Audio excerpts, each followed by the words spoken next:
and now see, print our result. That's it. Now see, we are getting the same output. Now see how it is easy to write. We are just mentioning our utilities. As it is, we have to always mention our utilities. Now, instead of making multiple time invoking, we are making a simple chain and passing our utilities one by one using this pipe operator. Using this pipe operator, we can arrange our utilities, how our chain is going. Okay. So first template will run, then template will go to the LLM. Then LLM will give a output. That output will give comes to the parser. Then parser will give the actual output like this. Right now we are invoking chain and printing result. Now see how it is easy, right? So using chain, our we can make our application so much easy. So don't worry, you will have a separate session about chain. Then you can understand chain in details. Okay. So next is our JSON output parser, right? JSON output parser. So make it as markdown.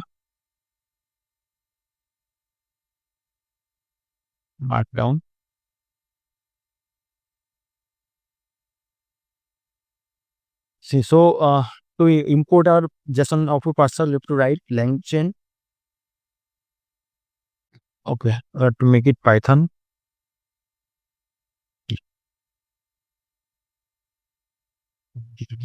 From LangChain code dot output parser output parsers import JSON output parser. Okay, and from LangChain code dot from import from template. Okay, now we are initializing our JSON parser equal to as JSON output parser. Now you have to make a template, right? That is from template from dot from template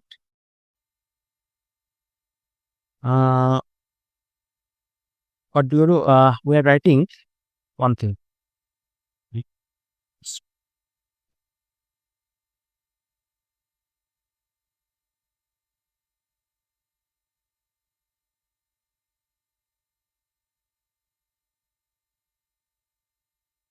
Okay. What do you do? Okay. Extract the following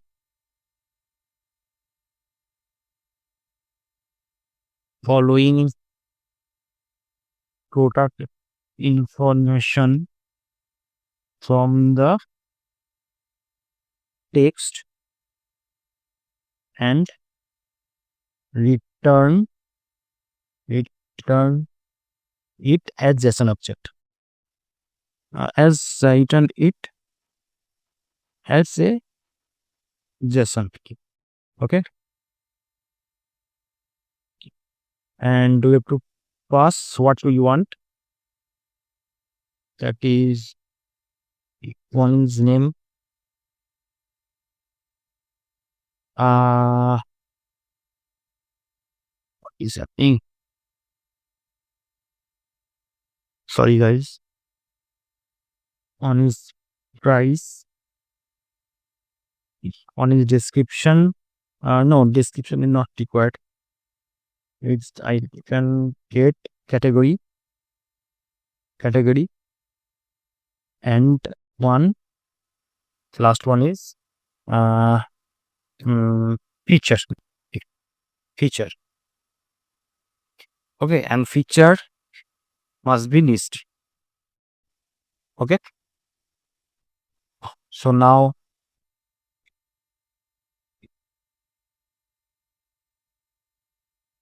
we have to mention our text to make it variable. Sorry, dynamic. Make it dynamic. We are mentioning the text. Okay. And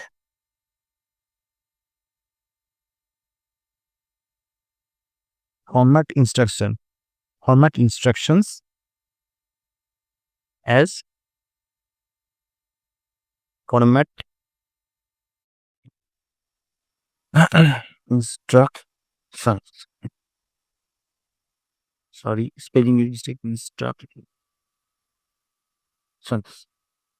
Okay, this is the structure of mentioning our template. Okay, and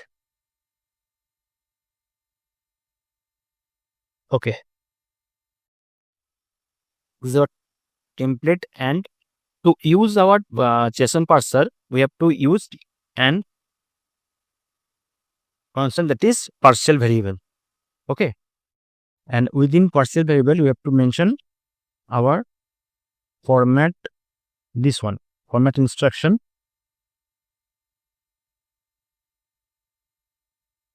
and we have to use our parser, that is JSON parser dot get format instruction that I mentioned in theory part, right?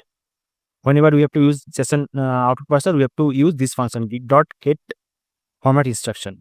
So this is how we mention our template. Okay, that's it.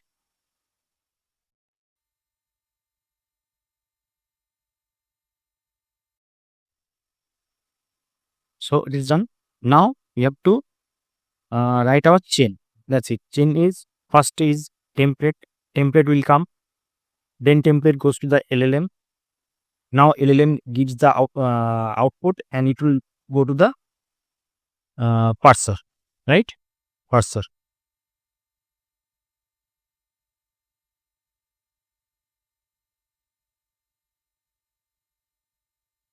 Now we are giving it and text like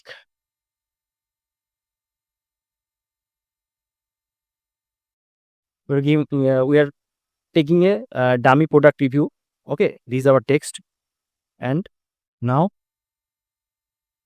we can write result equal to chain dot invoke and text and print text result. Okay, now see the result, what is coming out. Now guys, see, we have mentioned in JSON format we want name, price, category, feature in list. Now see, in the same way we got the output name Samsung Galaxy S24. This information has been fetched from this entire text. Okay, name Samsung, price, category, and feature in a list. See, feature in a list.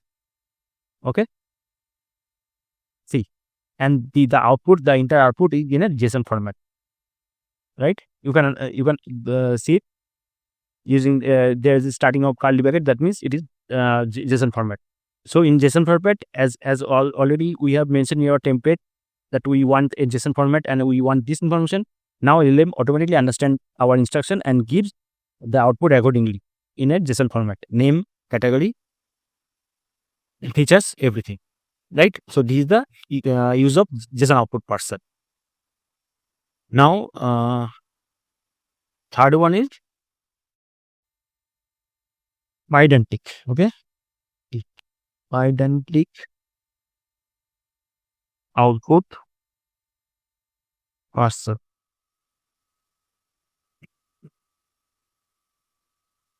Okay, so here also the same thing. Call a unit code on LangChain.code dot output parser import Pydantic output parser. Okay, we have already import our LLM model. Okay, let me call my all the function again. Okay, all the module. Chat OpenAI contemplate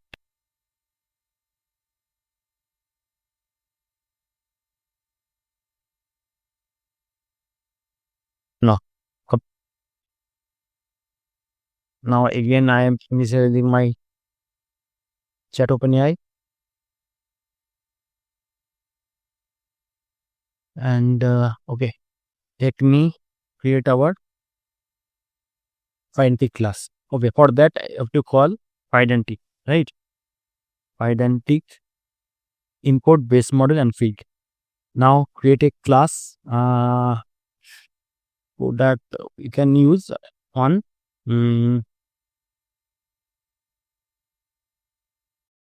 movie. Let's get a movie class. Okay, and we're passing our base model. Now in our movie we can write title as string, and we can write field as it is mandatory field. That's why we are putting triple dot, and we are giving the description, the title of the movie. Okay. Now second, we can give release date, release year. Okay, let me do one thing.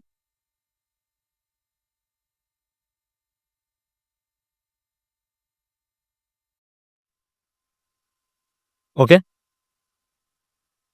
and from typing import listen optional.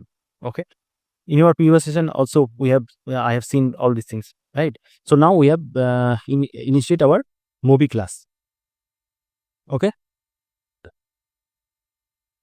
now we are initializing our parser. That is, we can write it as identity parser. Okay, identity parser, and identity parser, we are calling identity parser, and in identity parser we have to pass identity object, and we have to pass our movie class. Okay, so what is happening through this identity output parser? We are inheriting this movie class, movie identity model into this parser. Okay, now we are creating our template. Okay, so from template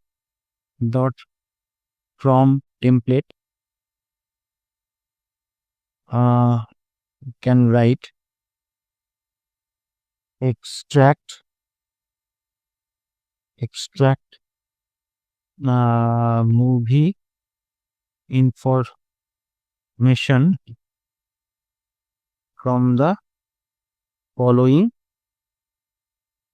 text. Okay, and mentioning our the new test one. Okay, okay, sorry, text, and also you have to mention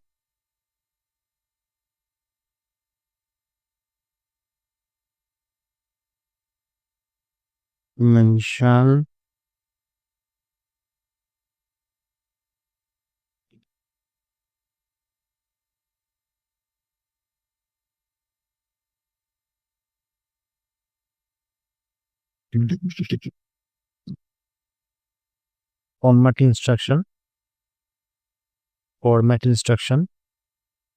Okay, so it is showing error.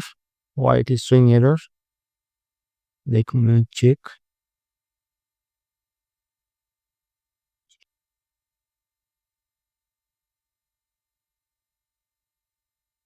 Okay, and we have to mention our partial variable, and to mention format instruction parentic parser dot get format instruction as it is, like the previous one. Okay, Now it is complete. Our template is complete. Now we have to create our chain. Now chain again, the same thing. First will come the template, then it goes to the LLM, then it goes to the pydantic parser. Okay. Now we have to mention one text. I am giving one dummy review of a movie. Okay. Now again, how to write result equal to chain dot invoke, and we have to pass our text. Okay, and we need to print our result and see. Let's see what's the output. Now see, title, inception, release year 2010, and owner as list. We have mentioned title as string. It has given title as string, release year as integer, and genre as list of string, and genre as list of string.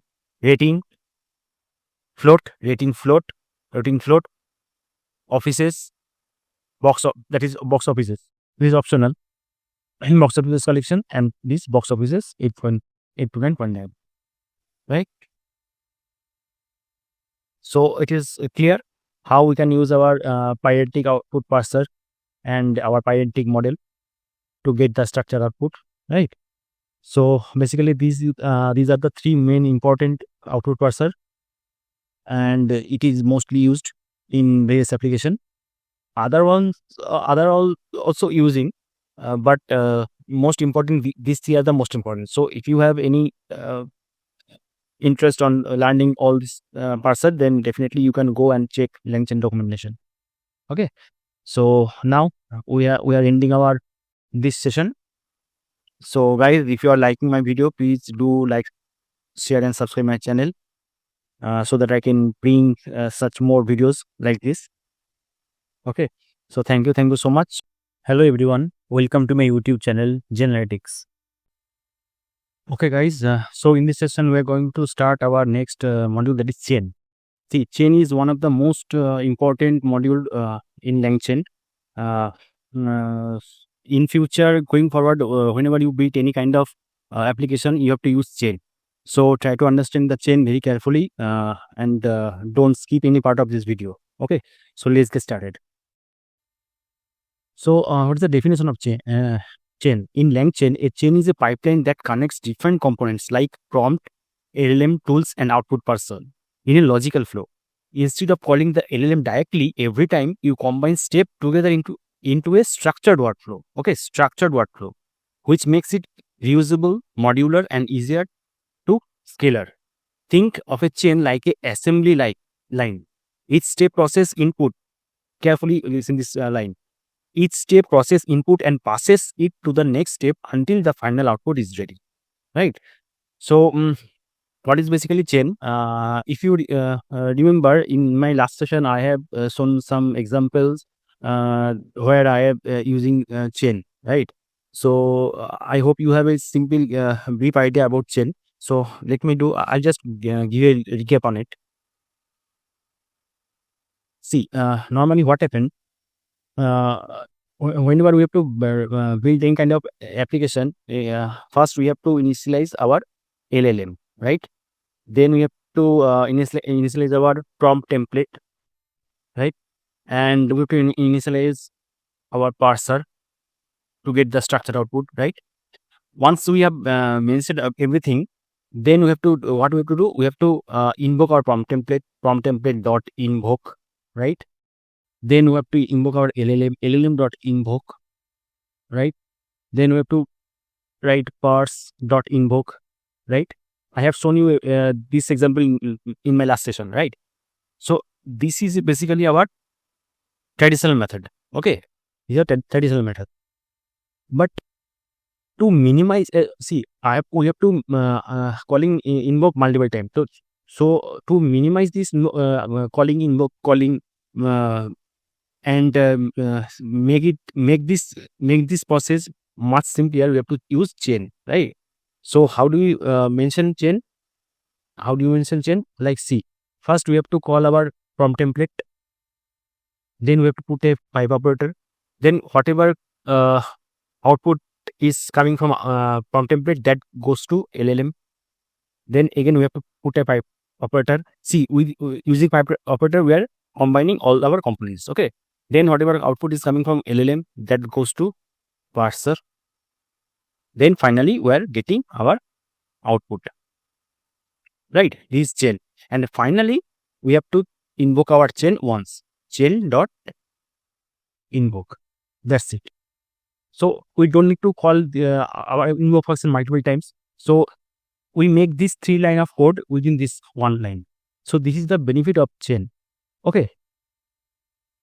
So I have already shown this example in previous session, and there are multiple advantages of using chain. See, there is another concept like LCEL. Okay, that is LangChain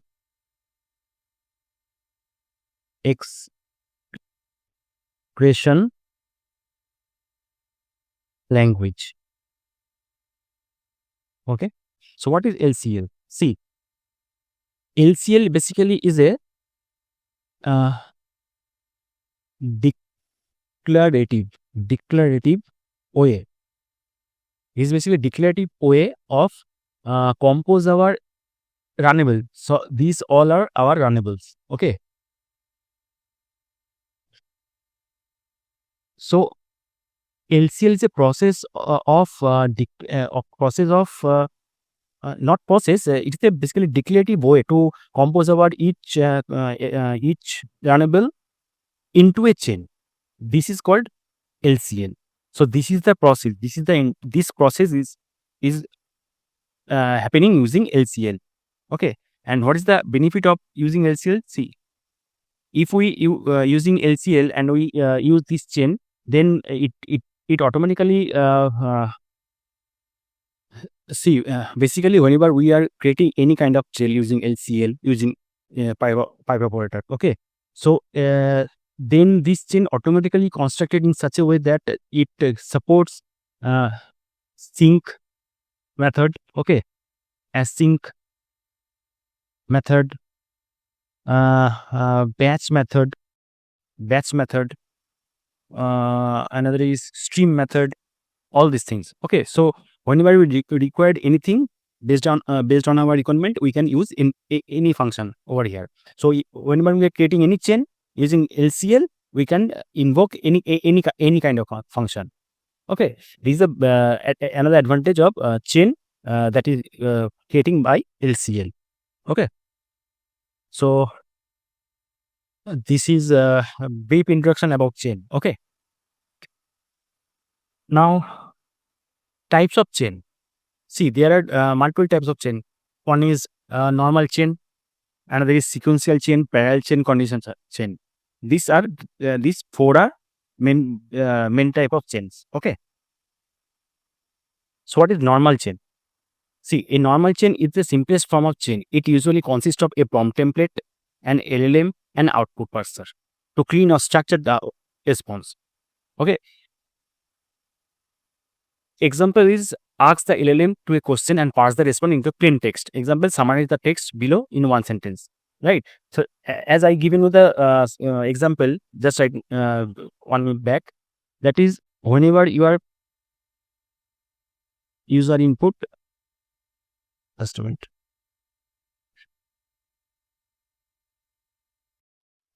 User input that is using prompt template. Suppose you are sending using prompt template, you are sending summarize the text below in 1 sentence. Okay. Now these go to LLM, and then the output going to parser. Okay, and finally we are getting our output. That means we are sending our this requirement using prompt template, then prompt template sending it to the LLM. Now LLM summarizing the text whatever we passed in our prompt using our query, then LLM passing it to the parser, then parser is pass only content part and giving the output. This is a simple normal chain. Okay, so what is the flow of it? See, this is the flow. You are giving user input, Okay, that goes to the prompt template. The output of the prompt template is going to the LLM. The output of the LLM going to the output parser. Then the output of the output parser is going to the is our final answer. Okay, so this is basically a chain, sequentially chaining all our component. This is called chain. Okay, so this is a normal chain. So let's try it with practical. Okay, guys, I have opened our VS Code editor. So this is our fifth session, fifth class. So I am creating the new file, that is fifth chain. Okay, .ipynb. Now let's connect our kernel. It's connected. Let's do. Yeah, it's working. Right. So first we create our normal chain. Okay, so let me do one thing. Mark down normal chain. Okay, so as usual we have to import our LLM model from LangChain OpenAI. Import chat OpenAI. Okay, for building our template we have to import our prompt template from LangChain.core dot prompts. Import prompt template. For structured output we have to import our parser from LangChain _core dot output parser. Import string output parser. Okay, and fourth one is for loading our environment from load dot env import load env. Okay, so load env load _ dot env. Now we are initializing our LLM, that is chat OpenAI. Our model is GPT-4o mini, and we are initializing our parser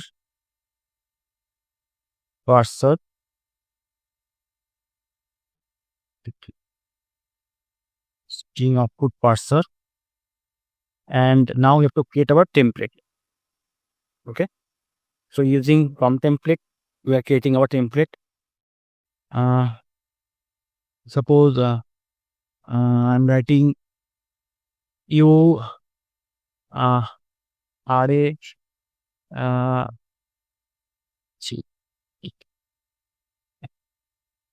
helpful assistant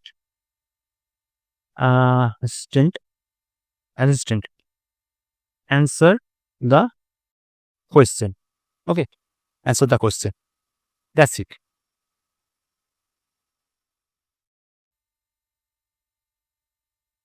Okay. Now we have to create our chain, that is normal chain. Now what we have to do? First we have to call our prompt template, that is template. Okay, then we have to call our LLM. Then you have to call our parser, right? So that means I'm calling my template, then output is going to the LLM, then output this output going to the parser, and finally we are getting our output, right? So chain is initialized. Now we have to invoke our chain, right? Chain dot invoke, and within this, in a dictionary format, we have to pass our question, that is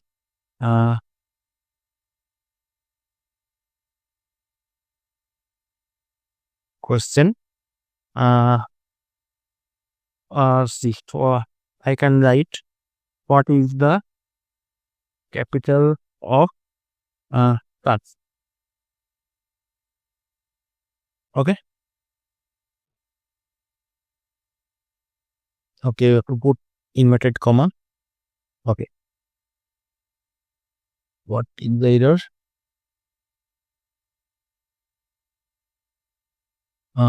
Okay, I have to put a inverted comma over here. And I'm putting it in a variable result and now printing this result. Okay.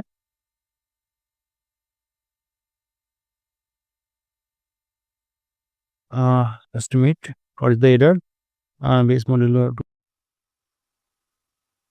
Oh, okay. I have to call from template.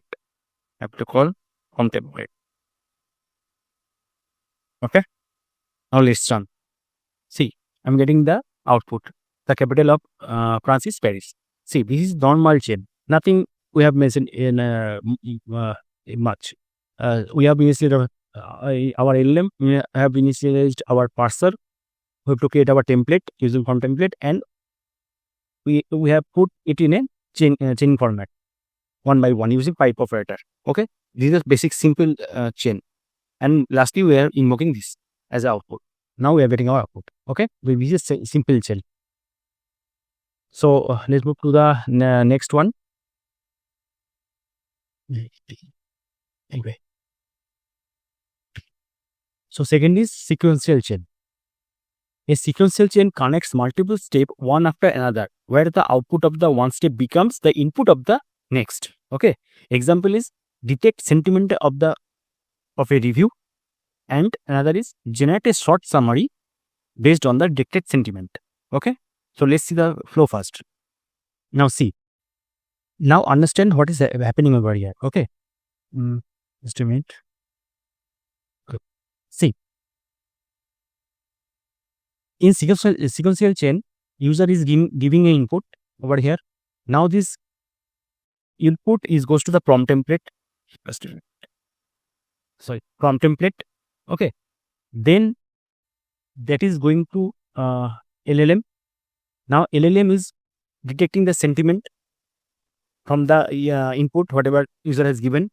Now that sentiment is going to the output parser, and output parser is ultimately giving you the output as is sentiment, whatever sentiment it is. Now this is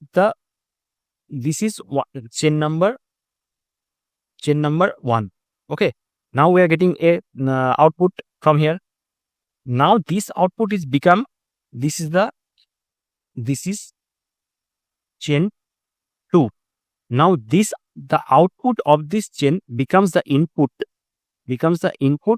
of this chain. Now the same thing is written here, where the output of the one step becomes the input of the next. So output of this chain becomes input of this chain. Now whatever sentiment is coming from here, that comes to the prompt. Okay. Now prompt template is sending it to the LLM, then from LLM to output parser, and finally output parser is giving the summary. This is the second one. So this is the sequence of chain. So in this way, you can join any number of chains sequentially. Okay. Here I have shown only two chains, but you can join any number of chains one by one. Okay. So let's see the example with practical. Okay.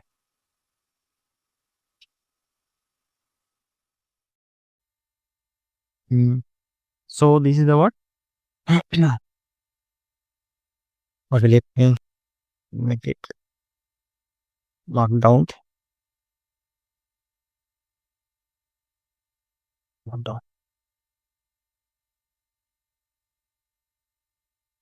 Sequential chain. Okay. So here also we have to import the same things.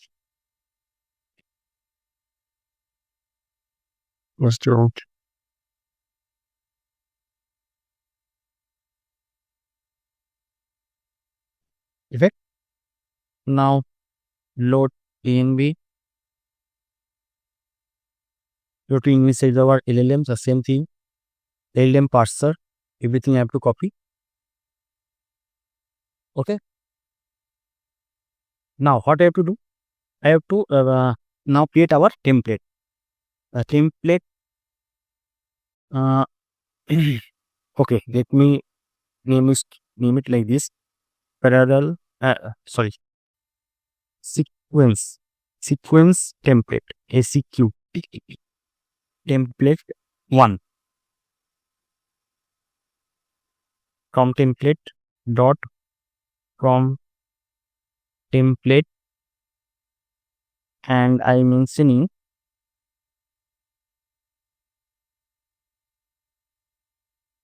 suppose give me a short summary on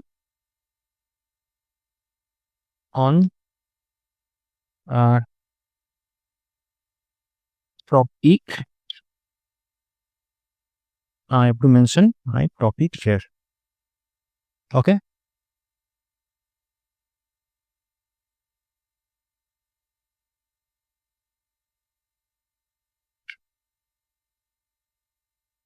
Sure.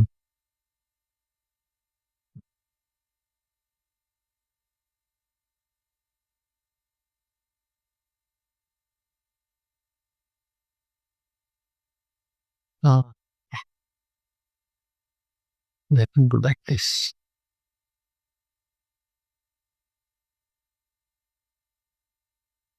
Yeah, like this. Okay, this is our template 1. Now you can write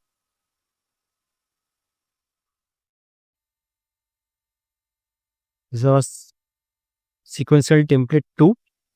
Now here we can mention we can write, just a minute, remove this one. We can write okay, based on the summary, give me 5 key points on it. Okay, and I'm writing next line. I will do this. I'm passing just summary. Okay, this is my template 2. Now what I have to do, I have to create my chain, sequence chain. Now in sequence chain, what I have to do? First, I have to call my first template, that is sequence 1 template. Then I have to send it to my LLM. Then parser, into the parser. Then whatever output is coming from this chain, that will go to the next template, that is sequence template 2. Then LLM, then parser. See, our chain is ready. Okay. Now again we have to write our sequence result. Sequence result equal to sequence chain dot invoke, and we can write here. We can mention any topic. Topic is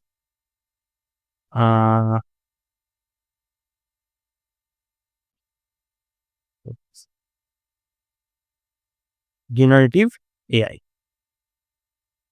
Okay. Now we are printing our result, sequence result. Now let's see what is the coming up.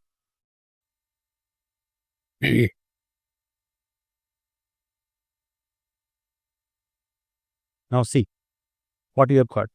Here are the 5 key points based on the summary. We are passing our input. Try to understand. We are passing our input to our first template, right? Then the summary, LLM is adding a summary of it. Then this summary is going to the second chain. Okay. Then in second chain, LLM is creating 5 points about the topic. This is the sequence. Okay. Now see 1, 2, 3, 4, 5. 5 key points have been generated from here. So you understand? So this is the sequence of chain, right? One more thing, we can visualize our chain also. Okay. So let me show you. We can write, if you want to see how our chain is working, in visually, then we can do this. We can write sequence chain dot get graph dot print ASCII. Okay. Oh, okay. We have to install this one. So I'm putting it over here.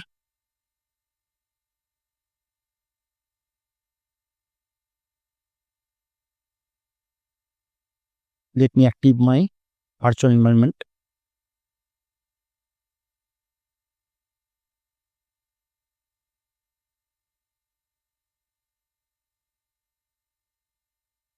Okay. Now pip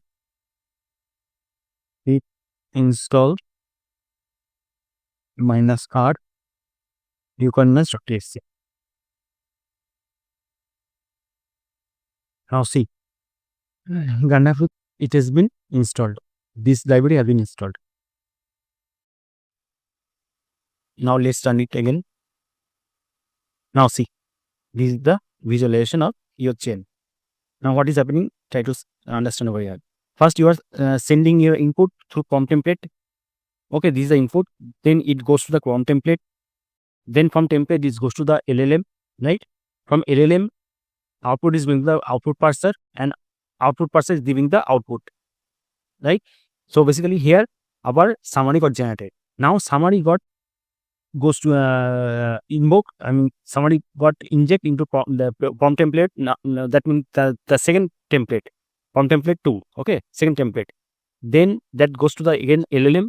Then LLM sending it to the parser, and finally parser is generating the output as 5 key point. Okay, so this is the visualization of our chain.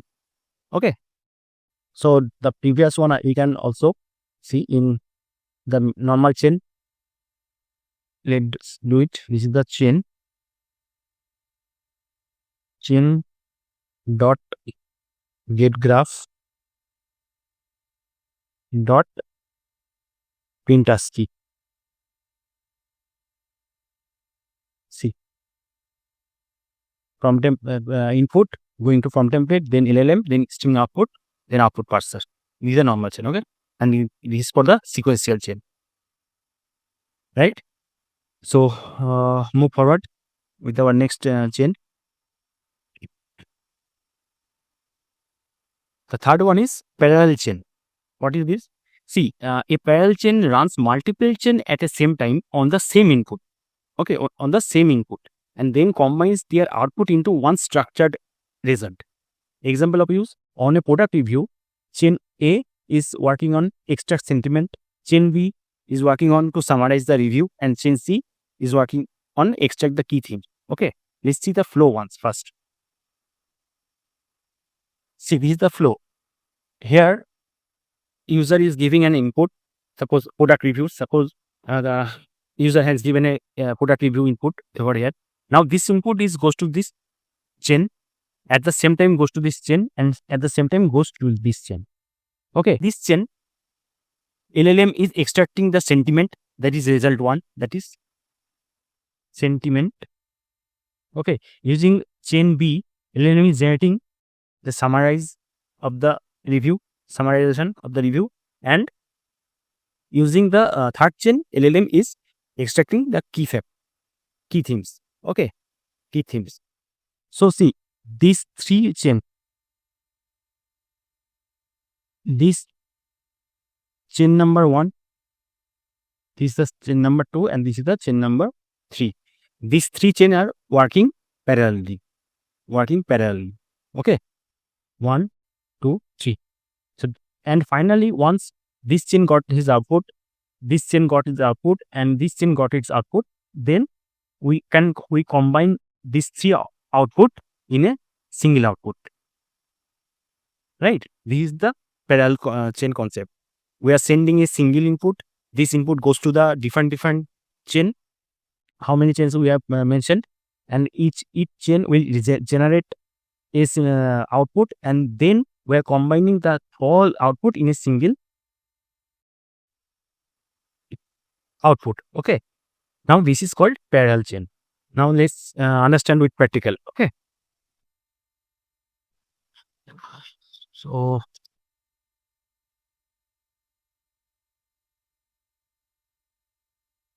this is the one parallel chain. Okay.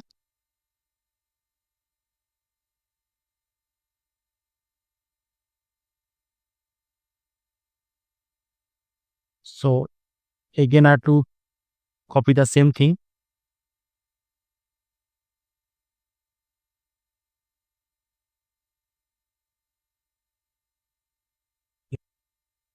Okay. I now creating our parallel template one. Okay.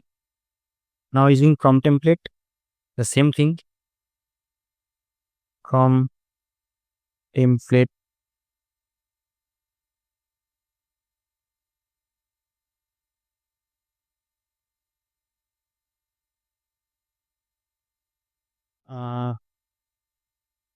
We can write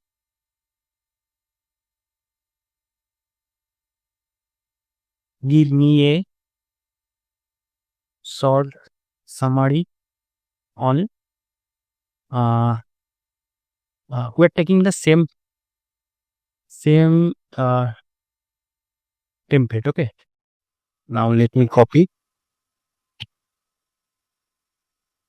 Just a minute. Let me copy. I'm giving you the example with the same topic. Okay.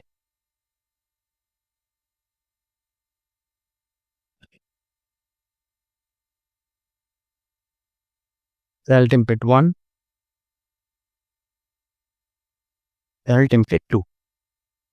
Okay. Same thing. Now I have to create chain.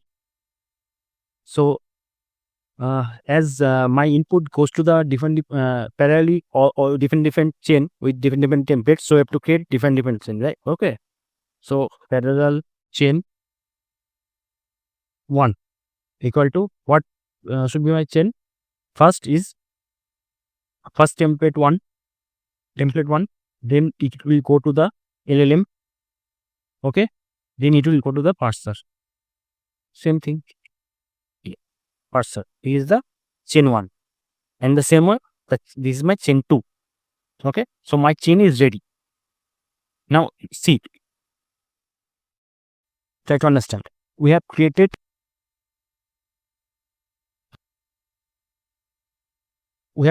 this chain. Okay. Here the 3 example is given, but I'm showing you 2 example. And this chain, just let me here the thing. See,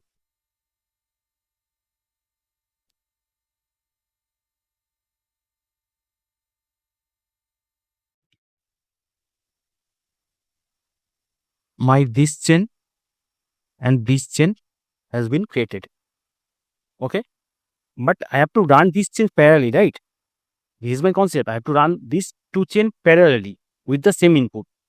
So to use this parallel to run this run multiple chain parallelly, there's a function that is runnable parallel. Okay. So you have to import that from LangChain core dot runnable import runnable parallel. Okay. So using this function, we can run any number of chains parallelly. Okay. So these 2 our chain. So we have to run this 2 chain parallelly. So we have to use this parallel chain. Okay. So now I'm writing parallel chain equal to runnable parallel. Okay. And we have to pass in a dictionary format. One is first from first template, what we are getting, that is summary. So we can write our key as summary.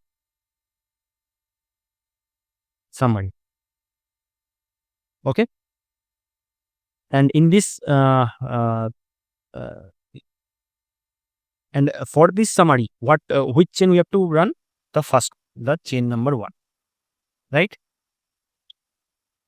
Now once we run it parallelly, we have to run our this second chain as well. So from this second chain, where we are getting, that is key points. Okay, so we can write our key as key points,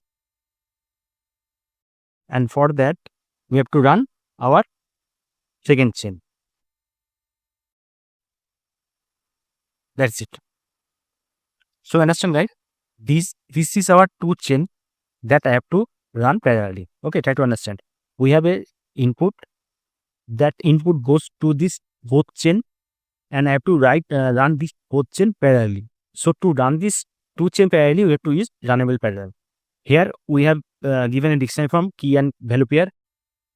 From first we are getting our summary. So I have given the key name as summary. You can give it as you want, anything. So summary, and in this case I have to run this first chain, and key point for this one, for getting key points, we have to run the second chain. Okay, so our parallel chain is ready. Now what we have to do? See, now we have created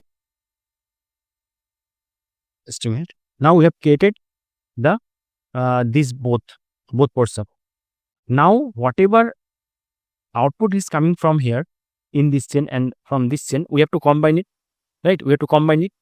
Then we have to we will get a final output from this combination, right? So combination is our third step, should be combination to combine the output of this 2 chain. Okay, so for that what we have to do? We can mention another template. That is, we can write parallel template 3 from template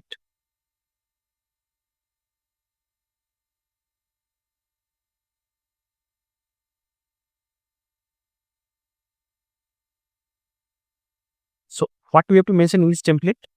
See, we have to combine the output of these 2 chain, right? That I have to mention. Okay, so we can write combine the following information into a comprehensive output. Okay, we can mention this, and we can write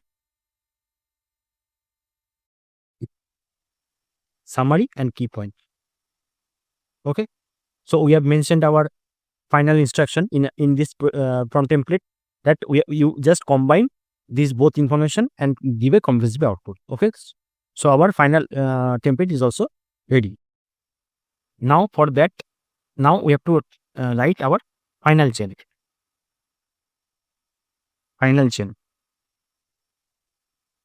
Okay, in final chain, what we have to run? We have to run our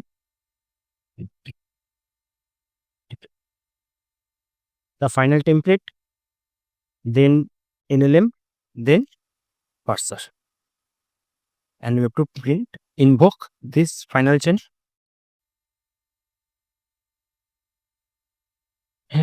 Final chain dot invoke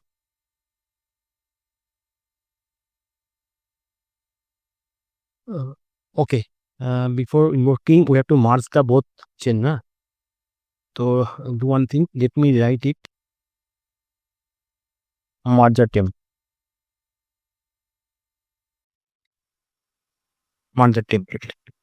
Okay, now what you will final chain would be our parallel chain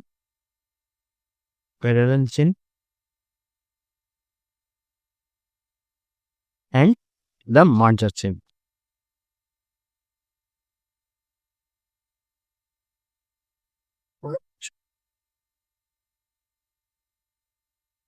Okay, before that I have to create the merger chain as well.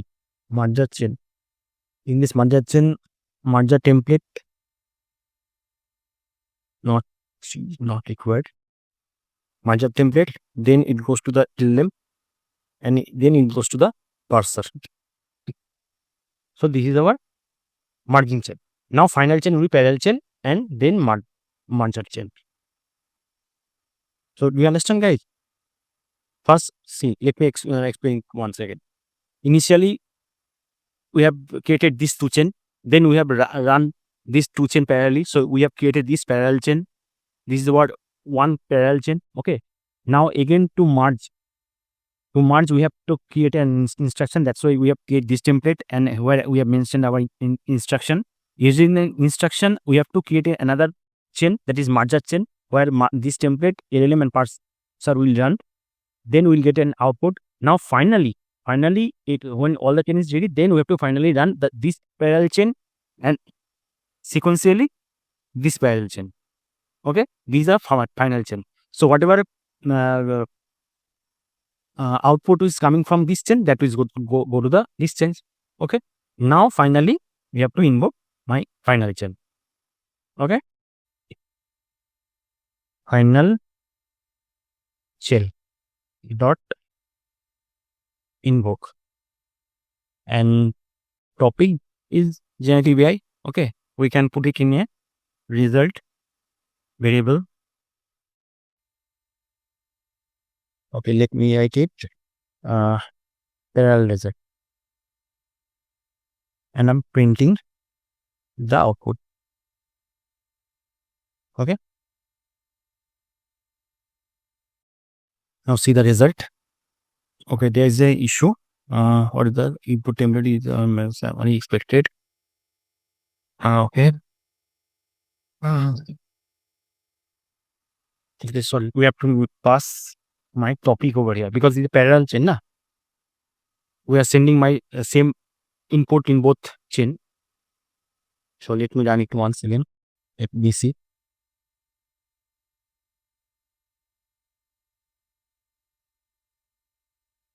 Now see, it's working. Now see what is coming out. Comprehensive overview of generative AI. Generative AI presenting whatever this. Now finally is key point. 1, 2, 3, 5 key point. Now finally we want our 5 key point, right? We are getting our summary. This is the summary, and key point. This is the key point. So we are getting from a single input, we are getting from parallel chain, summary, and key point, and finally we are combining it and giving a comprehensive output altogether. Okay, this is a parallel chain. So I hope you guys understand it. Okay, let me explain you once again. Using our parallel chain, we are getting our summary and key point, right? Here we have mentioned we want summary, and in second chain we want to get key points, 5 key points. So from this chain we are getting these two output. Now finally we are combining this two output, and then finally we are getting the final output as a comprehensive manner. Okay, so this is the summary and key. This is the summary and this is the key points. So we are getting both output in a comprehensive manner. Okay, so this is our parallel chain. So let's move to the okay. Now see how this chain is working in visual manner. Okay, let me show. So it's a final chain. I have to visualize my chain, right? First final chain dot get graph print scheme. Now see, here it is here. Now initially we are giving a input. This input is going in both template, this template and this template. So this both template is working parallelly. Okay, now see this template LLM output parser, this chain also template LLM and output parser. Now both output is coming together as a parallel. Okay, now this is going to our final template where we have instructed to combine our both output. Okay, so this instruction comes to this template, then from this template to LLM, then LLM to output parser, then finally we are getting the output. See, this is our parallel chain. So with this visualization, you can clearly find how our chain is working. Okay. Okay. So next, move to our next chain. So this is parallel chain completed. Now the conditional chain. A conditional chain chooses which chain to execute based on the condition or rule. It's like an if-else statement for chain. Okay, if-else statement. Example: if review is positive, generate positive prima. If review is negative, generate critical feedback or negative feedback. If neutral, generates a balanced prima. Okay, let's see the flow, how it is working. So this is the flow. See, when any user gives an input, then that goes to this condition checker. Now LLM check whether this input is positive, negative or neutral, right? So once the LLM decided this is positive or negative or neutral, he accordingly send this to this chain. If it is positive, then it will send it to this positive chain, else it is negative chain, else neutral chain. Like if else. If it is positive, then this chain will run. If it is negative, then this chain will run. And if neutral, then this chain will run. And accordingly, if this chain is gets executed, then one positive feedback will be generated. If this chain got executed, then this negative feedback will be generated. And if this chain gets executed, then neutral feedback will get generated. Okay, this is the conditional chain. So based on the condition, our chain will run. Whether this chain or this chain or this chain. Just like if else. If it is positive, then it, else this, else this. Okay, basically these are conditional chain. Based on the condition, our LLM will choose which chain has to be executed. Okay, so let's see in a practical.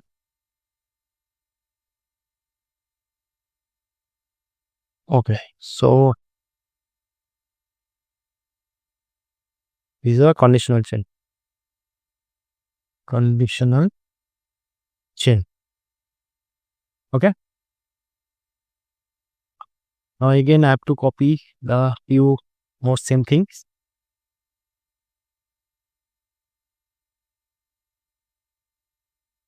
Okay.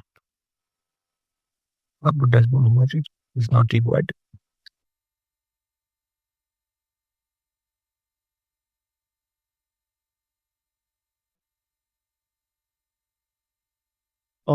Okay, so before going ahead, I just want to make one thing clear.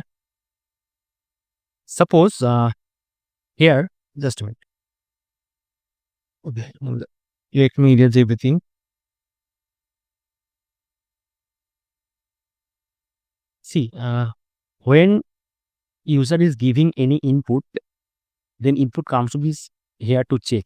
Now, when LLM checks the input, he might be giving as output as positive, negative or neutral, or as we have not mentioned anything over here or instruct our LLM to how we want our output in which structure. So it might be possible LLM give output as a single word like positive, negative, neutral, or might be possible LLM gives the output like a string. Okay, that this review is positive, this review is negative, this review is neutral, like this. Okay, but in conditional chain, to make this chain, we have to get only positive, negative, this type of single word, right? Based on that, we can create our this chain, right? Okay, so to get this structured output, we have to explicitly instruct our LLM how we want our output. So what we have to do, we have to explicitly mention our output structure, so that before giving output, LLM can validate our instruction and based on that give the output. So to do that, what we have learned, to any kind of data validation, what we have to do, we have to use pydantic model, right? Using pydantic model, we can define our metadata, and we can give an instruction for the LLM that what type of structured output you want.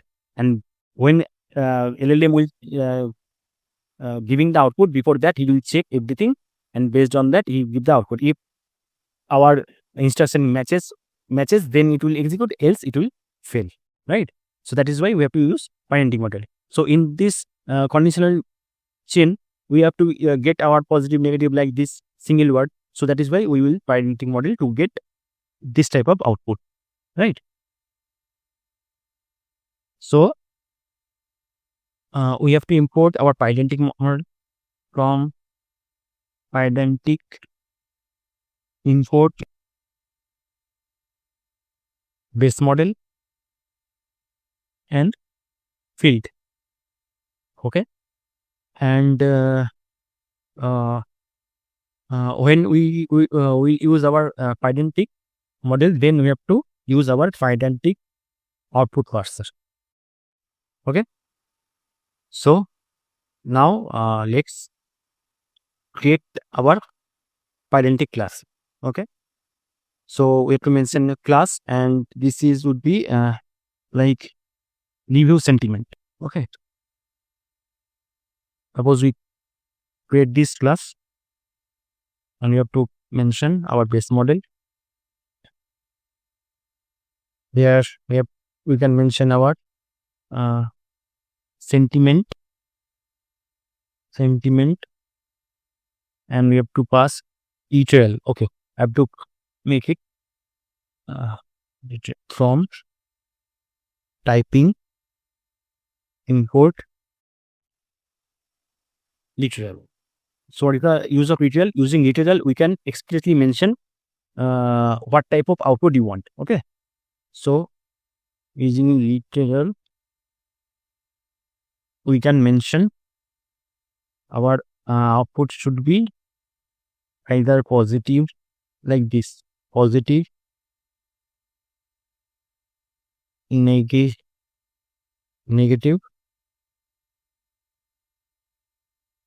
neutral. So this has to be my output. Okay, and using the field, I can define my description. Okay, description. The sentiment of the movie. Okay, movie review. Movie review. Okay, so this is our base class. Now again, this is our string parser, and I have to we have to define our pydantic parser, right? So this is pydantic parser equal to pydantic parser, and over here you have to mention pydantic object equal to our class, our pydantic class. Okay, now we have to create our template, that is conditional template 1. Again from template dot from template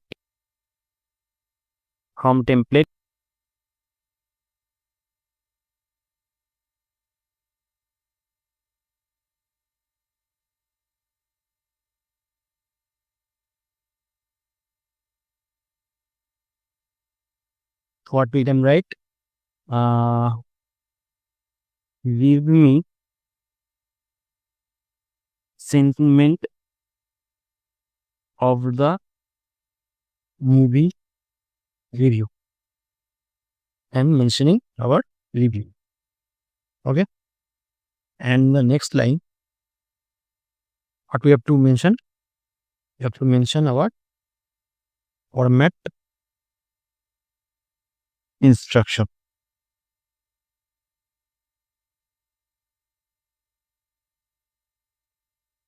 Format instruction. This is the structure I showed you, in my previous class. Okay, and to use our any kind of parametric output parser, we have to use partial variable. Okay, in here we have to mention format instruction equal to our parser. Interesting.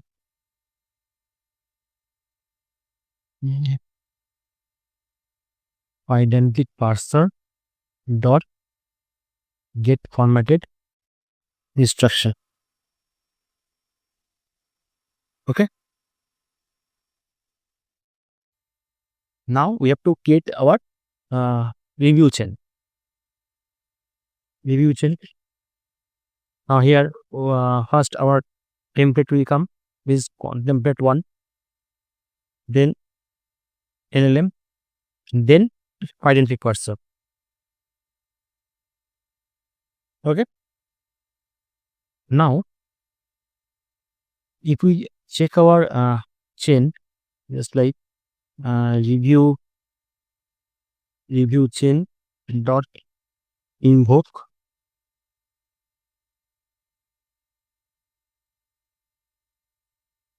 and giving a this review, this movie was fantastic, acting was superb, and the plot was engaging. Okay, now let's see the result.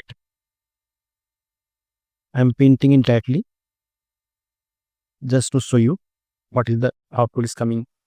See, the sentiment is positive. Now whatever review you pass, any kind of review, it will show sentiment as negative, positive or neutral, because we have explicitly mentioned our these three output. So in any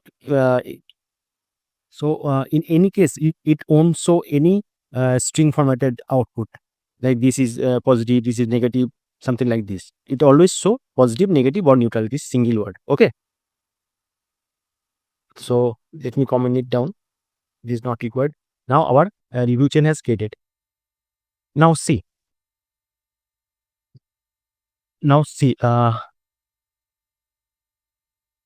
okay, just let me erase it. Now see, to check this condition, we have created already our review chain, right? Now our review chain is created. Now from this review chain, either I will get this or this, right? So if my output will be positive, then I have to create a separate chain for positive chain. If it is negative, then negative chain. If it is neutral, so we have to create a neutral chain, right? And if this chain executed, this feedback will come. If this chain executed, then this feedback will come, or this, right? So for this, we have to create these three different chain, and this entire function is called branching. Okay. So what is our next task? The next task is first create 3 chain and then branching all the chains to check our condition through branching procedure. And to use this branching, we have to use another function, that is runnable branch. Okay, runnable branch. So let's see it in practical.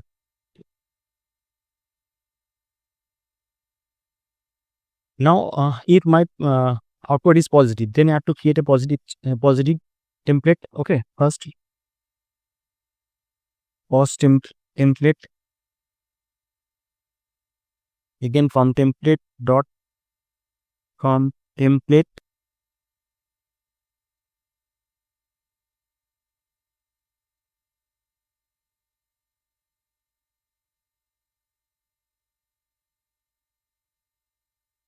I can write this review is positive, so write a short appreciation. Okay, and next line you can pass our review. Okay, in the same way I have to create my negative prompt, and third one is neutral. This is for negative prompt. Okay, this review is negative,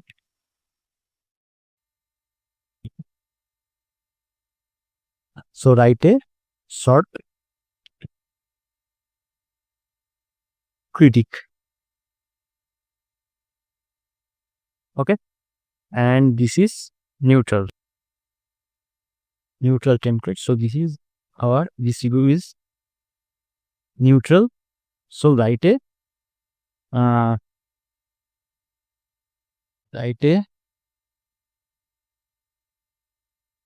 short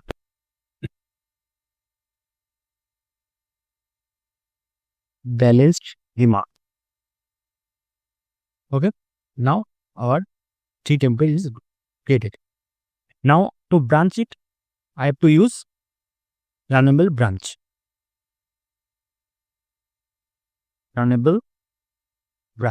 So using runnable branch, we can branch our any number of chains.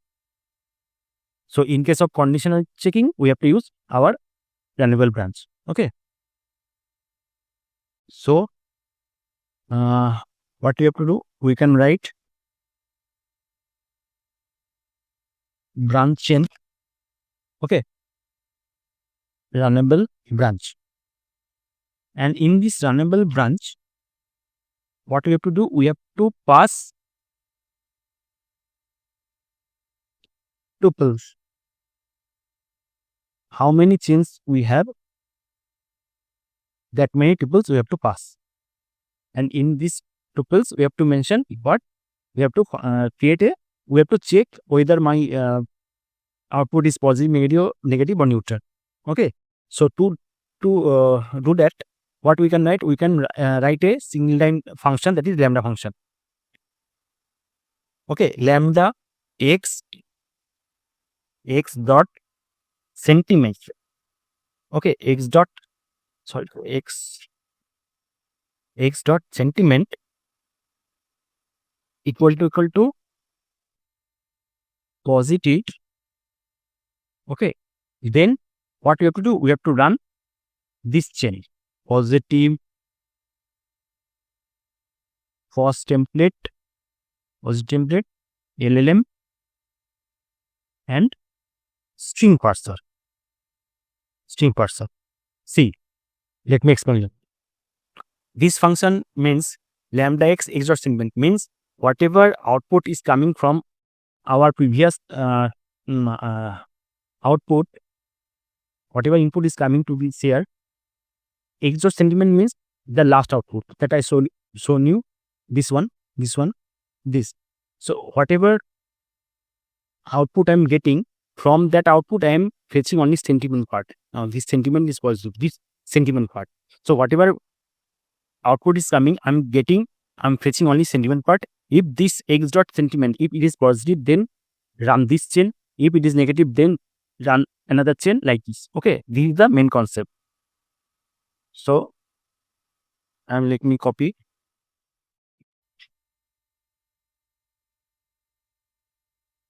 This is, if it is negative, then run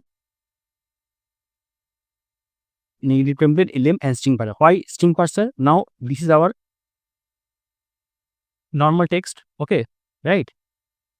In this chain, where finally we are getting the normal text, as it is short application or critics or remarks, whatever it is the normal string.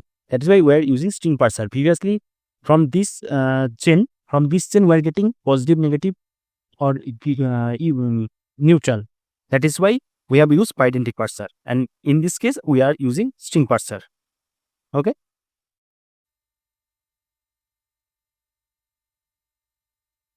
Let me remove all these things. So we have mentioned our branches, and see, as this is a just same case of if else statement, if else.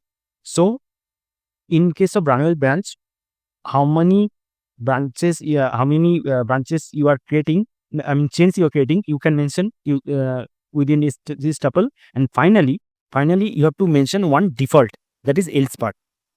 Default part also you have to mention. Okay, that is why we can create another template, that we can say default template,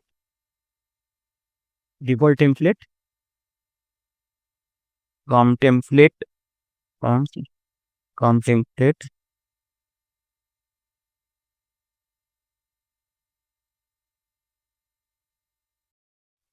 where we are missing it. Suppose LLM cannot understand the review sentiment. Okay, that time this part will execute. So here we can mention I could not detect the clear sentiment, provide a neutral response. Neutral response.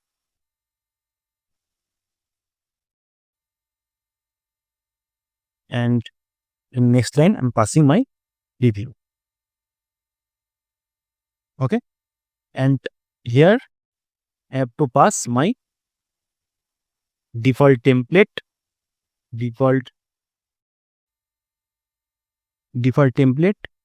LLM. Just a minute. Default template LLM and string parser.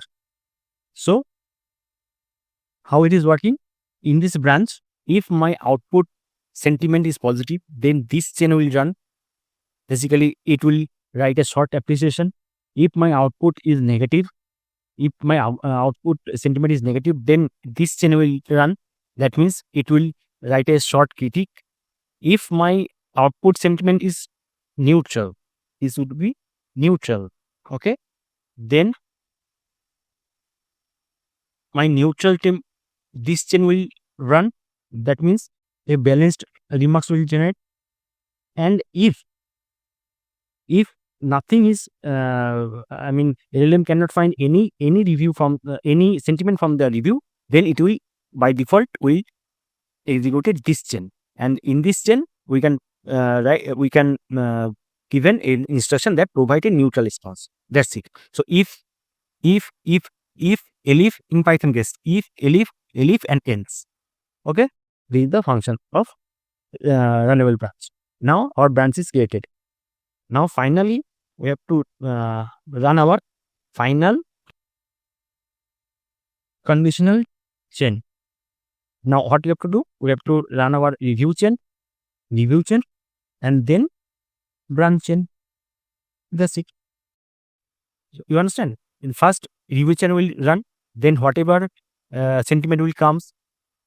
Try to understand. See, when we are invoking this with any kind of review, then that review will go to this review chain. That means this review chain. Okay, from this review chain, either positive, negative, or neutral will just a minute. Neutral, either positive, negative, or neutral will come out, right? Then that output will go to the branch chain. Okay, so in branch chains, what will happen? In branch chain, if my output is positive, then this will have chain will executed. If negative, this will executed, and if neutral, this will execute. Default, this will executed. Once any of the chain will executed, then finally we got our output. This is the main concept. Okay, so now we are invoking our chain. So I just write a review. Okay, I'm getting a automatic review suggestion, so I'm taking it. So final conditional result, I'm making it a variable. and writing final content dot invoke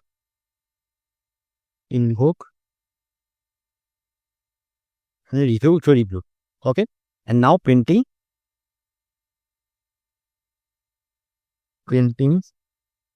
my final con result. Okay, now let's see what's happening. Okay, just a minute. There is an error D, unable type dictionary. Okay, there is double curly bracket I repeated.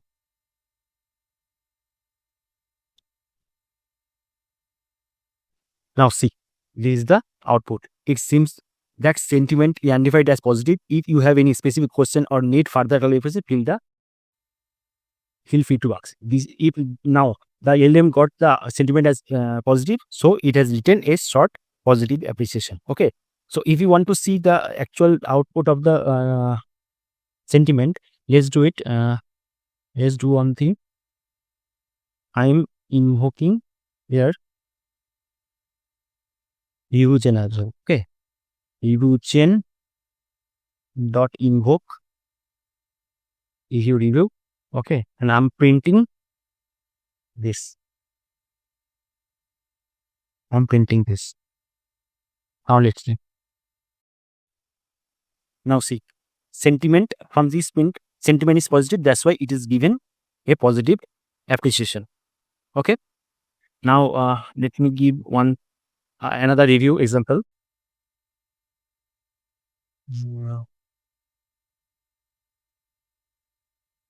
I am giving another review. Let's see what is coming out. See, sentiment is negative and it is giving a small critique. The review reflects a negative sentiment indicating dissatisfaction with the product or service. Okay. And in the same way, I am giving one neutral review.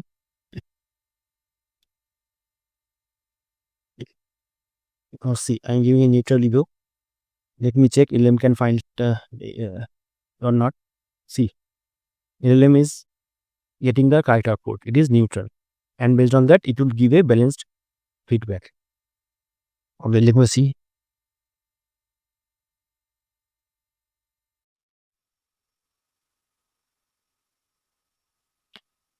And see, this is the balanced output. Okay.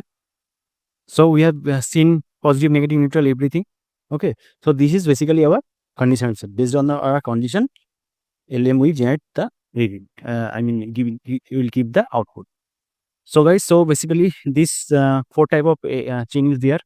So guys, I hope you understand. And if you any kind of doubt, please go back and try to see this video again and again. But please, I request you in future going forward, whenever you create any kind of application, this chain has to be used over here. So chain is very much important. So don't miss out anything.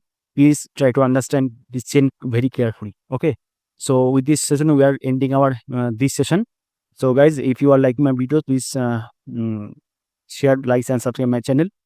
Okay. Thank you. Hello everyone. Welcome to my YouTube channel, Generative. Okay guys, so in this session, we are going to start our next topic, that is document loader. See guys, from this video, we are basically driving into our RAG application module. Okay, so if you remember in my first session, I have shown some RAG architecture to you, right? So, okay, let me give you the recap. See, basically,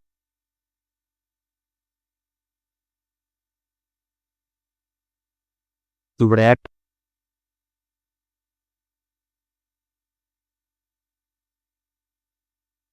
architecture. Okay.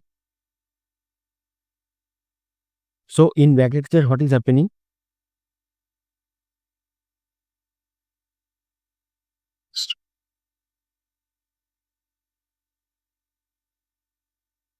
This is document loader. Okay. That means you are loading your any kind of data over here. It might be PDF, it might be CSV, it might be JSON, anything. So once you loading your data, then it goes to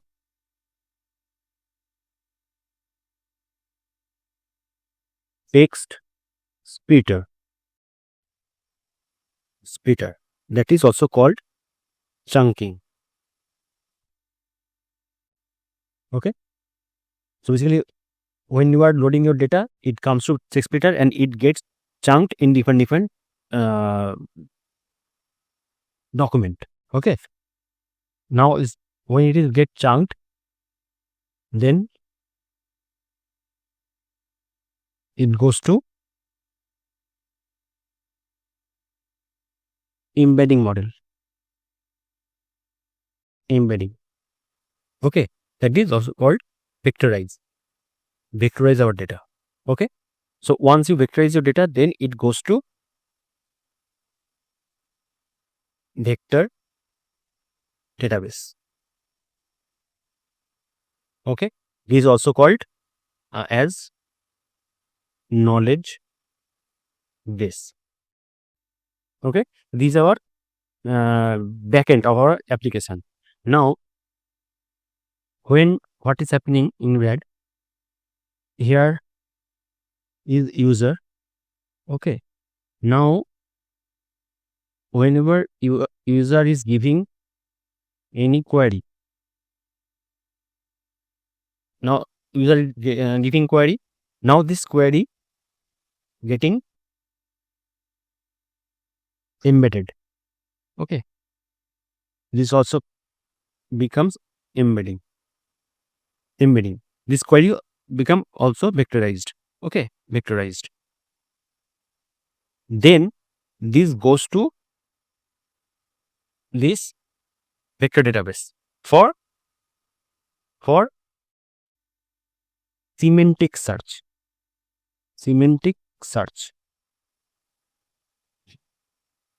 So what is basically semantic search? Basically whatever vector, this query vector goes to this vector database, then it will find the most similar vector of this vectorized data.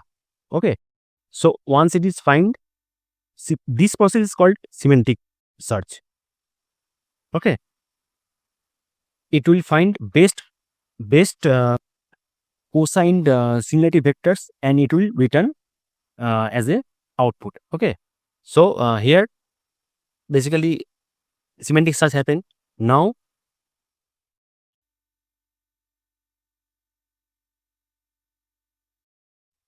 once you got your document, that is related documents.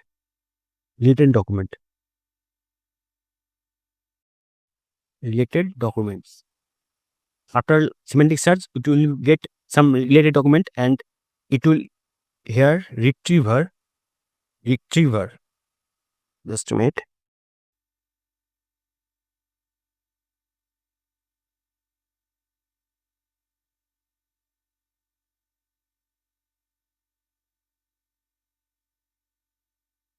Basically, retriever will help to retrieve the related document.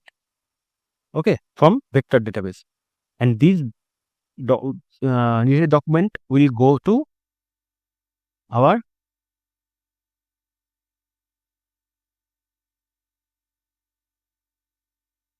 LLM model.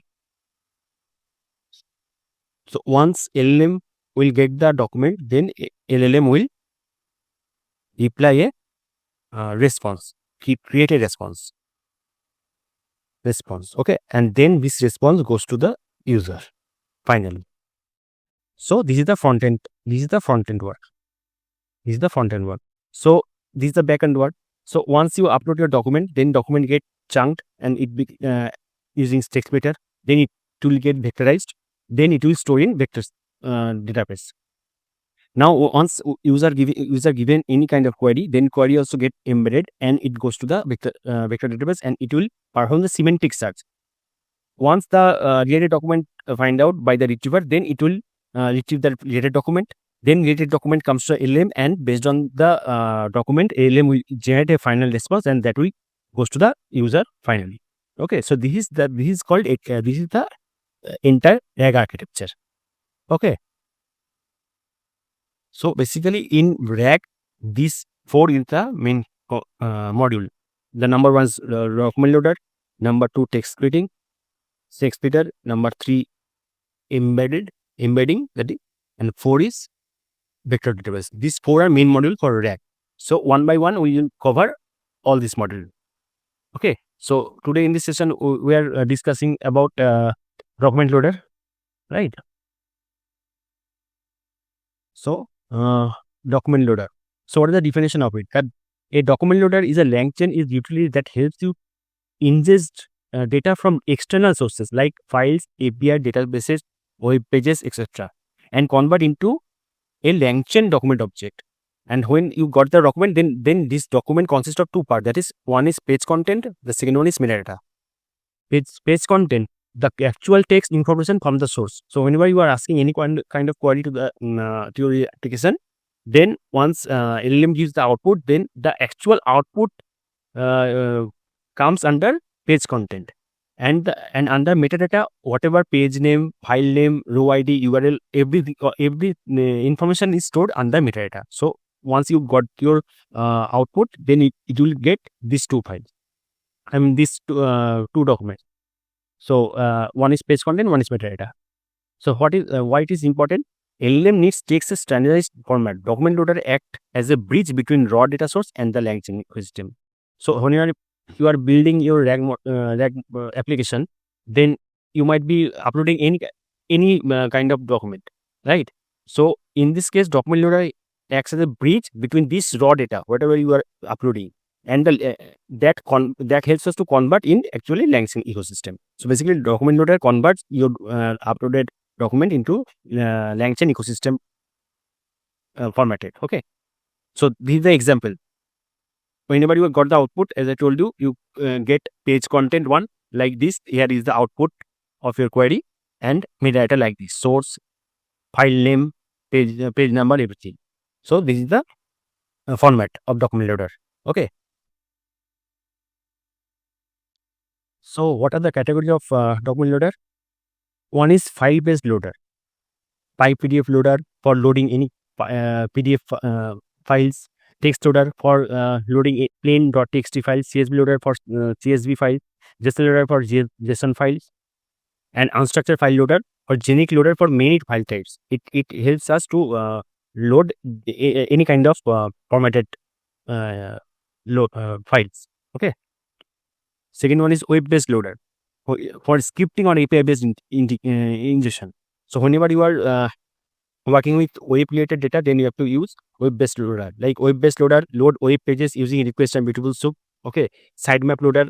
If you want to load any sitemap of any website, then you have to use site loader. Async HTML loader loads multiple pages concurrently. Okay. Third one is database or API loader.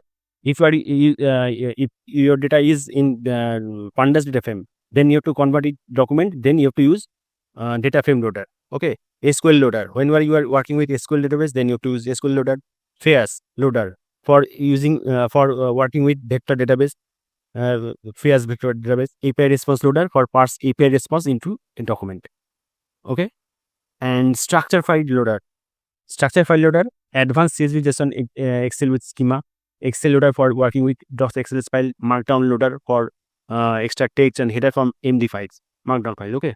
And many more. See guys, if you refer LangChain documentation, then you can find so many loader is there, document loader is there.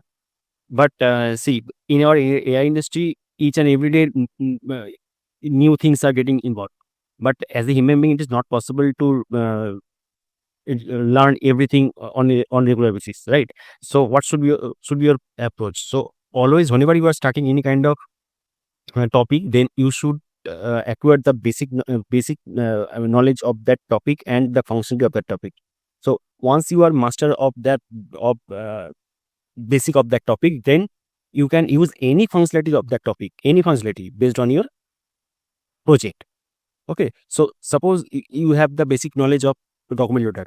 Then you can use any kind of document loader based on your project. Suppose you are working in your project working with SQL loader, you have the basic knowledge of document loader, right? Then just everything is same, just you have to use this SQL loader, that's it. Everything rest are same. Suppose you are working with a big, you are building a big rack application where you have a different type of data source, then you can use only structure file loader, that's it. Like this you have to use different kind of document loader. So in this video, or it is not possible for me to learn you every document loader, right? So what I do, uh, I will show you these five file loader. This because these file loaders, file loader is basically used most of the times. So PyPDF, text, CSV, JSON, and unstructured. So using PyPDF, I'll show you how to read PDF file. Using text loader, txt file. Using CSV loader, I'll show you how to read CSV file. Using JSON, I'll show to read a JSON file. And unstructured, using unstructured, I'll show how you can read different type of files altogether. Okay. So if you learn these five only, then I'm sure you will have enough knowledge about document loader. Then based on your project requirement, you can use any kind of loader. That's it. Okay. So we move to this file based loader. Okay. So first one is text loader. Definition is a text loader loads plain.txt file into LangChain document. Okay. So remember, whenever you are working with .txt file, you have to use text loader. This is the simplest loader. It reads raw text and turn into a LangChain document object. Okay. Based for clean text with no formatting. If your data is stored in your txt file and it doesn't have any kind of formatting, then you can use text loader. It is very simple. Loading log files, novels, or articles stored as txt file for retrieval based tasks. Understand? So we see the practical, then you'll understand it more clearly. Okay. Okay, guys. So we have opened our code editor, VS Code. So this is our 6th session. So let's create a new file. This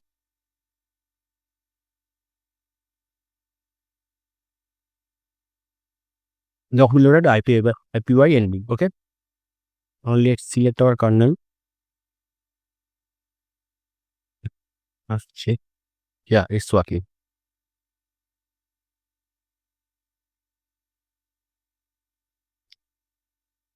So this is our text loader. Okay.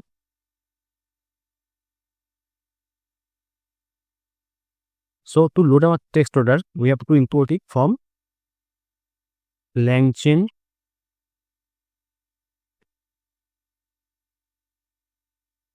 _ community. Okay, you have to install our community as well. LangChain. Okay, yes, LangChain community. LangChain _ community. Okay, we have to install this community as well. So this is my PowerShell. This my ARB script. Yeah. I have activated my virtual environment. Now I have to install my requirement file. Pip install -r requirements.txt. So it will download the LangChain community and install it to your virtual environment. Okay. So like it install. Okay. It has been installed. Now LangChain. Okay, let me restart once.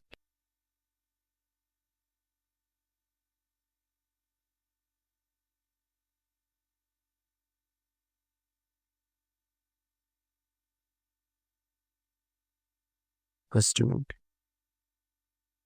Okay. The person that says okay, there's some issue. Let me fix it. Okay, so basically my internet was down, so I think that might be issue. Let me do once again. Yeah, now it's working. Okay, let it be installed. Okay. So guys, it has been installed. Community has been installed. Now let's try.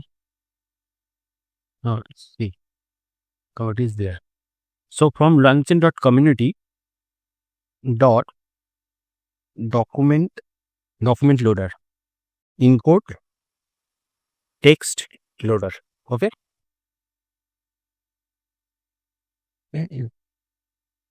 Now I have we have this requirement file. So these are txt files. So we can use this file in our example. Okay. So I have to mention my path first. What is my file path? So let me copy our native path. Now this is my document path. Okay. Now we have to initiate our loader. That is loader equal to text loader. And within this we have to pass our path. Okay. Now there is a function in loader. There is a function that is load. Using this function you are loading your document. Okay. And we are storing it in a variable that is docs. Okay. So in this docs file all my data got stored. Okay. Now let me print length of my docs. Okay. Let me see and print our docs, and also printing our type of the docs. Okay. Type of our docs. Now let's see what is coming up. See, length is 1 because there is only one .txt file, so length is 1. The type is list. Okay, this is a list.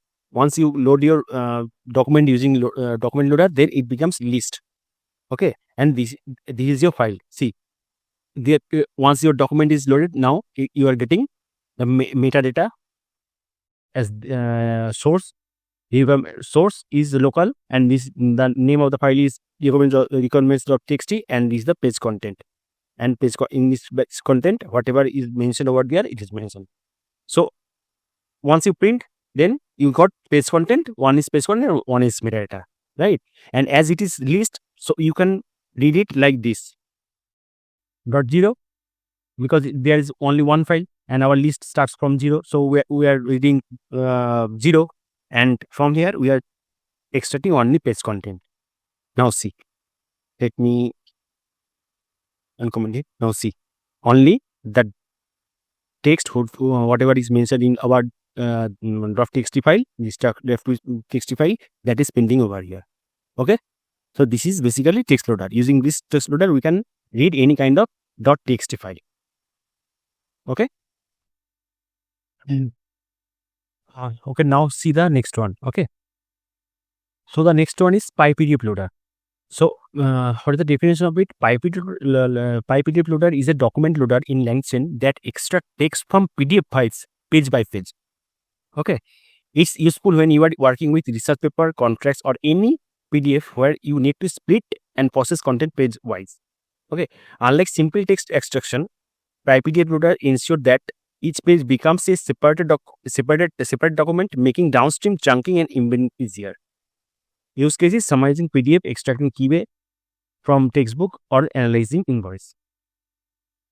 So what is happening basically? Using PyPDF loader, you have to always load your PDF file, only PDF file. Okay, so basically, if suppose your PDF file is having 3 pages. Okay, so once you using your PyPDF loader, then it becomes, this is a single PDF file. Okay, so once you are using PyPDF, then it becomes 3 different document. 1, 2, 3. So basically you are getting 3 different document out of this PDF file. As your PDF consists 3 pages, so you are getting 3 separate document. So So what is the facility of it? Because see, in our RAG model, once you are loading your data, then you have to pass it to the text splitting for chunking, right? And then embedding. So to make this chunking process and embedding process more easier and in a perfect way, you have, if you separate your entire document in a single document, then it will help us to chunk or embedded your files in a proper way. So that's why we have to use this PyPDF loader for extracting different document from a single PDF file. Okay. So basically, once you separate your entire document in each single document, then you can split each document in small chunks. Okay, right? Small chunks, and you can convert it in vectorized form. In vectorized form, then you can store it to the vector database. Okay, this is the entire procedure. So PyPDF help us to split our to read and load our any kind of PDF file. Okay, so whenever you are summarizing any kind of PDF file, you want to create any kind of Q&A from any file, then you can use this PyPDF loader.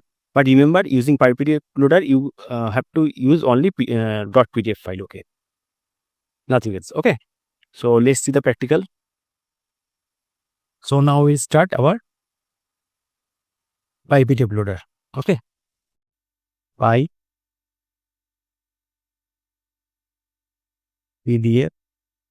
loader. Okay, so we have to import it from same library, that is LangChain community dot document loader import PyPDF loader. Okay, now again we have to pass a path. We have a file that is machine learning.pdf. Okay, now let me just a minute. Let me copy the relative path, and I'm mentioning the path over here. Now I'm using again this PDF loader, I'm naming it like this, and PyPDF loader, and within this I'm mentioning my path. Okay, now again as usual I have to use a docs, and I'm doing PDF loader. I'm adding my PDF loader dot load. Okay, and same we have to print this C1.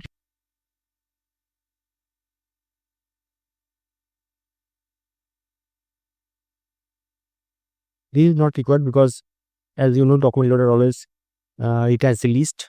Okay, so let me print that one. Okay, okay. See, we have to install PyPDF. Okay, here is a library as PyPDF. We have to install this as well. So we have to use PyPDF. Okay.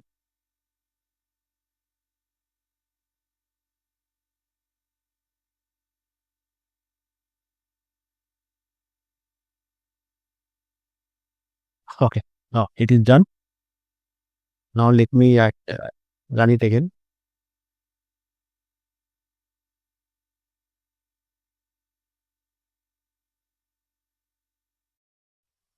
Now see, my PDF has 392 pages. So it created 392 document. Okay, that 392 documents has been created, and the first one I read the first one that is giving the this answer. So if I read any file, okay, let me do one thing.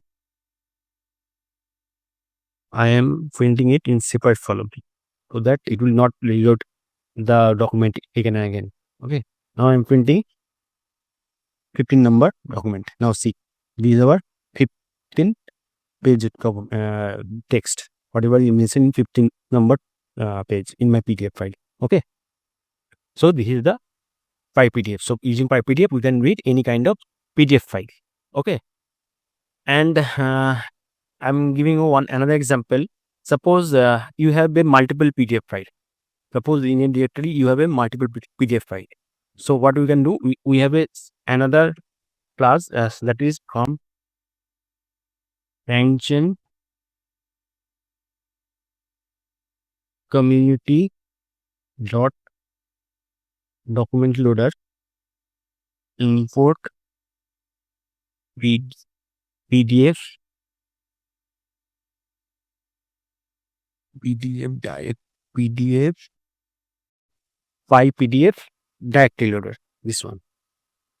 Okay, now as usual same, you have to write our loader, that is file PDF directory loader, and in this loader, suppose let me create one file, one folder first.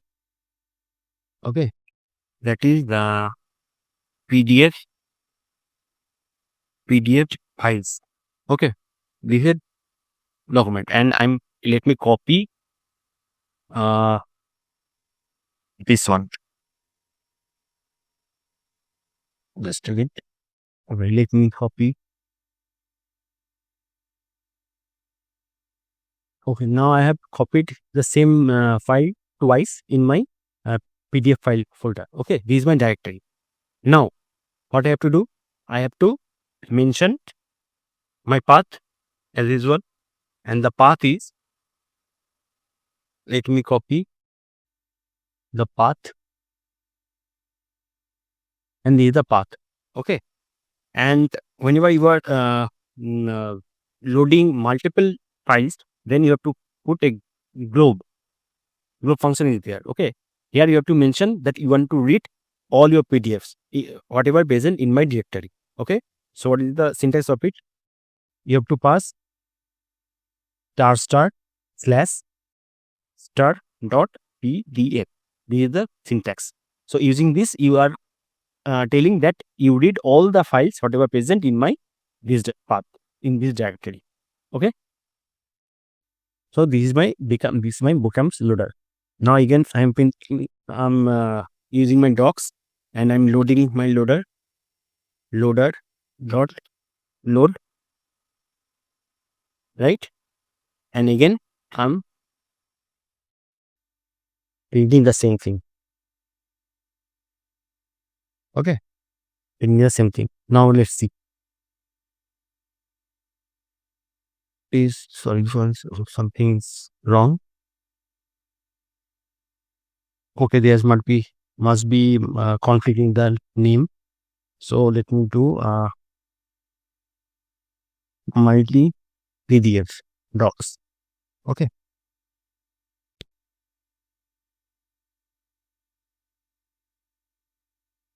I'm importing a single file. Yeah? That's why might be name is getting conflicted.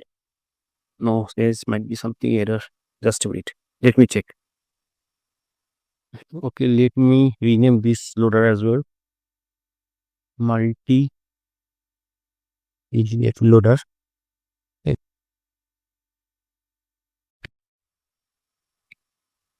Let's try it once. Yeah, I hope it's now working.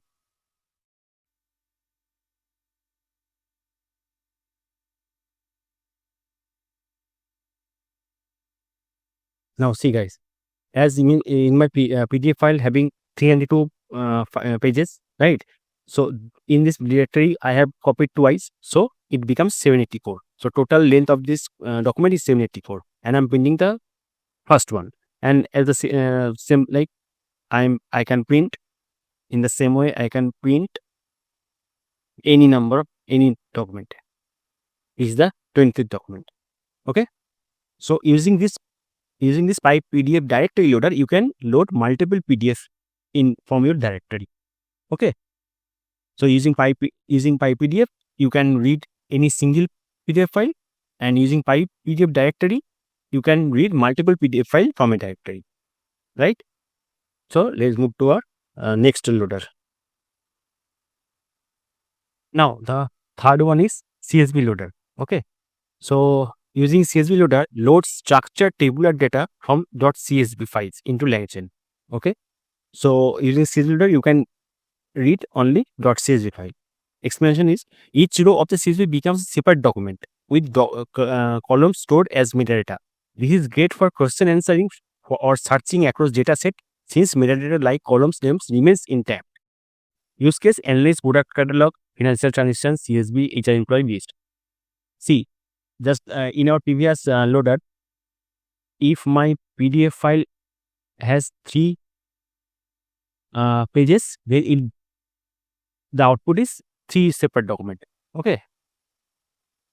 But in case of CSV, if my data stored there is thousand of rows, then once we perform our CSV loader, then we will get 1000 different documents. Okay, so and each documents have its separate page content, and metadata. Okay, so using CSV file, you will get the how many rows you have, you will get the same number of documents, right? So any kind of any kind of data is stored in our CSV file, we can, if we want to analyze that data is through our RAG application, then we can use CSV loader to read our CSV file. Okay, so let's see the practical. So now we will start our CSV loader. CSV loader. Okay, so from LangChain community dot document loaders import CSV loader. Okay, we have to pass a path. We have a file that is ecom.csv. This is the file. Okay, now we'll read this one.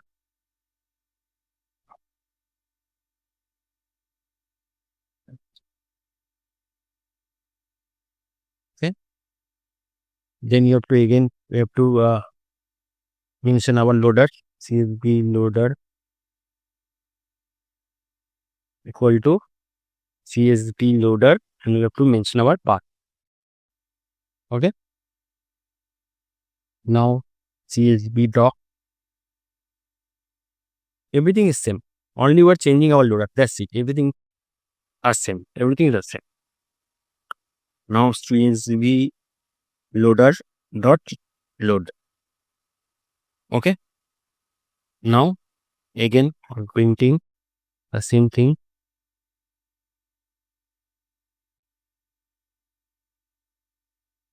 Printing the same thing.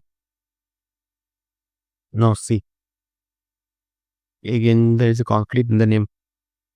Just wait, we have to change the order. Sorry, no. Now see, in our CSV there are 418 rows, so we got 418 documents, separate document. Okay, and our first document is this one. If we read our 20th document, then also we get this one. Okay,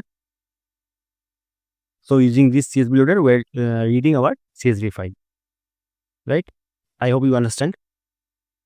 So now move to the next one, that is JSON. Okay, see that JSON is also the same, just like this one, JSON loader. Okay, from LangChain community dot document loader import JSON loader. Okay, and let me create a JSON file.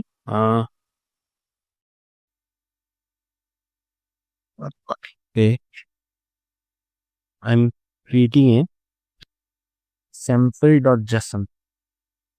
Okay, this means sample JSON file. Okay, now let me mention my path.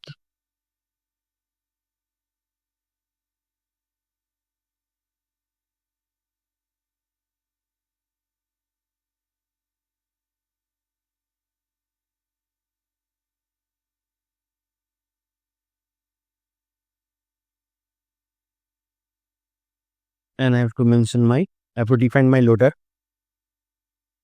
that is JSON loader, and in this loader I have to mention my path.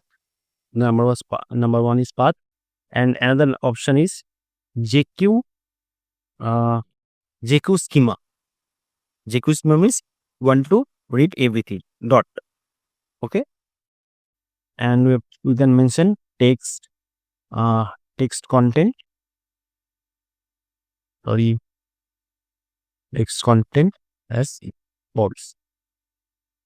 Okay, now again JSON docs,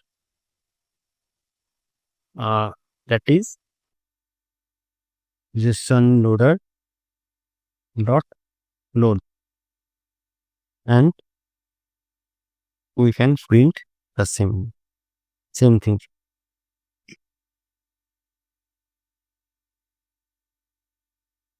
Now let it print. Okay, we have to install JQ. Whether another library that is JQ, we have to install this one also. Okay, JQ. Right? Now we install it. Now JQ has been installed. Okay, now let it run again. Now see, now there is the issue. Just a minute.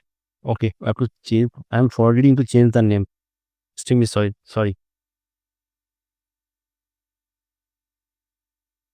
Now see, as my JSON file is having only one document, so it is showing 1, and I'm printing the first because only one document is left, so I have to read 0 because this is a list. So now it is printing name as Alice, age 24, and skill in a list form. That is I have mentioned over here. Okay, so using this JSON loader, you can read any kind of JSON file. Only you have to mention this one, JQ schema and text content, and remaining are same. Right? So let's move to our final, that is the structured loader. Okay, structured file loader. So I have already shown you the JSON loader. This is for JSON file structure. Okay, and JSON file loader loads JSON file into structured document for LangChain. Right, it's the same thing. And the fourth one is structured file loader. Definition is structured file loader is a generic loader for structured files like CSV, Excel, or JSON where you want to apply a schema or a parser. Okay, it's more advanced than CSV loader or JSON loader because it gives flexibility in handling different structured format and allows schema based validation before getting document. Use case: working with mixed format dataset, right? Mixed format dataset like financial report combining CSV, JSON, ensuring schema consistency before feeding into a LLM. So whenever you are using multiple formatted document, then you have to use structured file loader. Okay, you might be using CSV file, Excel file, JSON file, everything at one in your single application. That time, to read all different type of formatted files, you have to use structured file format. Okay, but see guys, I have seen one thing. Using file structured loader, you can read any kind of file, CSV, Excel, JSON, everything. But I have seen whenever you are mentioning you are putting JSON file, you're trying to read JSON file using structured file loader, then it becomes little bit tricky to mention. Okay, all these files got executed in simple way, but to execute the JSON file, it is little bit tricky. That's why I always prefer, if my data consists of all different types of data, then I read my JSON file with JSON loader that I have shown you, JSON loader, and other rest I to read the rest files I use structured file loader. Okay, so in my practical example, I will also show the same thing. I will read the JSON file using JSON loader, and rest file we read by structured file loader. Okay, so let's do the practical. So now we'll start our structured file loader. Okay. Now to import the, if we use again the same thing, the LangChain community dot document loaders import uh, unstructured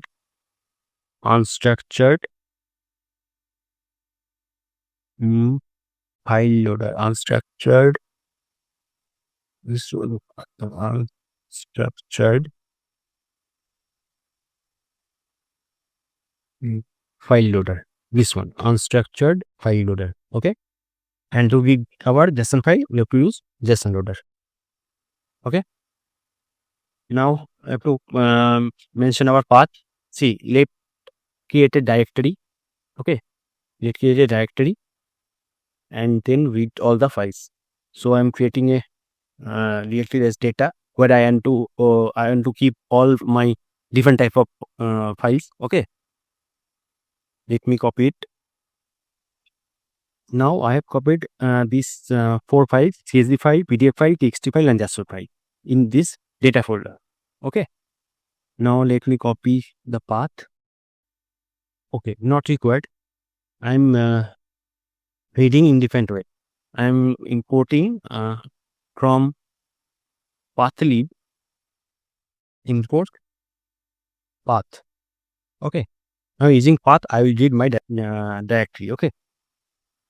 So path, and I have to mention my folder, that is data folder. In this folder, I have kept all my document, right? And dot globe, I have to mention star.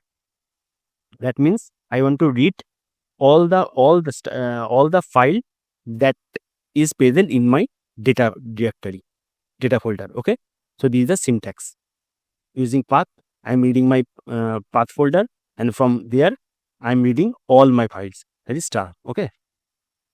Now I'm getting a blank list as all the order becomes list. So I'm getting a blank list and writing a small for loop. Okay. For, because there are multiple different type of documents, right? So I have to run a small for loop so that I can fetch different type of data. Basically extension. Okay. For file in, okay, let me name it as files. Okay. From files. Okay. Now if my file dot suffix equal to dot JSON. Okay. Now see, using for loop, I am reading all the file from this file, right? So once I got the file, then if my file, a single file dot suffix it dot JSON, if my file ending with dot JSON, then what I'll do, I will use JSON loader and use JSON loader.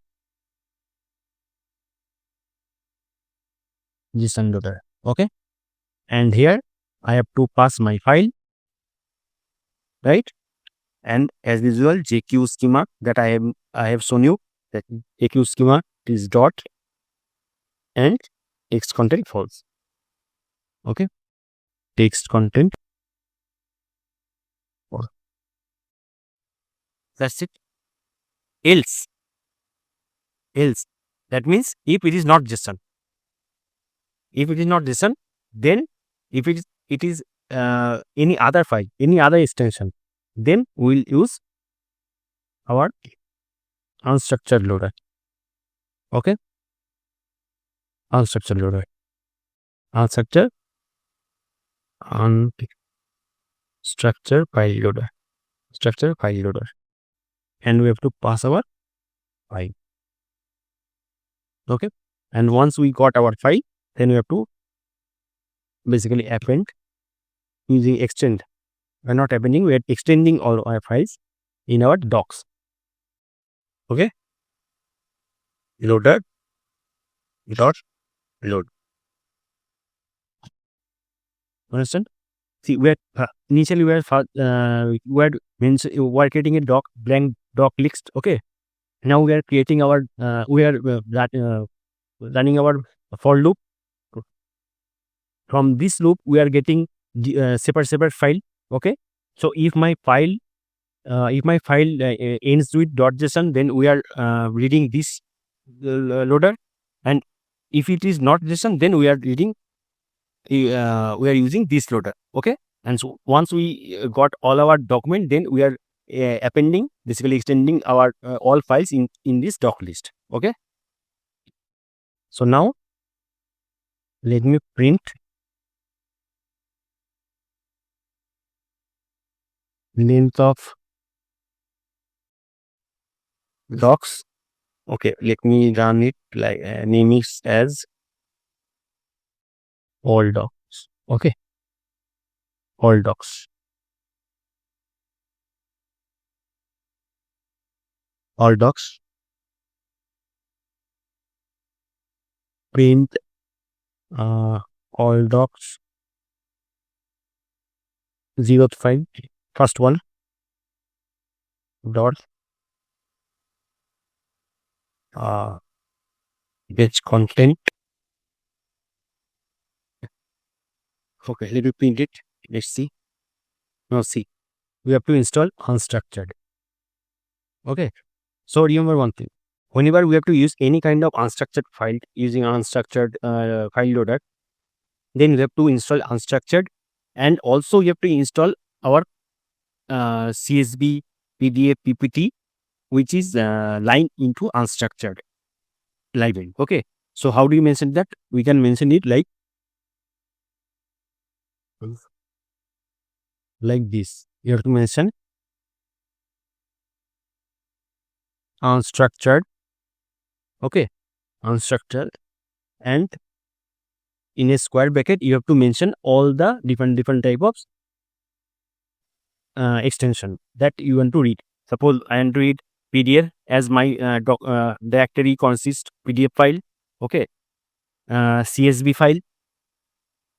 Okay, CSV file and text file, and JSON file. Okay, so I am installing this for one. If my folder consists of HTML file, then you have to install HTML or MD for markdown format like this. Okay, so as per your requirement, you can install all the libraries. Now for the timing, I'm using this for one. Okay,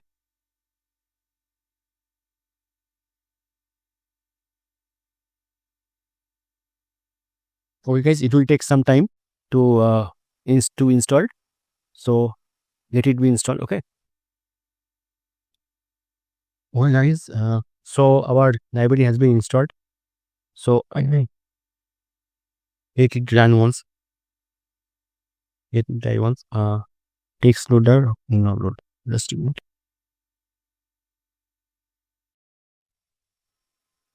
Okay, we have to mention on. Okay,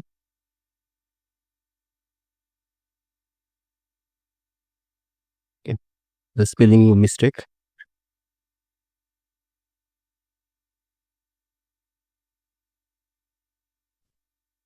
Okay, now it is running. Okay, let me see what the output is coming out. Okay, these two are plans. Okay, I think I have to give a same name. Okay, give same name. Downloader, loader, unloaded dot loader. Okay, well, let me run it once again.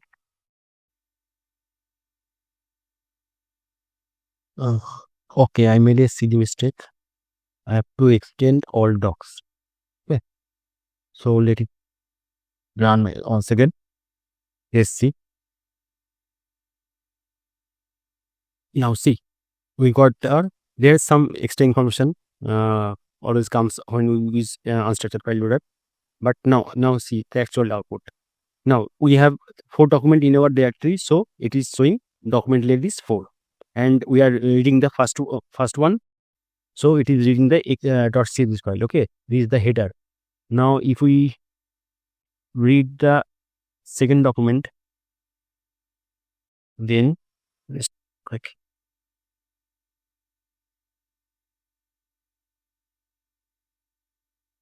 Now see, these are our PDF file. Okay, these are our PDF file. Okay. Now once again, if I write my third one, now see, this is my .txt file. Okay. And if I my fourth one, the last one, now see, this is my JSON file.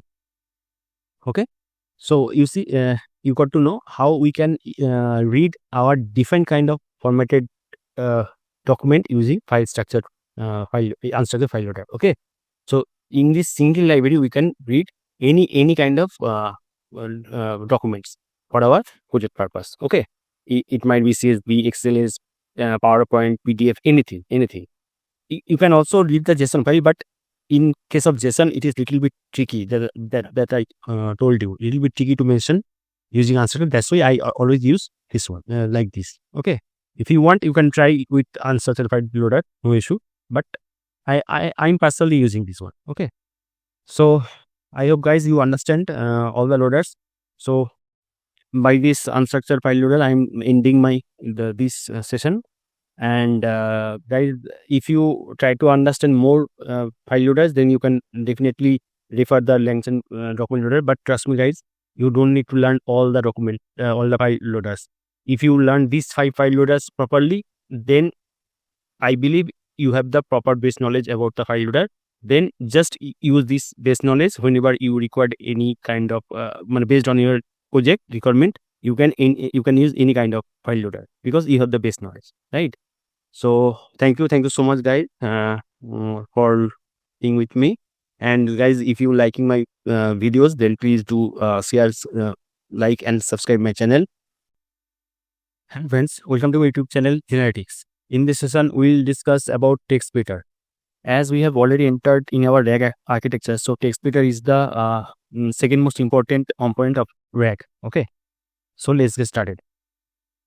So definition of this text splitter is a text splitter in LangChain is a utility that breaks large documents or text into smaller manageable chunks while preserving context. Okay, these chunks are easier for large language model to process because they typically have token limit. So I give you example. Okay.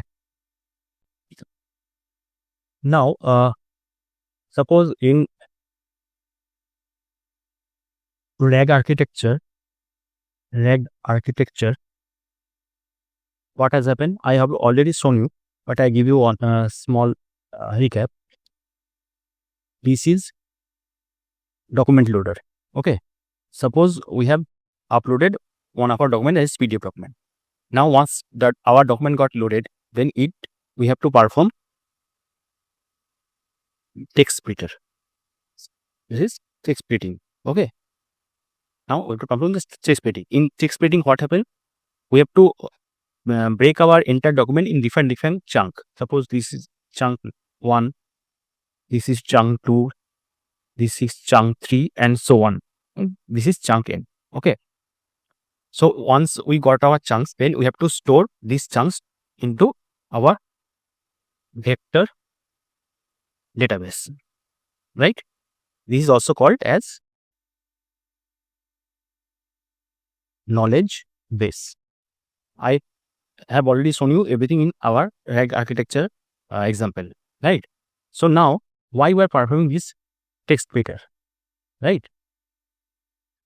Now when we got all these chunks, then we'll store this in vector database, and when these chunks got stored in vector database, then they stored as dense vector. Okay.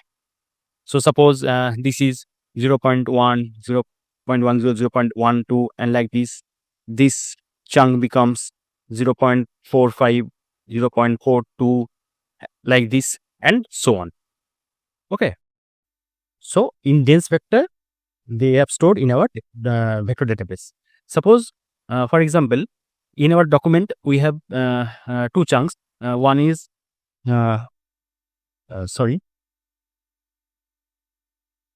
artificial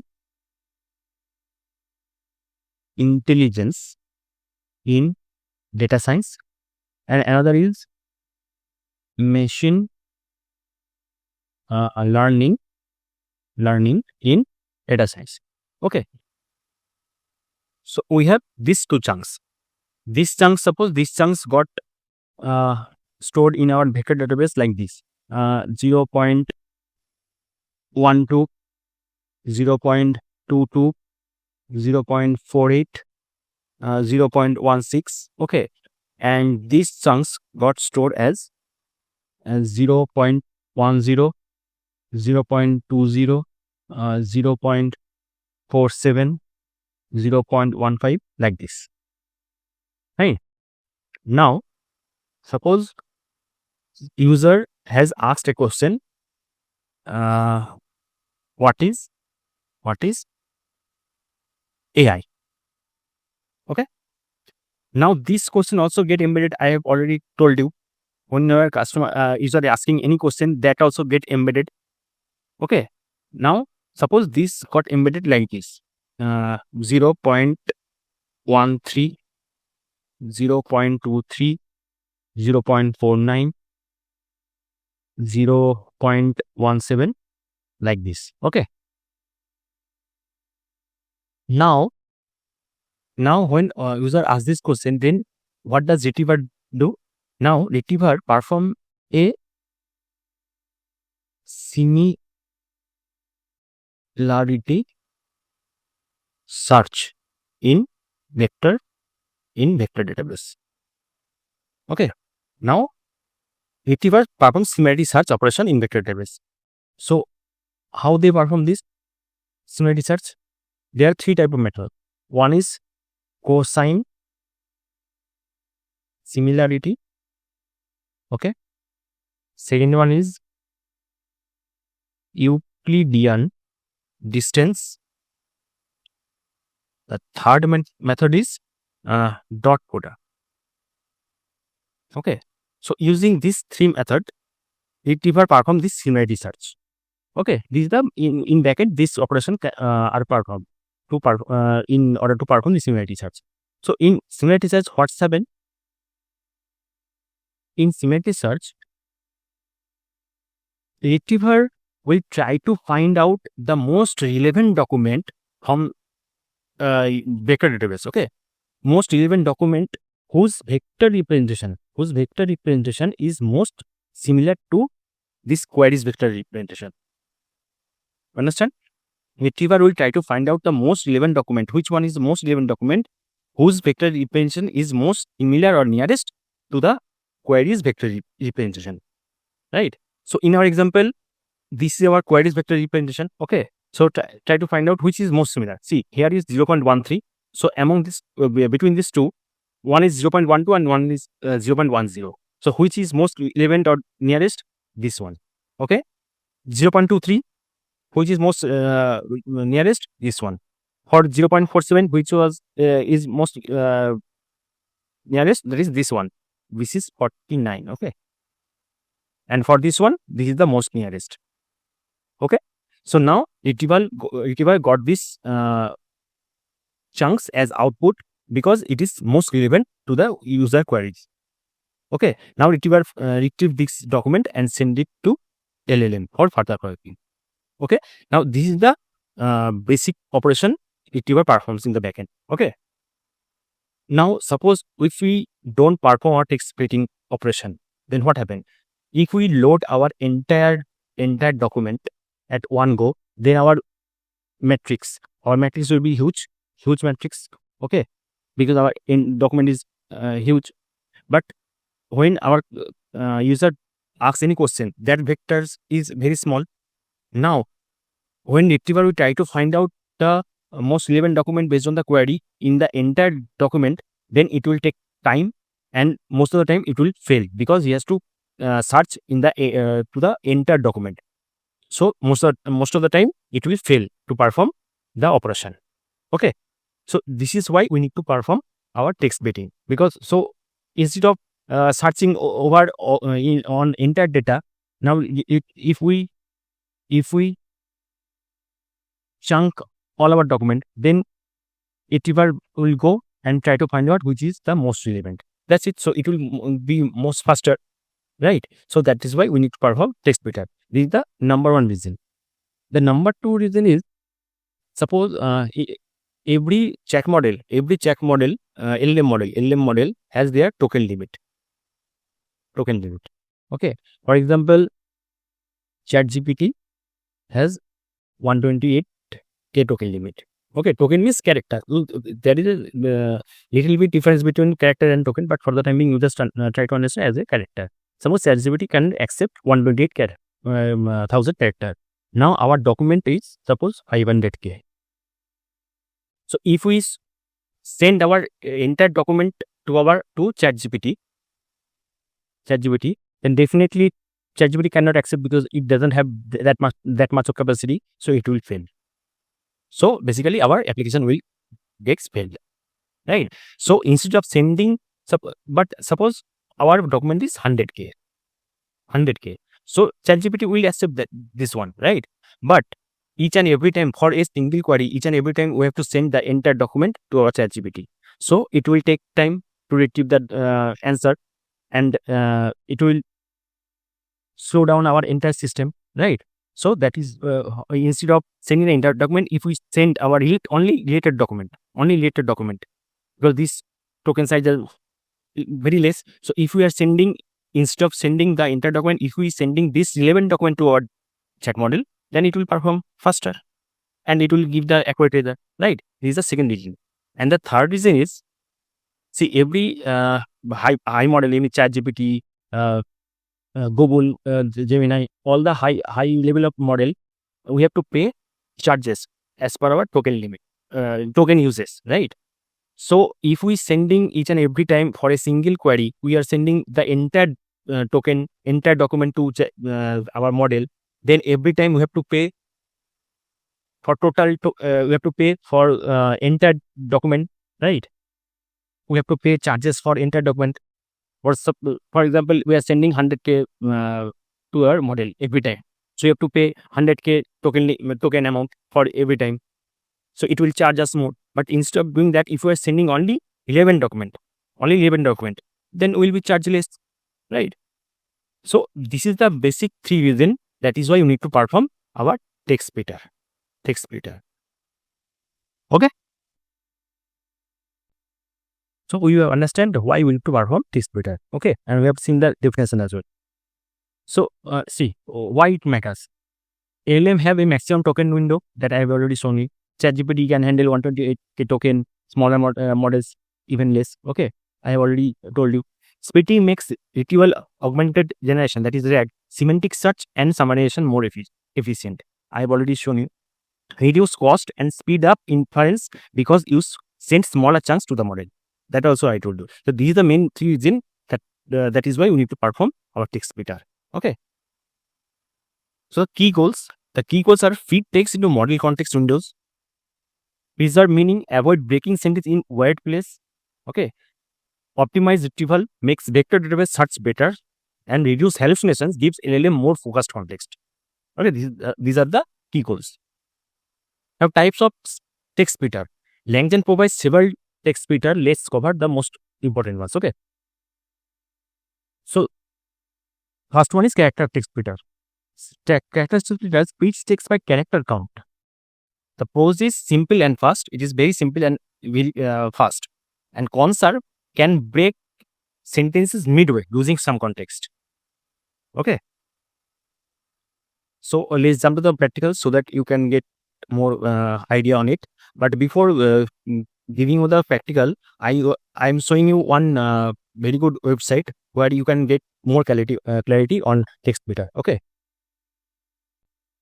So guys, this is a very good website to understand how text better works. Okay. Now see, this is our sample text. Okay. And we have selected splitter as character splitter. Every splitter has two main components. That is, one is chunk size and another is chunk value. Okay. Now suppose we have set our chunk size as 25. Now what happened? Now see, our entire data got splitted at exactly 25th position of the sentence. Right. Now see, you can see different color. So these different color as different chunk. Now this blue color is exactly 25 character, this yellow is 25 character, this red is also 25 character. Like this we have splitted our entire document. Now our entire document is total 2658 character, and it, when we set at 25 as our chunk size, then it becomes 107 number of chunks. Okay, this is the chunk size. Now what is chunk overlap? Suppose we have set as 8. Okay, now see what happens. Now can you see the common green color between two chunks? This is the overlapping. So what is happening overlapping? See, when we use overlapping as 8 chunk overlap, then this, our first line ends till here, but our second line start from here. So what is happening basically, when we set as 8, our first chunk's last 8 character becomes the first 8 character of the second chunk. Okay, last 8 character of the first chunk becomes the first 8 character of the second chunk. So automatically it has the common few portion to in both chunks. So basically what happens, whenever we use any kind of splitter, that time our text got splitted at any position of the sentence, right? So it might be possible our consecutive two chunks might not have any semantic meaning at chunk boundary. This is called chunk boundary. Okay, so if we use just any overlap, then it might be possible that it prevents the loss of meaning of between two chunks, and it maintain the semantic continuity of the meaning. That is why we need to use this overlapping. Okay, so I hope you understand why we need to use chunk overlap and what is chunk size. Okay, in text character splitter. So let's get start our practical and see how character splitter works. Okay. So guys, we have opened our VS Code editor. Now this is our 7th class. So let's create another file. 07 text splitter dot ifyng. Okay. Now let's select our kernel.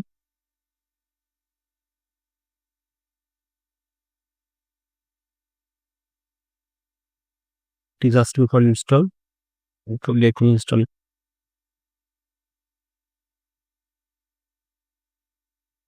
So now it's working. Okay. Now this is our character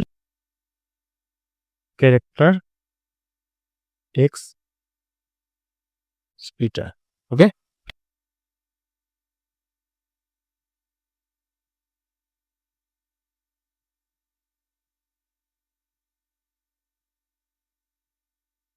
So to import our character text splitter, we have to use from LangChain dot text splitter import character text splitter. Okay. Now we are defining one text. Suppose LangChain makes it easy to build LLM power app. Okay. It has text splitter to handle large documents. Now we are defining these checks. Okay. Now we are assigning a variable splitter and make it character splitter. Okay.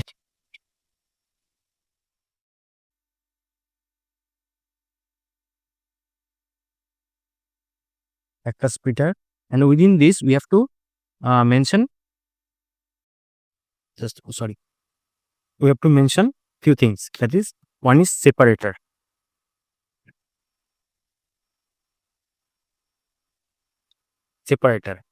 By which we want to separate our text. So as this is character text splitter, so we can use as space or black, anything. Okay, because it and now chunk size chunk size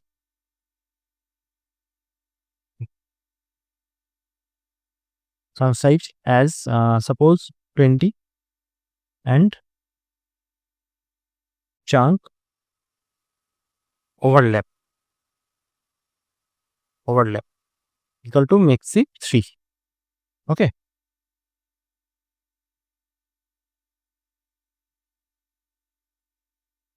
now chunks equal to this is method, that is splitter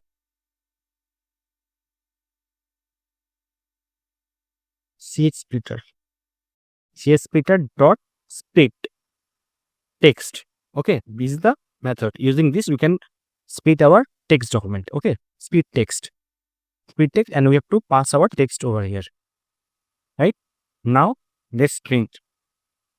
First we print length. Okay, length of the chunks.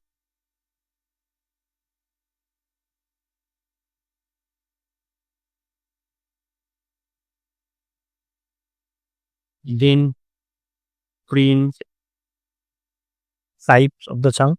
Okay,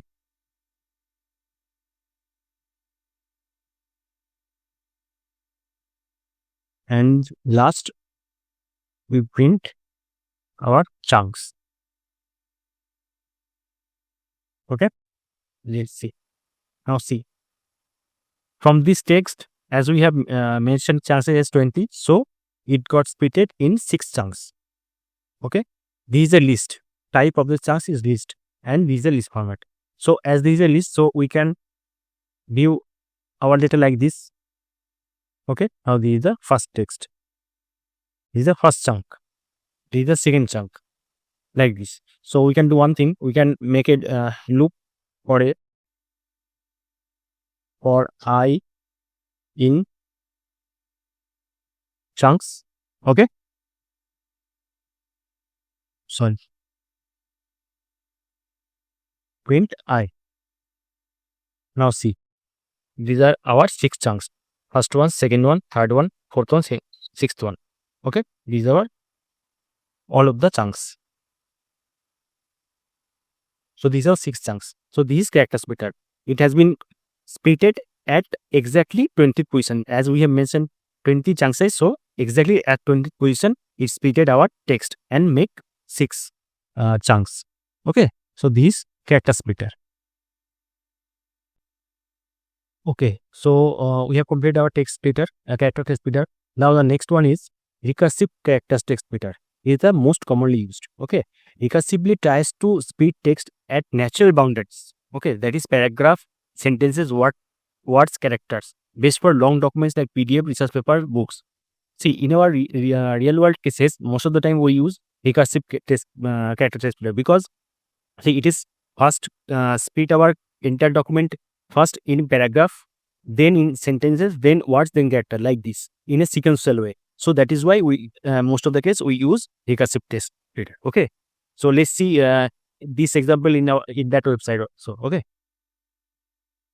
now again we have opened this website. Now see, in this case now we have select our recursive character text splitter. Okay, now see what is happening. First of all, our entire document firstly got splitted at paragraph wise, then sentence wise, then word wise, then character wise, like this. Okay, that is why, see, if you see, this is the first chunk, this is the second chunk, this is the third chunk.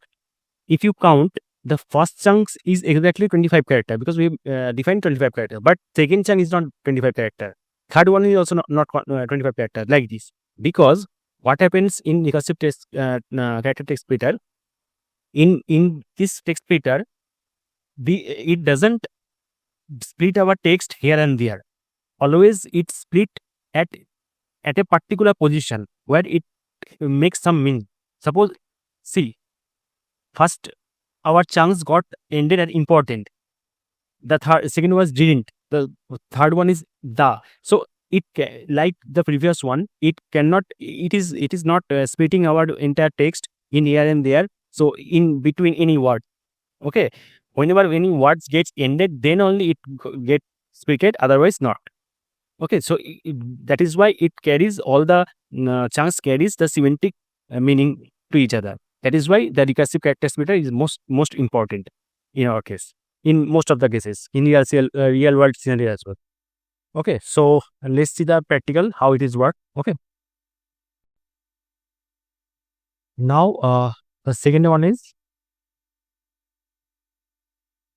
recursive character text splitter. Okay, sorry.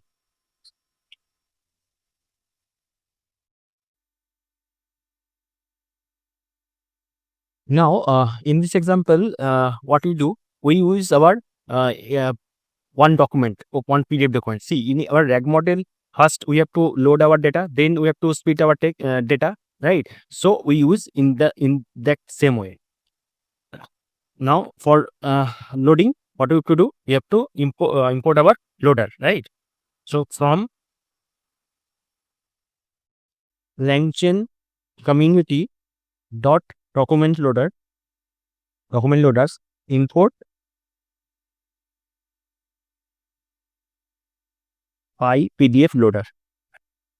First PDF loader. Okay.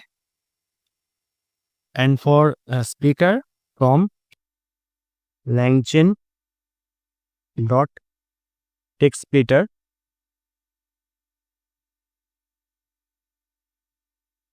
import recursive text splitter, recursive character text splitter. Okay. Now we have to mention our part. We have seen our last video. We have to mention our part. So we use this one. Okay. Now this is our file path.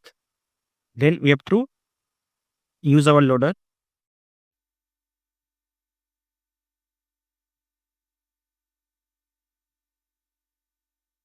File PDF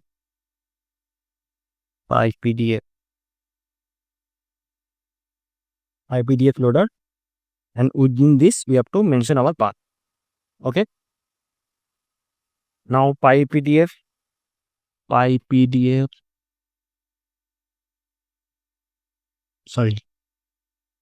dot loader dot load, and we are assigning it in PDF docs. Okay, docs. Now we have to assign our filter.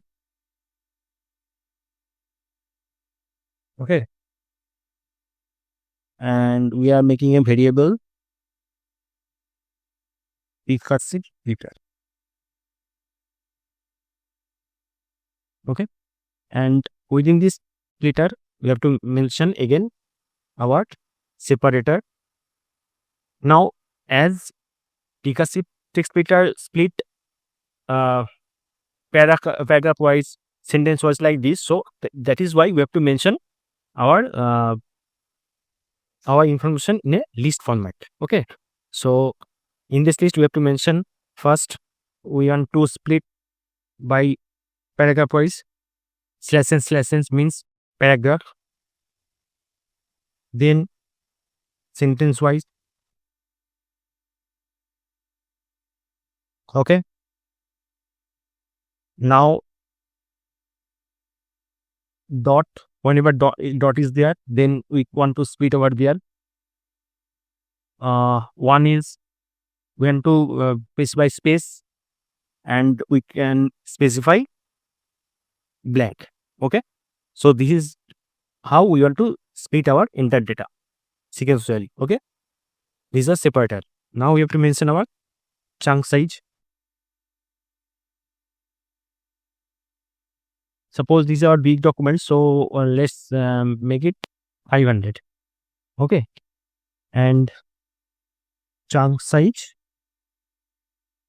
let's make it 30. Okay.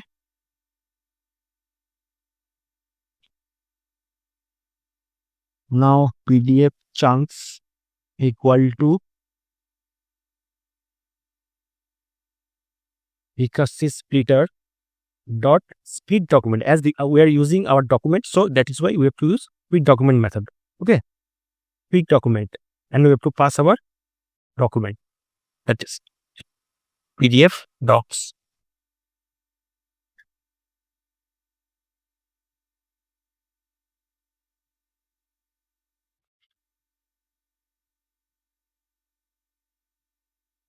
PDF docs. Okay, now let's print the length of the chunk, length of the PDF chunks. Okay, and print as it is list. So let's print chunks. Let's print 10th document. Okay, let's see.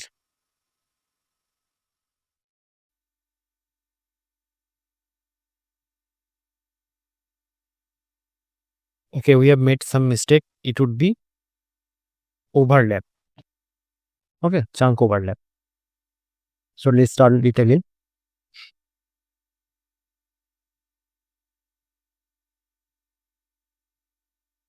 So see, our entire document got split in 1663 chunks.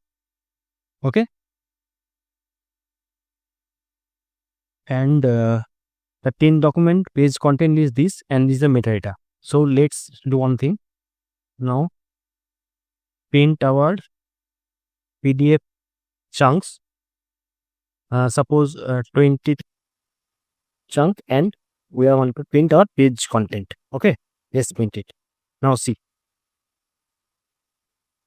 this is our printed chunk in our document, right? So if you see, take a recursive character splitter doesn't split any word in between.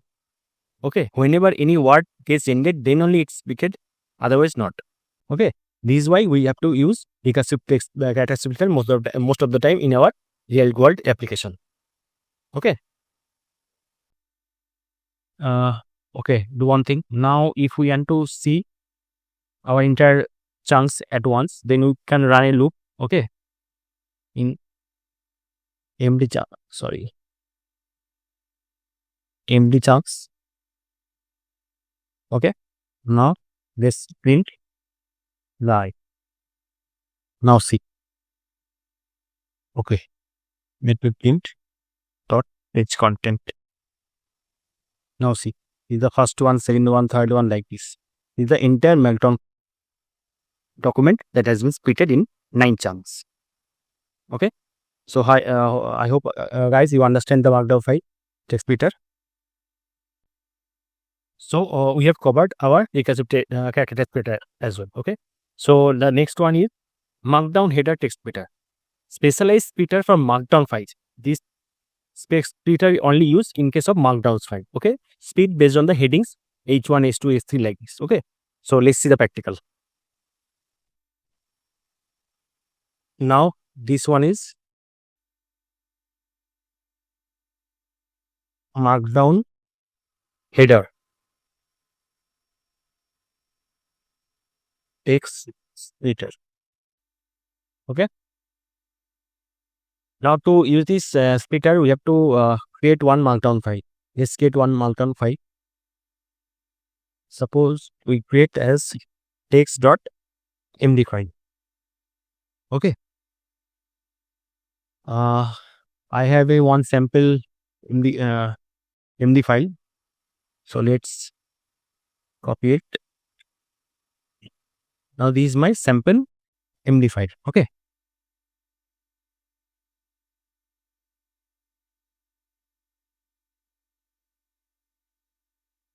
So first of all, we have to use our, as these MD files, so we have to use our text loader. Okay, from LangChain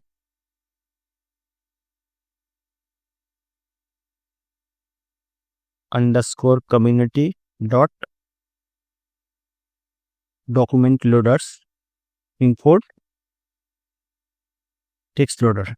Okay, and from LangChain dot text splitter import markdown header text splitter. Okay, now I can mention our path of our file.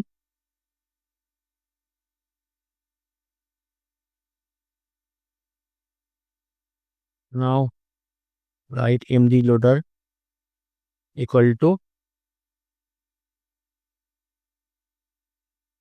text loader, and within this we have to mention our path. Okay, now md docs equal to md loader dot load, right? Now as we are loading our data, text data, I mean MD data using text loader, so it becomes a single list. Okay, but in our splitter we have to send our text only text. That is why we have to extract the text first. Okay, so let's write md text, and from md docs as this is a single list, so we are fetching the first content of dot age content. Okay, so we are fetching only text only, right? Now md splitter, we are defining our splitter. So in this case we are mentioning our markdown text splitter, and within this we have to specify few things, that is headers to split on, by which we want to split our data. So we have to mention like this in a list format. First we have to mention single slash as title. Okay, double slash as section. Okay, and just we have to end the first bracket over here with the separate tuple. Third one,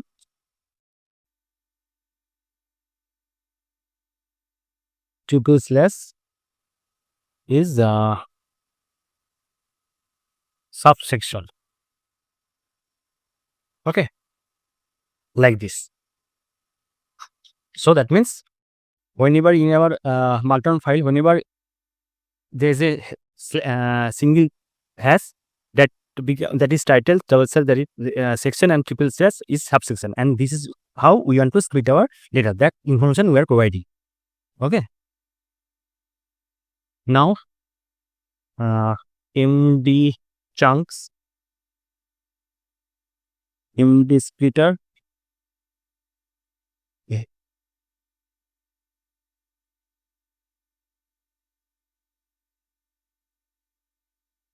dot split text. As this is our text file, md is also text file, so we have to use split text. Okay, and within this we have to send our md text that we have fetched from here. Okay, md text. Now let's print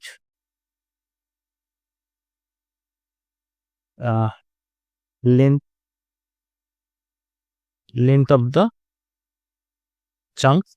Okay,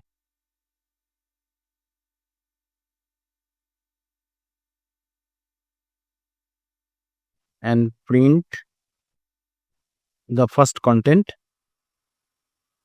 dot h content. Okay, now let's try to run it. Okay, load. There's spelling mistake. Now see, our entire markdown file. These are in markdown file. This entire markdown file got splitted into 9 chunks. And first chunks is artificial intelligence is transforming industry. Now see, let's see one time. How many section is there? 1, 2, 3, 4, 5, 6, 7, 8, and 9. Okay. So see, there is a 9 section. So total 9 section. That is why it got splitted yet at 9. First one is single slash, double slash, triple slash. Everything is mentioned there, and accordingly, the text splitter got splitted our MD file in 9 chunks. And the first one is this first one, single slash. If you this is the second one. Okay, if you print our second file, that is 1. Now see, now the history of AI dates back to the history of AI dates back to the this one. Okay, so this one, and this is the 9th one. Okay, if we print our 9, that means 8. Now see, this is the 9th one. The same thing. AGI artificial intelligence, AGI artificial intelligence, same things. Okay, so I hope you understand how Markdown text splitter splitted our Markdown file. Okay, so okay guys, we have completed our Markdown header text splitter. Okay, so choosing the right text splitter. In case of PDF research paper, we have to use recursive text splitter. For Markdown, we have to use Markdown header splitter. For HTML pages, HTML text splitter. Token label, we have to use tokens text splitter. For simply text, we have to use character text splitter. See guys, like document loader, there are many more splitter as well in LangChain. So if you are interested, then you can refer LangChain documentation and you can learn many more splitter. But trust me, you don't have to learn each and every splitter, because if you have base knowledge, then you can use any kind of splitter based on your project requirement. Right. So if you have proper knowledge, if you see these 3 text splitter that I have shown you, if you see it properly and understand properly, then it is more than enough to understand about the text splitter. So you have the base knowledge. Now, based on your project requirement, you can use any kind of splitter whenever it is required. Okay. So I hope guys you understand my entire video. So till now, if you are liking my videos, then please do like and share. And if you not yet subscribe my channel, please subscribe my channel. Thank you so much. Now we are ending this session. Okay, thank you. Hello friends, welcome to my YouTube channel Genetics. In this video, we will discuss about embedding. Embedding is the third most important component of RAG architecture, which I have shown you multiple times. Okay, so let's get started. So it's the definition of it. An embedding is a numerical representation of text. Text means sentence, paragraph, or document as a vector in high dimension space. Okay, and this space is 382 3072 dimension. So this dimension means size of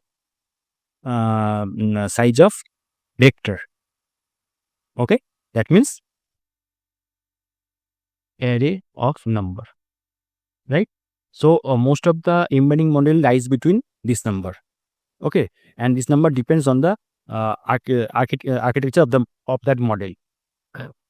So all the low level models gives low dimension, and high level model gives high dimension. So low level dimension means low accuracy, and high level dimension means high accuracy. Okay, just remember. I give you one example how this dimension physically expressed. Okay, so suppose I have a text. I live in India. Suppose this is my chunk. This is my text. I have to embed this chunk. Okay. Now, if I'm using any model that gives the 384 dimension, okay, then what happened? Then my text will be represented as like this. Suppose 0.12, 0.42, 0.23, like this up to 384. Up to 384. This would be the dimension of this chunk if I use any model that gives 384 dimension. Now suppose I am using any model that gives 3072 dimension. Chat OpenAI, Google, they provide 3072 dimension. Okay. So in that case, if I embed this my chunk, then it will be converted like this 0.12. For example, I'm giving you 0.41, 0.72, and dot dot dot up to 3072 dimension. Up to it goes up to 3072. Okay, because this model gives 3072 dimension. So this is how our chunks got converted in vector. Okay, so remember one more thing. In our document, when we are converting all our chunks into embedded model, then remember all our chunks, all chunks will have the same dimension. Okay, just remember, irrespective of number of words, number of characters, whatever chunks we have, all the chunks will have the same dimension. Just remember. Okay, so if in our document we have 100 chunks, then all 100 chunks will have the same dimension. That is, if 34 or 302, whatever it is. Okay, all chunks will have the same dimension, right? So this is dimension. So the idea is similar meaning, similar vector. Okay, example is car and automobile vectors close together, car banana vectors far apart. That means, suppose, let me erase it. Suppose car represented as 0.21, 0.42, 0.63, 0.84. Okay. Now, automobile. When we embedded this automobile, then it will be like this 0.23, 0.45, 0.59, 0.80, like this. And when we will embed this banana, then it will be like 0.84, 0.72, 0.93, 0.10, like this. Because see, car and automobile lies in the same community, right? Same community. That's why they both represent the almost similar vector or nearest vector. Okay, but banana is completely in different segment, right? So whenever you compare car and automobile, then you will get a similar vector. But if you compare car and banana, then you will not get any kind of similar vector, right? You will not get. That is why car and automobile have the cosine similarity, and in the backend, this operation has performed. Okay, that is why it is written here: car automobile vectors close together and car banana vectors far apart. Okay, so I hope you understand.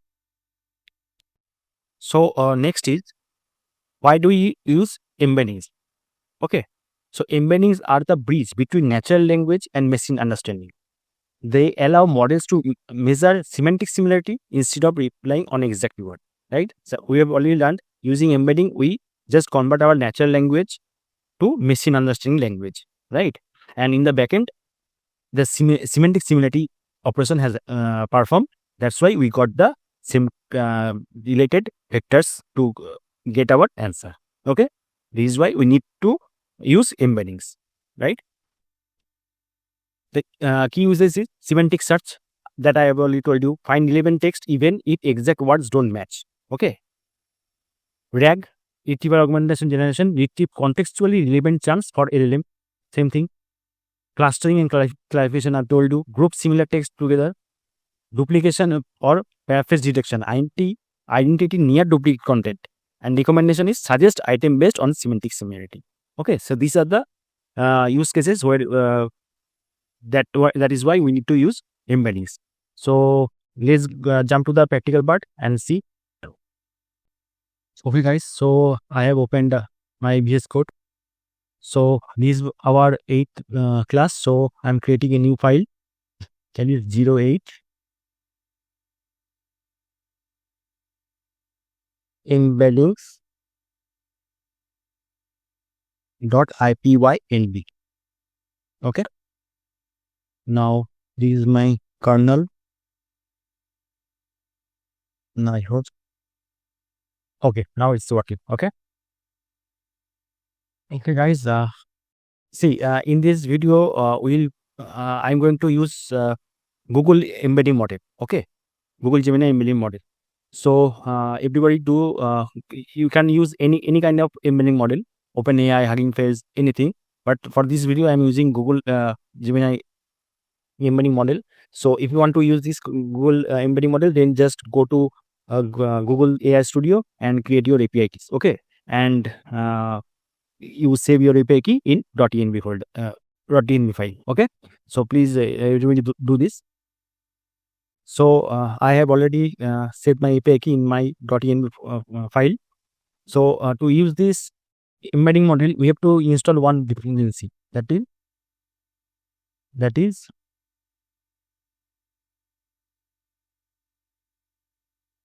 LangChain _Google _Gen AI. So you have to install this library. Okay, so let us install.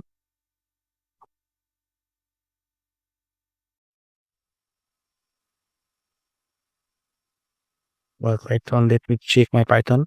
Okay, it is running. Now let's install it. Okay, pip install -r requirements.txt. Okay, now our Google Gen AI embedding model gets installing. Okay, so wait for a minute. Now it has been installed. Okay, now let's get back to our file. Now let's delete it, and I'm writing Google embedding model. Okay, now to import our Google embedding, we have to use from LangChain Google Gen AI import Google Generative AI embedding. Okay, now we have to import our .env from .env import load env to load our environment variable.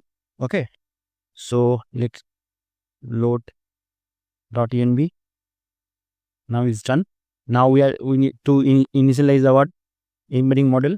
Okay, so embed equal to embedding, and within this we have to mention our model. So we will use model Gemini embedding 01001. This is the model. Okay, now we will use this embedding model. So now what we have to do, we have to call our embed dot. See, there's two options: embed documents, embed query. Whenever we will pass our any query directly in the embedding model, then we have to use embed query. And whenever we have to send our total document as a chunk or as a text, list of text, then we have to use embed documents. Okay, so first we see embed query. Okay, and I'm passing one text. I live in India. Okay, now let me print. Okay, let me do one thing. First run this one and let's see. See, this is the dimension. This is the vector representation of I live in India. Now if you want to see that length of this dimension, then do one thing. I am putting this into one vector variable. Okay, now print length of this vector. Okay, and if you want to see the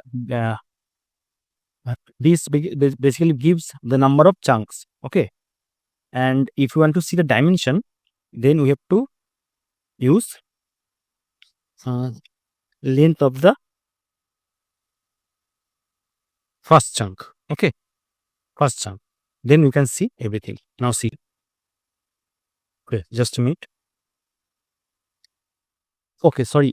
As this is our single query, so it doesn't have any list of chunks. Okay, that is why it is showing error. Now see, the dimension of our query is 3072. So whatever query you will mention over here, all will have the same dimension 3072, because this Google Gemini embedding model gives 3072. So if we pass here anything, I want to have my dinner, that also gives the same size of dimension. Okay, this is the main funda. Now let's do one thing. Now we are copying the same thing. Okay, now let's copy everything. Now we are passing, instead of a query, we are passing a list of text. Okay, suppose text, a list of text, and suppose one is I live in India. Okay, and another is I am a data scientist. Okay, these two list of text I am passing. Okay, now same thing like this. Okay, embed dot, this time as we are passing our list of text, that's why we have to use embedding documents. Okay, and within this we have to pass our text, this text, list of our text. Okay, now see, what is it? Now see, there are two chunks. Okay, so this is the first chunks. This starts from here and it goes up to 3072. Okay, now you scroll down here, you will find somewhere it gets ended.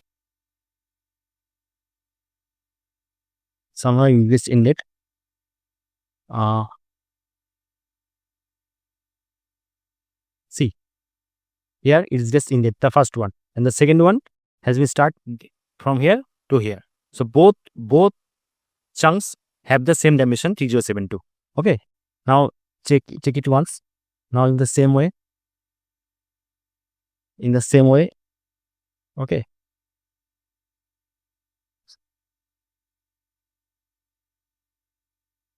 I have to copy this line. Okay,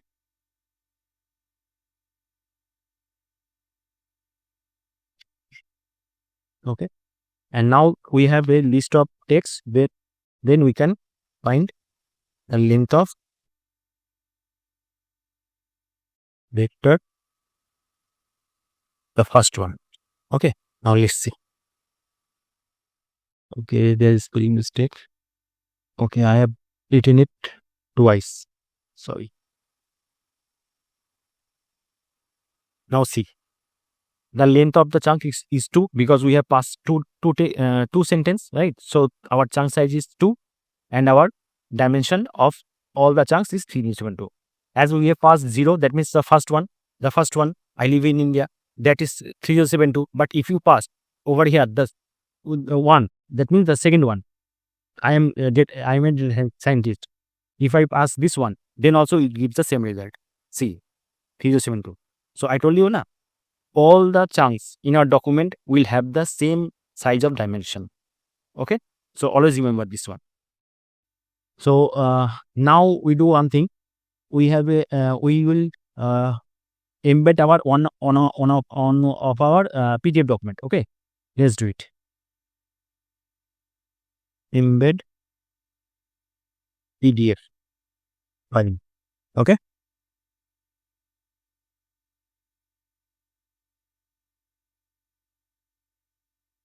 because in our real-time scenario we have to always embed our file, all the files, right? So let's start. Now again I'm copying everything. These are the common things. Okay.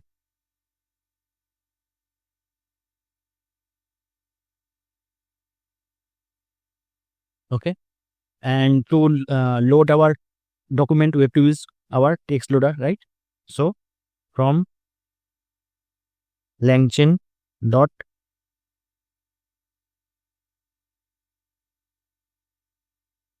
underscore community dot document loaders import PDF loader. Okay, PDF loader. Now everything is mentioned over here. Now I have to mention my file path. Now I'm using one PDF I have, that is air pollution PDF. Okay, copy edit path. I'll put it over here. Right. Now we have to use our loader. Right.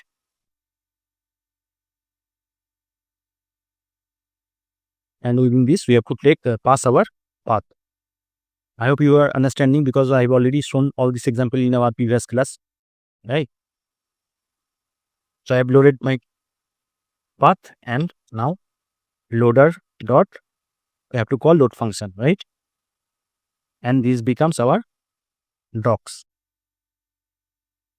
Okay. Now once we got our docs, then what we have to do? We have to split our text, right? So again, I'm trying to give you the step-by-step example. Okay. So now for text splitter, I have to import from LangChain dot text splitter import recursive character text splitter, right? So again, we have to define this one, splitter equal to recursive character text splitter, and we are mentioning chunk size as 500 and chunk overlap equal to 30, right? Now what we have to do? We have to split our text, that is splitter dot split documents, right? And within this, we have to pass our docs, right? And we are saving it in a variable, that is chunks. Okay. Now guys, now as in our embedding model, we have to send a list of text, right? List of document. That is why, but whenever we got our chunks using this recursive text splitter, then it might be remember there once we got the output, then there is two component. One is page content and one is metadata, right? So we want only page content, and that content I have to send in my embedding model to get vectorized, right? So that is why we have to extract our page content only. Okay. So what we have to do? Suppose text, we are writing text content equal to, we have to write run a loop. So for chunk in chunks, okay, and from here we have to increase the page content. So page content of what? This chunk dot page content.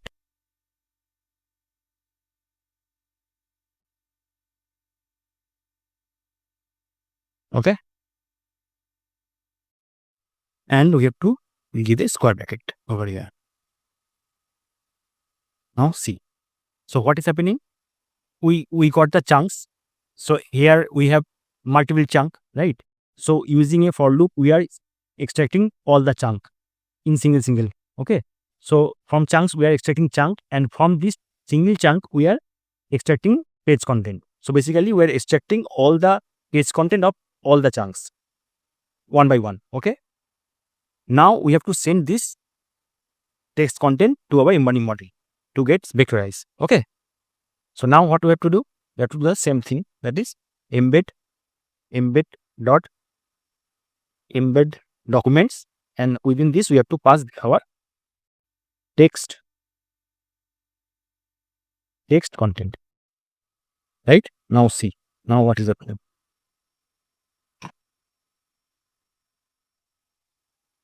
Now we got the entire declaration. Now see with the size and chunk size. Okay, print chunk size, length of, okay, let me put a variable,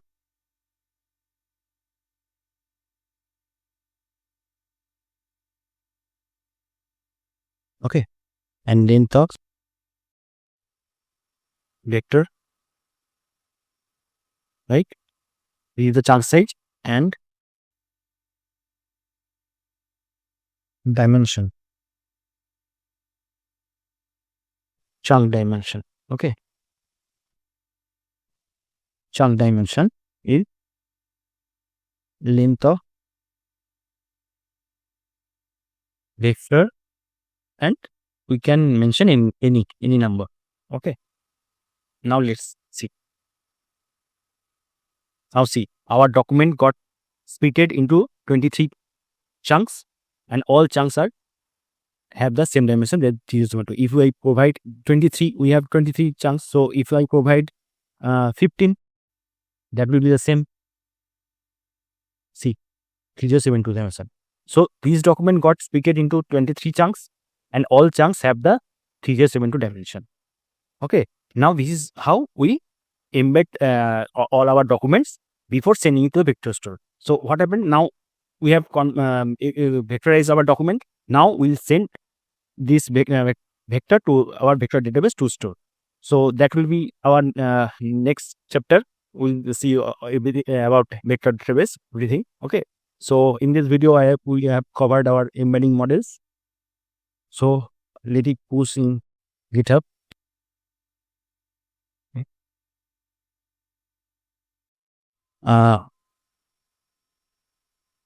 Git and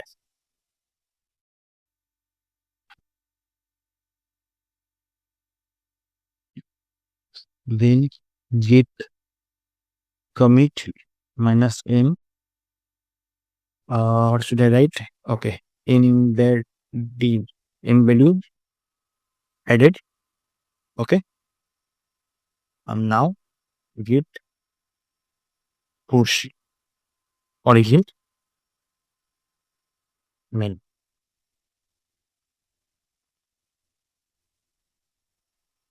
Now guys, I have pushed all the documents in my GitHub. So I will give this GitHub link in my description box. So whenever you require, you can check over there and you can download the codes for your practice. Okay. So guys, by doing this, we are ending this session. Okay. So guys, one more request. If you like my videos, please do like and share my videos. And if you've not yet subscribed, please subscribe my channels and support me. Okay. Thank you. Thank you so much. Hello friends, welcome to my YouTube channel Genetics. In this particular video, we are going to start our next rack component, that is vector store. Okay, so let's get started. So let's see the definition. Vector store are specialized data store that enable indexing and retrieves information based on the vector representation. Okay, so in last session we have already discussed about how we represent our data in vector form, right? We have our text and we embedded it. We perform the embed operation and make it vector form. Okay, and then we store it in vector database. Right? So this is exactly mentioned over here. Next is, okay, let me erase. Next is, these vectors called embedding capture semantic meaning of the data that has been embedded. So basically what happens when our data got stored in different chunks, right? In different chunks, our data got stored in vector database. So once this data gets stored in vector database, then all the chunks got a cosine similarity value. Okay, so based on this cosine similarity value, they basically capture the semantic meaning, and once vector store get the query vector, then based on this query vector, they try to find out which documents are most relevant, and then they retrieve the relevant document based on the query. Okay. And the next one is vector store are frequently used to search over unstructured data such as text, image, and audio to retrieve relevant information based on a semantic similarity rather than exact keywords matches. See, in vector store, we can store any kind of unstructured data that you have to remember, such as text, image, audio. Any kind of data we can store in our vector database. Okay. In vector store, what happens? To retrieve relevant information based on the semantic similarity. When user gives any query, then query gets embedded, and vector store in backend, they perform semantic similarity operation. And based on that, vector store try to find out the relevant document. Okay, relevant information or relevant document. So once vector store got the relevant information based on the query, then they fetch this related document and send it for the further processing. Okay. So this is how basically vector store works. Next is architecture. See, this is our vector store. Okay, now in this vector store, our entire document has been stored. Okay, now see, this is one document. These are two other document. This is one document. Now these two documents are stored here because these two documents have the most cosine similarity value. Okay, that is why they lies in a one segment. This data is completely different. That is why it is lies in different segment, and this is data also different. That is why it is lies in different document, different segment. Right? Might be if it is like it is mango. Suppose it is mango, and this data is apple. So both are lies a same segment, that is fruit. Right? That is why they have the cosine similarity value, and they are lies in this segment. And might be this document is might be tiger. So this is completely different. That is why it is lies here. This might be fish. So it is lying over here. So based on this, our entire document got stored in our vector database. Now when user asks any question, then this question gets embedded first, right? And this embedding vector goes to the vector store. Once vector store got the query vector, then based on this, vector store perform the similarity search operation. So using this similarity search operation, vector store try to find out which is the relevant document. Okay, relevant document. Suppose vector store find these two documents are more relevant to the query vector. Now once vector store find these two documents are more relevant, then this vector store fetch this document and send it for the further processing. Okay, now vector store find this relevant document and send it for the further processing. So this is how vector store works, and this is basically our vector store architecture. Okay, so this is our vector store architecture, and this is how our vector store works in the backend. Okay, I hope you understand, guys. So next is integration. LangChain has large number of vector store integration, allowing user to easily switch between different vector stores implementation. See, in LangChain there are plenty of vector store. Okay, so it is very easy to switch between vector store, because if you have the knowledge for one or two vector store, how they work, how they implement, how they integrate with LangChain, if you have the knowledge, then you can switch any vector store anytime. Okay, so let me give you the examples. Okay, this is the vector store official document. Okay, see, there are so many vector store. See, AstraDB vector store, Coma, ClickHouse, and Databricks, Fast, OpenGhost, PG Vector, Redis, Pine Vector store, SQL server. There are plenty of vector store there. So if you understand one or two vector store, then that is more than enough to understand about vector store, and you can use any vector store based on the requirement. Okay, so it is not possible for me to cover all these things. So what I'll do, I'll cover the most frequently used and most important few one. That is one is Chroma. Okay, second is Fire, and Pinecone vector store and SQL server. Both are also very important. So what I'll do, I will cover in this video Fast and one more is Chroma. Okay, and in future when I'll build the application, that time I'll show how to use the Pinecone vector store. Okay, so by doing this, we can cover these three vector store, and that is more than enough. If we have the understanding about these three vector store, that is enough to implement any kind of vector store, right?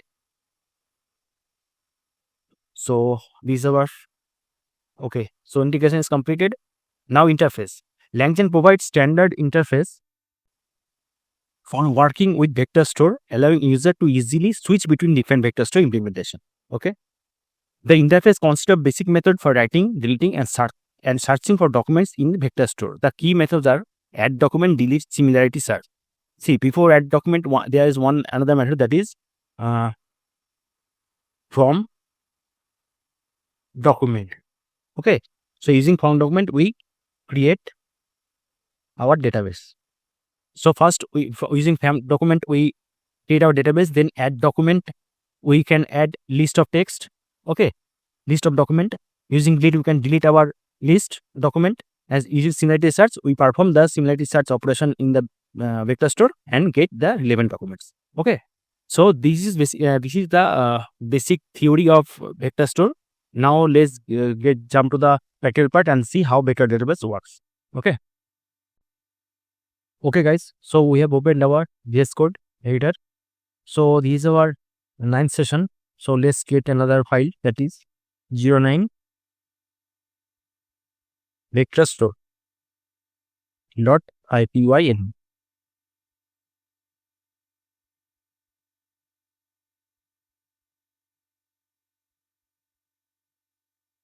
Okay. Now select our kernel.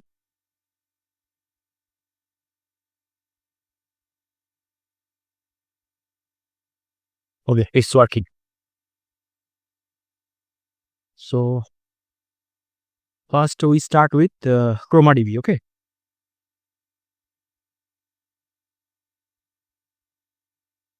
ChromaDB. Okay, so in our vector store, we can store our document and text both. Okay, so let's start with text. Let's see how we can store our text. Okay, and do text.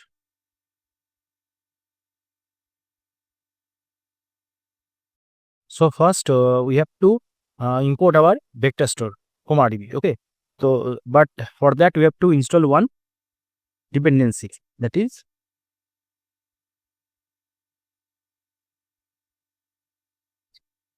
ChromaDB. Okay, ChromaDB. This library we have to install. So let's install it.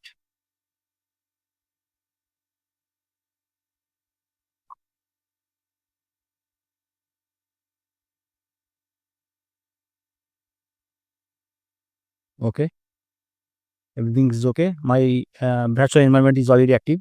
Now let's install our requirements. Okay, -r requirements.txt. Okay, now it is installing our ChromaDB. Okay, so let's wait for the minute. Okay, so ChromaDB is installed. Okay, ChromaDB has been installed. Now let's import from LangChain vector store import Chroma. Okay, import Chroma, and in operating In case of embedding, we use Google. Okay.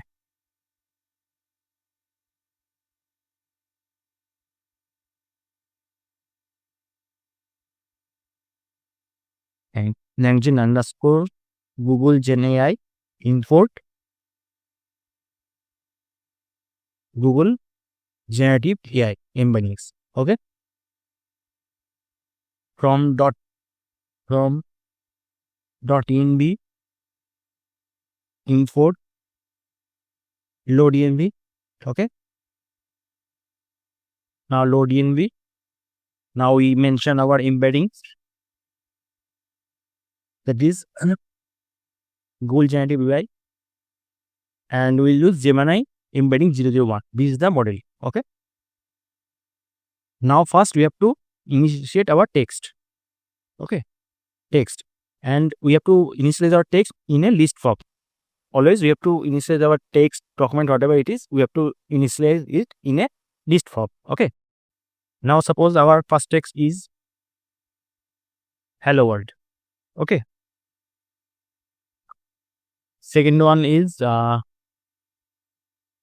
suppose world economy. Okay. These two are text.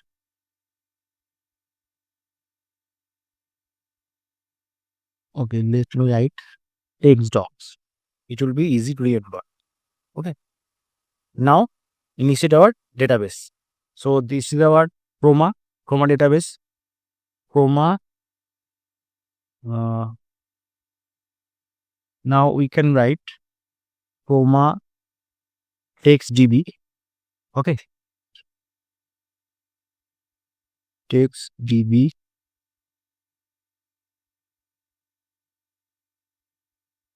equal to Chroma dot from text. Okay. See guys, there is two options, from text and from documents. Whenever we send our documents, then we have to use from documents, and when we want to send our text, then we have to use from text. Okay. So these are text, so we are using from text. And within this, we have to mention first parameter as text, and we have to pass our this text document. Okay. Second is embeddings, and we have to pass our this embedding models.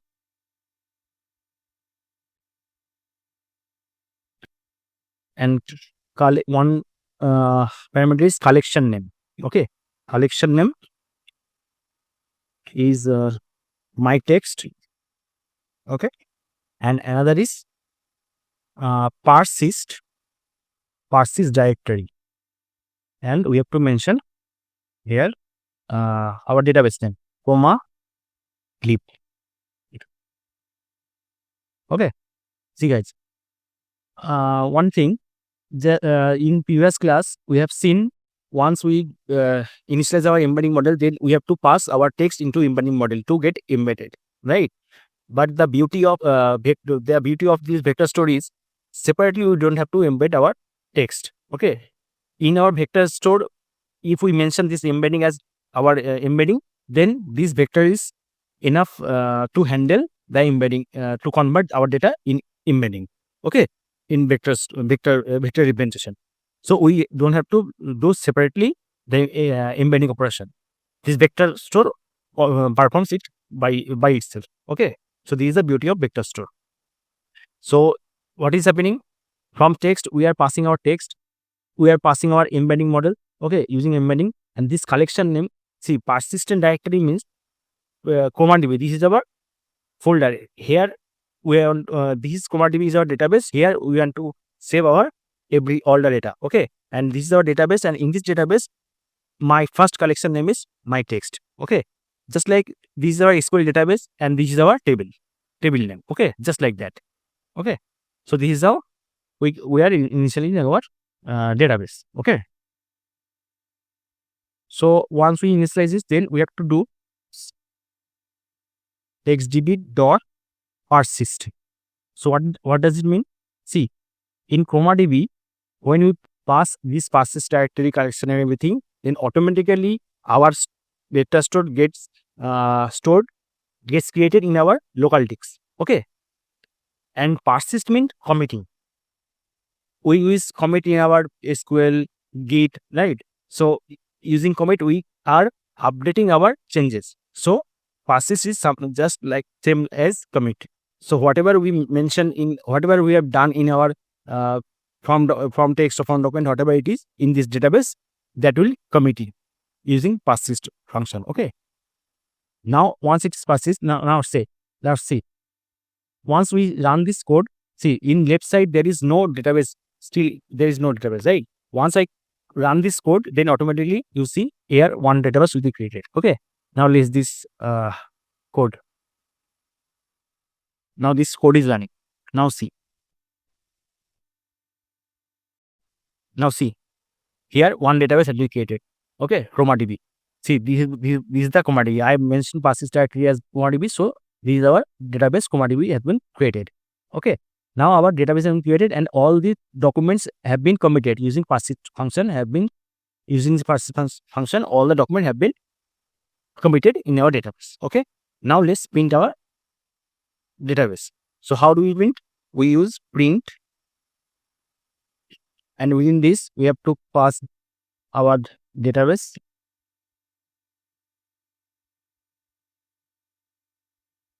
Sorry. And there is a method that is get method. In ChromaDB there is a get method. Okay. Using the get method, we can find all the documents, and we have to pass these document keywords. Documents. Okay. Now let's print.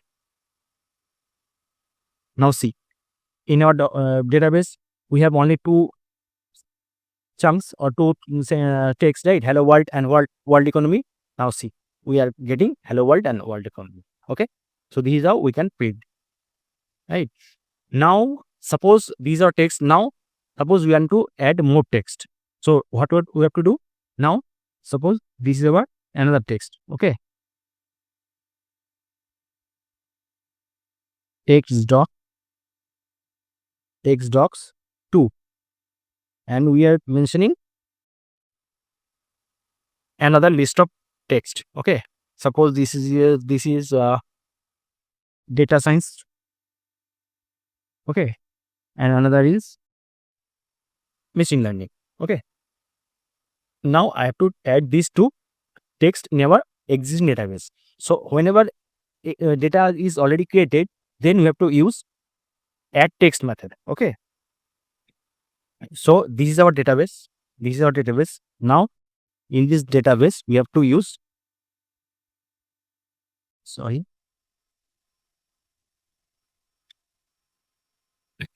add text method. And within this we have to pass text as our new text. This is the text document 2. Okay.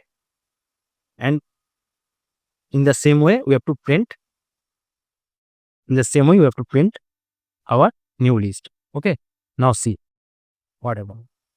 Now see, previously we have two text, hello world and world economy, and now we have adding these two text, right? So now our database become hello world, world economy, data science, machine learning. Okay. These two and these two. Okay. Now these have been added. So these are updated database, right? So these is how we can add any kind of text in our database. Now let's add document. Okay. Adding documents. Okay. So how do we add the documents? First of all, we have to import all these things as it is. Okay, this is not required.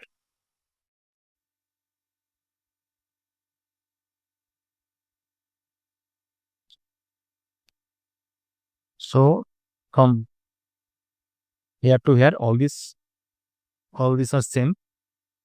Okay.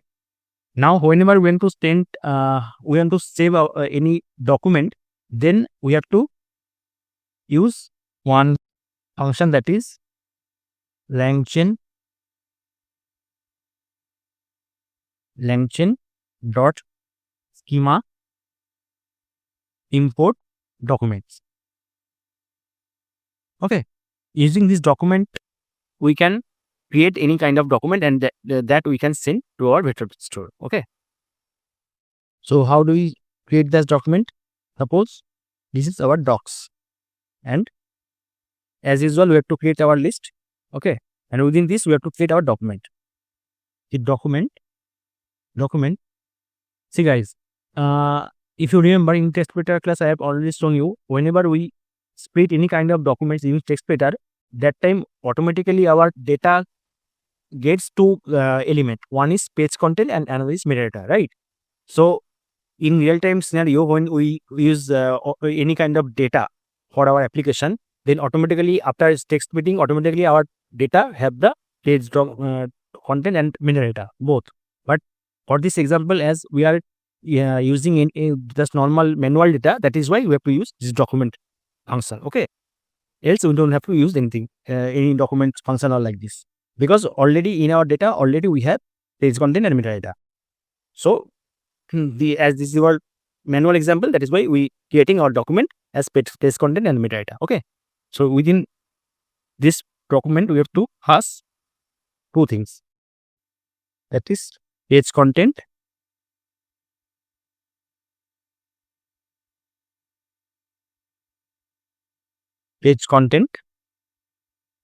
and another is metadata. Okay,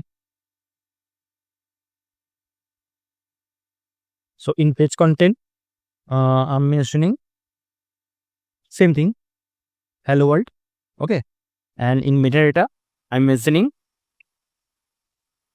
at source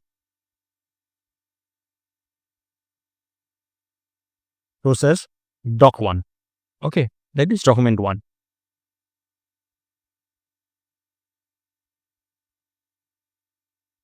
The next document is page content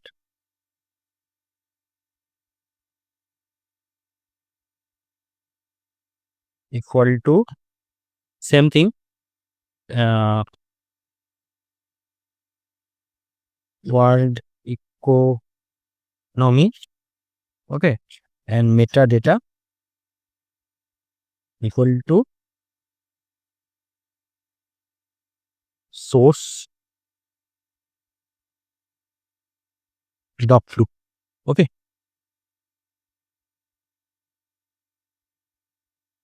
right? So our document is ready. Now write chroma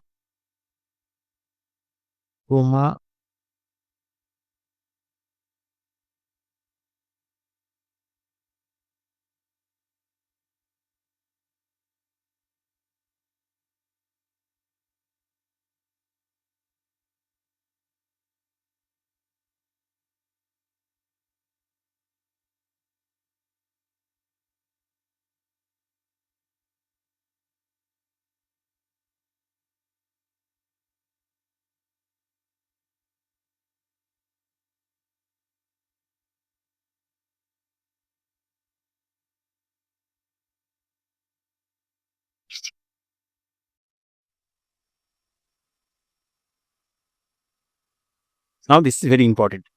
Okay, now suppose we are assuming as result.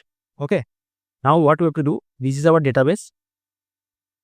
Using our database, this database perform the similarity search. So using one, there is a one function, that is similarity search. Okay, now similarity search, what we want to search? Suppose user asked a query about word. Okay, this is a query and we want k equal to 2 means top 2 result. See, once vector database perform any searching, they find out the given document, right, and they put it in descending order. Okay, whatever they get the relevant document, put it in descending order, and among that documents we want top two record. Okay, that's why we have mentioned k equal to 2, right? Now we have to run a for loop for I in result, okay, and print I dot page content, okay, and I dot metadata, okay. Now see what comes out. Now see, world economy source is, okay, there's a still mistake, document 2, and hello world source is document 1. Now what is happening? Customer, suppose user has asked a query about world. Now this is our database, okay, this is our database. Now what vector store do in backend? Vector store try to find out which vector is more relevant to the query vector, okay. Now as user has asked about world, so in our database world is mentioned in this vector and in this vector, and we have asked top 2, that is why they have mentioned this one and this one. If we asked the top 1, then among these two, between these two, this is the most relevant. World economy is most relevant, that is why it mentioned here. If we mention 3, let's see. First one is world document, second one hello world, third one is machine learning. See, in machine learning there is no word about world, right? But as we have we explicitly mentioned 3, we want 3 result. So after these two text, vector store find this machine learning is more relevant on about with world. That is why it is mentioning machine learning, because we explicitly mentioned that we want 3. If we mention 4, then machine learning we also show the data science.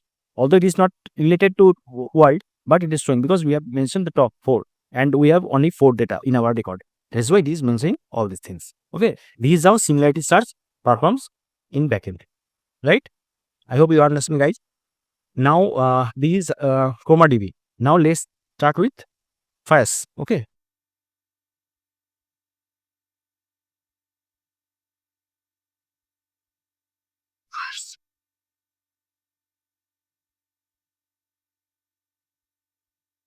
So before running the Fast, again we have to install one dependency, one library, that is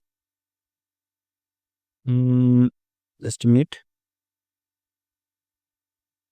This Fast CPU. Okay, this is the library that we have to install in order to run our Fast database.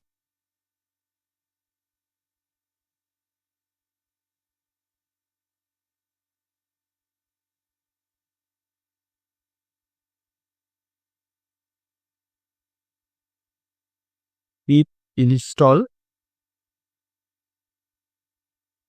-r Requirements.txt. Okay. Now let's start it. Now it is installing our Fast vector database library. Okay. So wait for a minute. Oh, okay. It is already installed. Now it is been installed. Now let's run our Fast document, Fast vector database. Now first we are adding text. Okay. Adding text.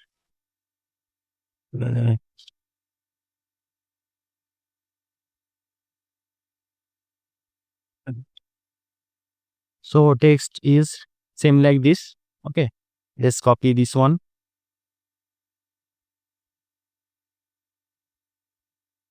And instead of comma, we have to import first.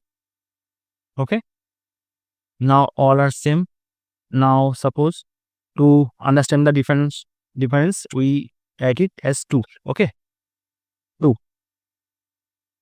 And this is Fast text document, and instead of comma, we have to use Fast. Okay. All are same. All are same.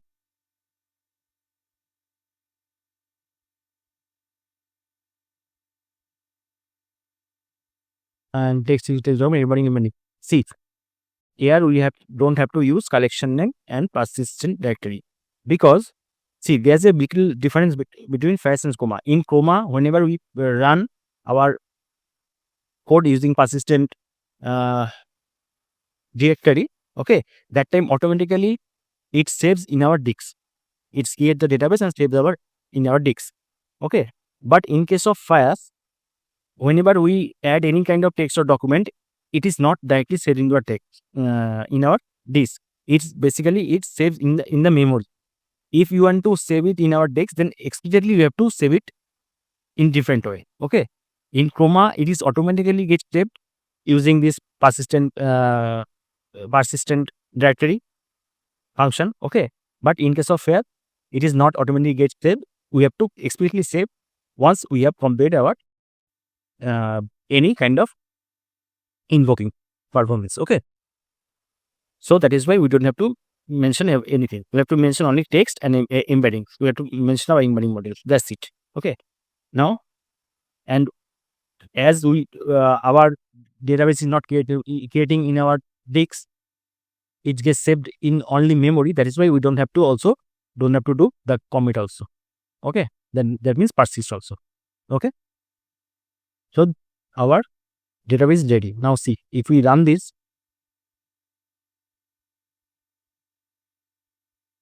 it's just executed. That means our database has been created, but in our disks, in our local system, there is no database has been created. Okay, it has been saved in memory. Now if we want to see our database, then we have to perform. Suppose this is result 1. Okay, and in fast there is no function like .get method like comma. In comma we have seen .get method, right? .get method. Using this we can see all the documents whatever saved in a comma database. But in case of fast, there is no function like .get. For that we have to use this one, fast this one, fast .db. Okay, doc store. Okay, there is a function that doc store dot underscore dit. Sorry,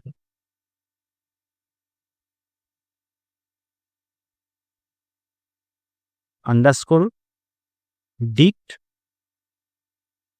dot values. Okay, and we have to put it in a list. Okay, okay, now again we have to run a for loop for the in result 1.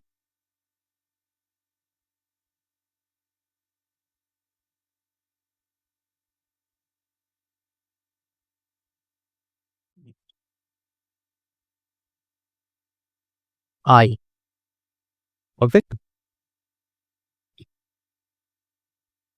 and let's run it. Now see, this is by default page content data science. Just a minute, guys. Okay, that would be D.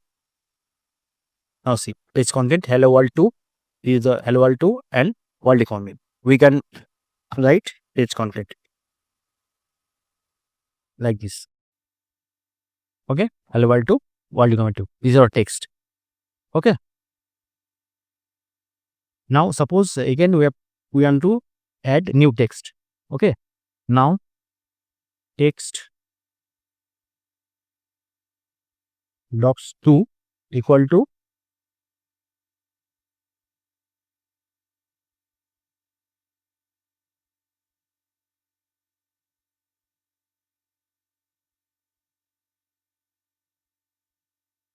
same data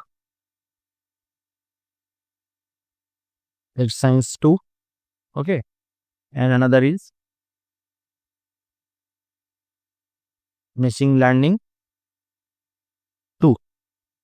Okay, So to add, in case of files, there is no function like comma. Okay, add documents or add text. Okay, the in comma we can if you want to add text, then we can use add text, and in case of document we used add documents. Okay, but in case of files, there is no something like that. So we have to, what we have to do, we have to run this function again. Okay, this function again, and this time we have to pass text tag, this one. Okay, now again we have to perform the same thing. Now result 2. Okay, now let's see. Now let's okay, sorry, this would be another database, right? So let's run it. Okay, and this got executed, and as database 2.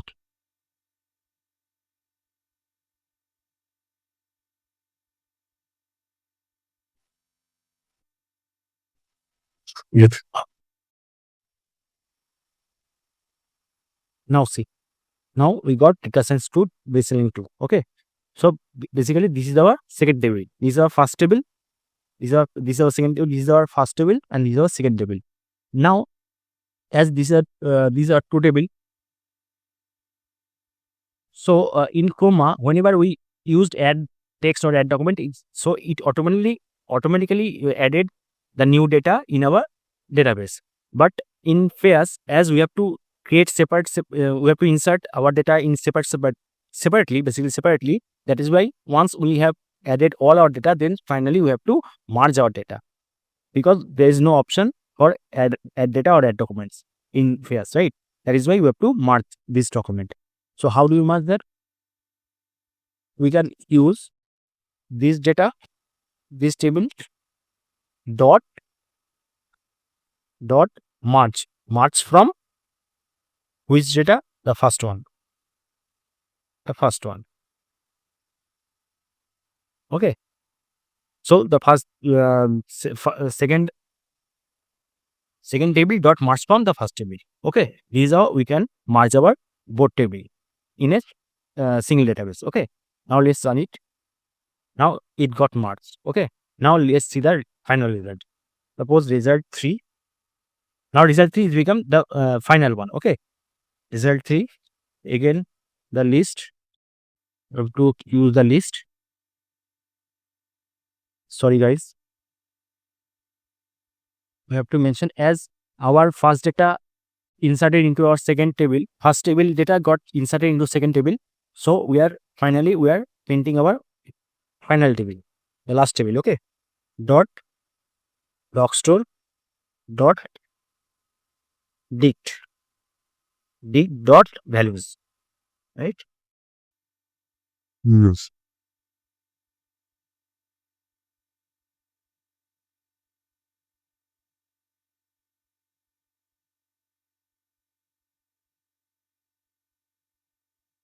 And now let's run the loop.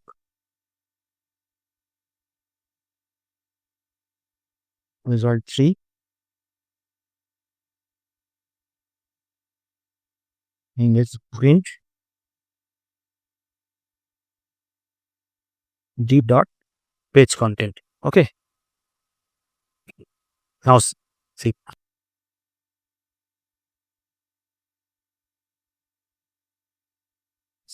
after merging our both table, these are final table, and it has the data of 4 text: data science 2, marks mixing 2, hello world 2, world economy 2, like this.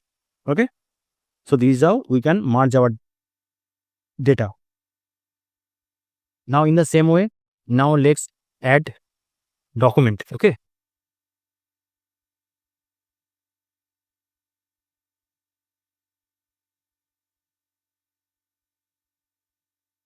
document. Okay, now in the same way, we have to copy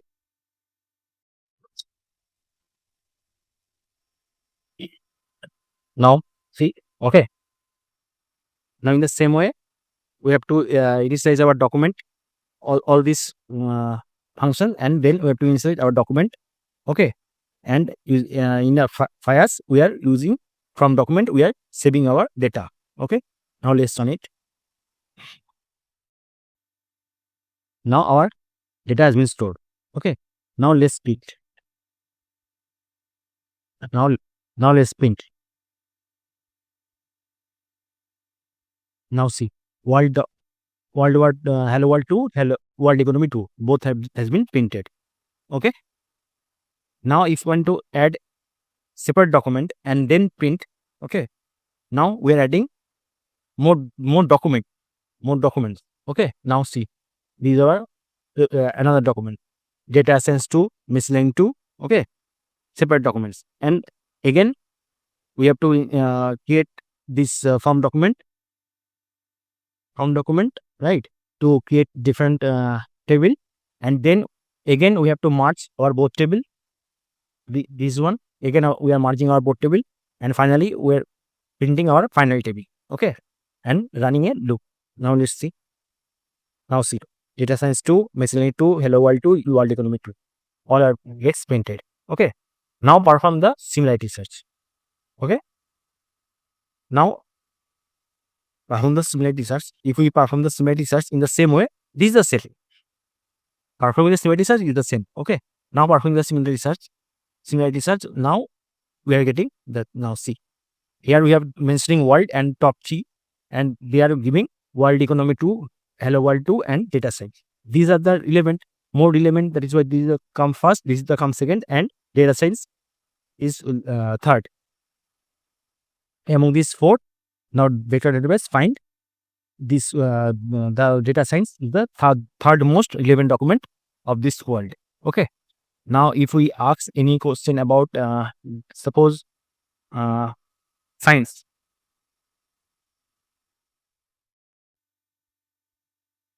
sorry, now if we ask about science and put it k equal to 1, now see, only data science 2, right? Only data science 2, because in data science only science is mentioned. That is why it is more relevant. That is why it is mentioned only 1. But if we mention 2, now see, the first one data science, and second most relevant is machine learning. That is why it is mentioned that machine learning 2. Okay, now like this, vector store will try to find out the most relevant data based on our query. Okay, this is how similarity search performs in the backend. Okay guys, so guys, we have covered our these 2 vector store, files and chroma. I hope you understand, and in future when I create the RAG application, that time I will show Pine code. Okay, so guys, by doing this we are wrapping up our this session. So till now, if you are liking my videos guys, so please like and share my videos, and please do subscribe my channel. Okay, thank you so much. Hello everyone, welcome to YouTube channel Genetics. Now in this particular video we are discuss about retrievers for our RAG architecture. This is the one of the another most important component for RAG. So try to understand it clearly. So let's get started. So what is the definition of retriever? A retriever is an interface that accepts a natural language query and returns a list of documents, that is text and metadata. Text means page content, that we have already seen in our previous examples. Okay, it's more general than a vector store. Retrievers can be backed by vector indexes, keyword engines, web APIs, SQL, etc. Now see what happens. I show you. Suppose this is our vector store. Okay, vector store. Now user asks and query. Okay, now we use the query. Now this query gets embedded first, right? We have already seen this, and this embedded vector goes to vector store, right? Then vector store perform the similarity search operation over here and get the all relevant documents, right? We have already shown these examples. So whenever user asks any query, that query goes to a vector store, and vector store try to find out the relevant document by performing the similarity search operation and retrieve the relevant documents, right? In the same way, retriever works in the same way. Now retriever also retrieve all the relevant documents. Okay. Now what's the difference between retriever and vector store? See, using retriever, we can also fetching the same all relevant documents, but using retriever, what happens? Using retriever, we can get more relevant document than vector store. Okay, and also we can perform different type of strategy. Now in case of vector store, we can only performing similarity search operation here, but using retriever we can perform similarity. One is similarity search. Okay, similarity search, the one of the strategy. Second, we can use MMR. This is the another strategy. I tell you what is this. Third is scoring factor. Using scoring, we can use any kind of retriever and get the relevant document. Now see, these all type of techniques we can use using retriever that we cannot use in vector store.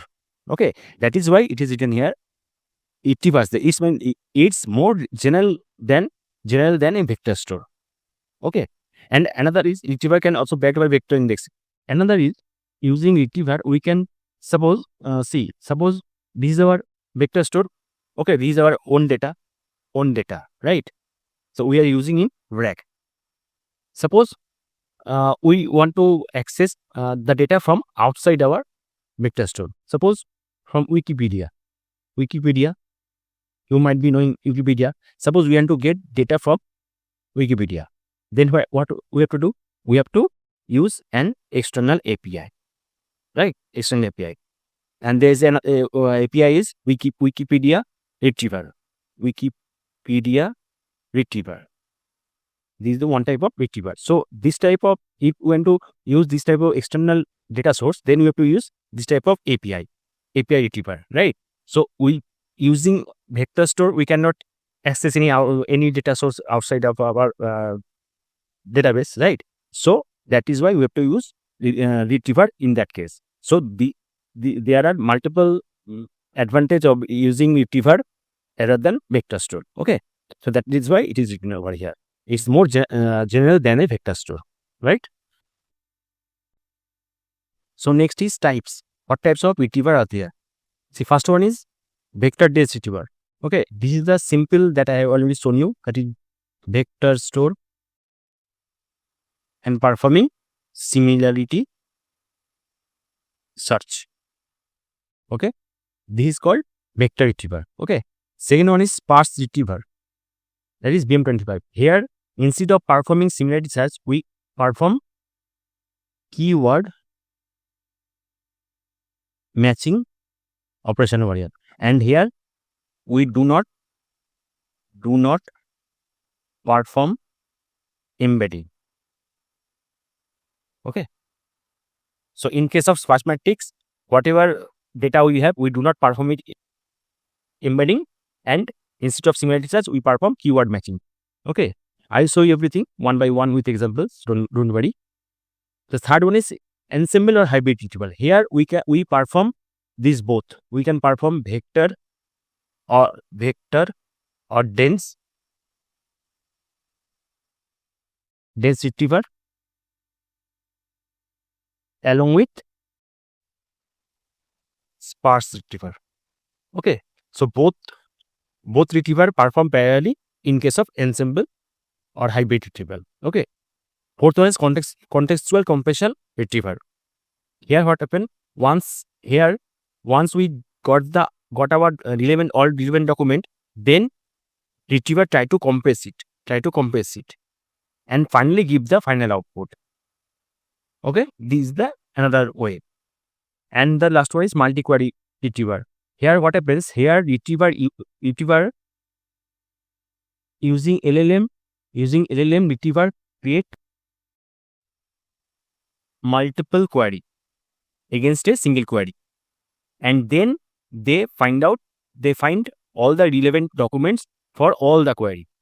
Okay, for all the query. Once they get all the relevant document from every query, then they finally combine all the output and then give the final output based on our requirement. Okay, this is the multi-query. So this is how these retrievers work.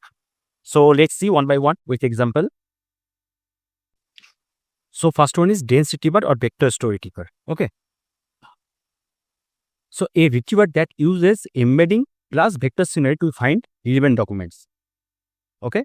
Documents are embedded and storing vector store. Query is embedded and nearest neighbor are returned. So we have already shown you.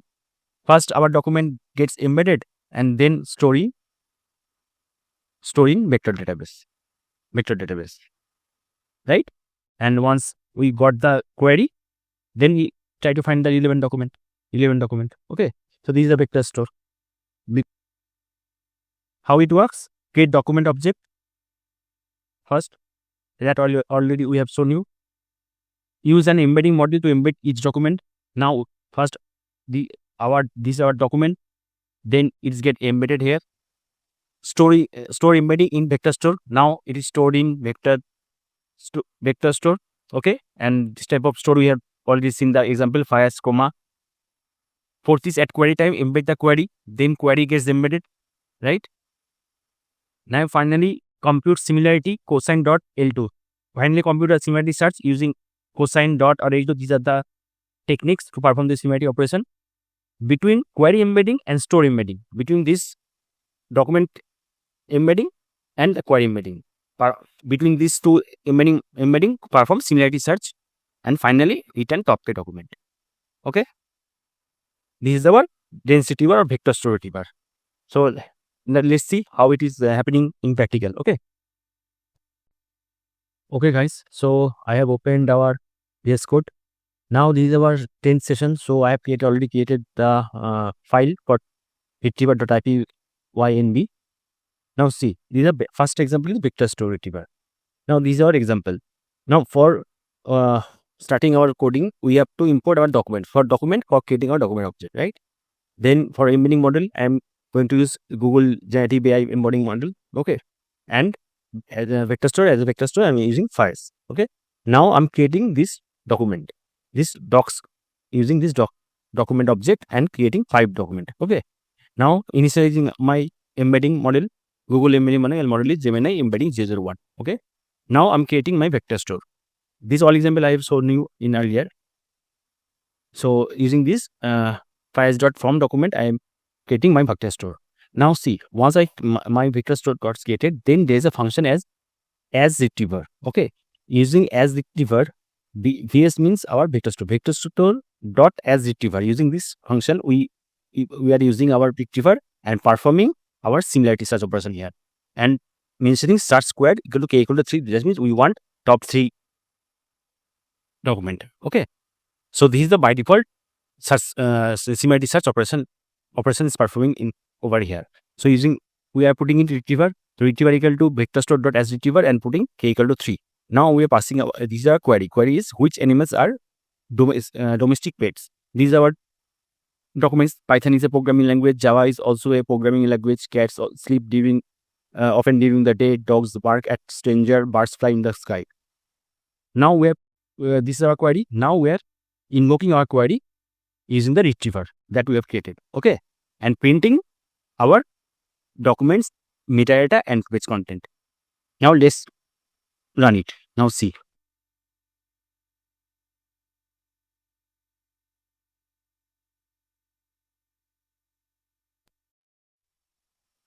Birds flying in the sky, cats sleep often during the class, and dogs are bark at stranger. Because as we have asked which animals are domestic pets, so among this document, cats, dogs, birds, these all are pets. So that is why our retriever fetch these 3 documents: ID number 5, ID 3, ID 4. Right? because our retriever performing similarity search, and he got the similar context from ID number 5, and this document, from this document, and from this document. Okay, and these two documents are irrelevant. That is why it is not present here. Okay, so this is how retriever works. Now see, in our previous class, I have already shown you this similarity search operation also performed by vector store, right? So see, this is the example. In the same way, this is our vector store. Okay, now this is our query, and we are performing similarity search. You have remembered in last class I have shown this example. Vector store dot similarity search, and we are passing our query, and we want top 3 document. Okay, now painting our documents. Now see, if I run this one, now see, here also we got the same, almost same result, but the thing is, here the document one is painting. Python is a programming language. Now see, this is the difference between vector store and retriever. Using vector store, we can getting our result, but what happens is when we are using retriever, then our answer is more accurate, right? More accurate. Birds, cats, dogs, like this. But in case of vector store, we are getting Python, Java, all these things. Okay, so it is quite irrelevant when we are using vector store. But if we are using retriever, then it is more related to our query. Okay, that is why we are using retriever. That is why we instead of using vector store, we use retriever. Okay, and the third one is,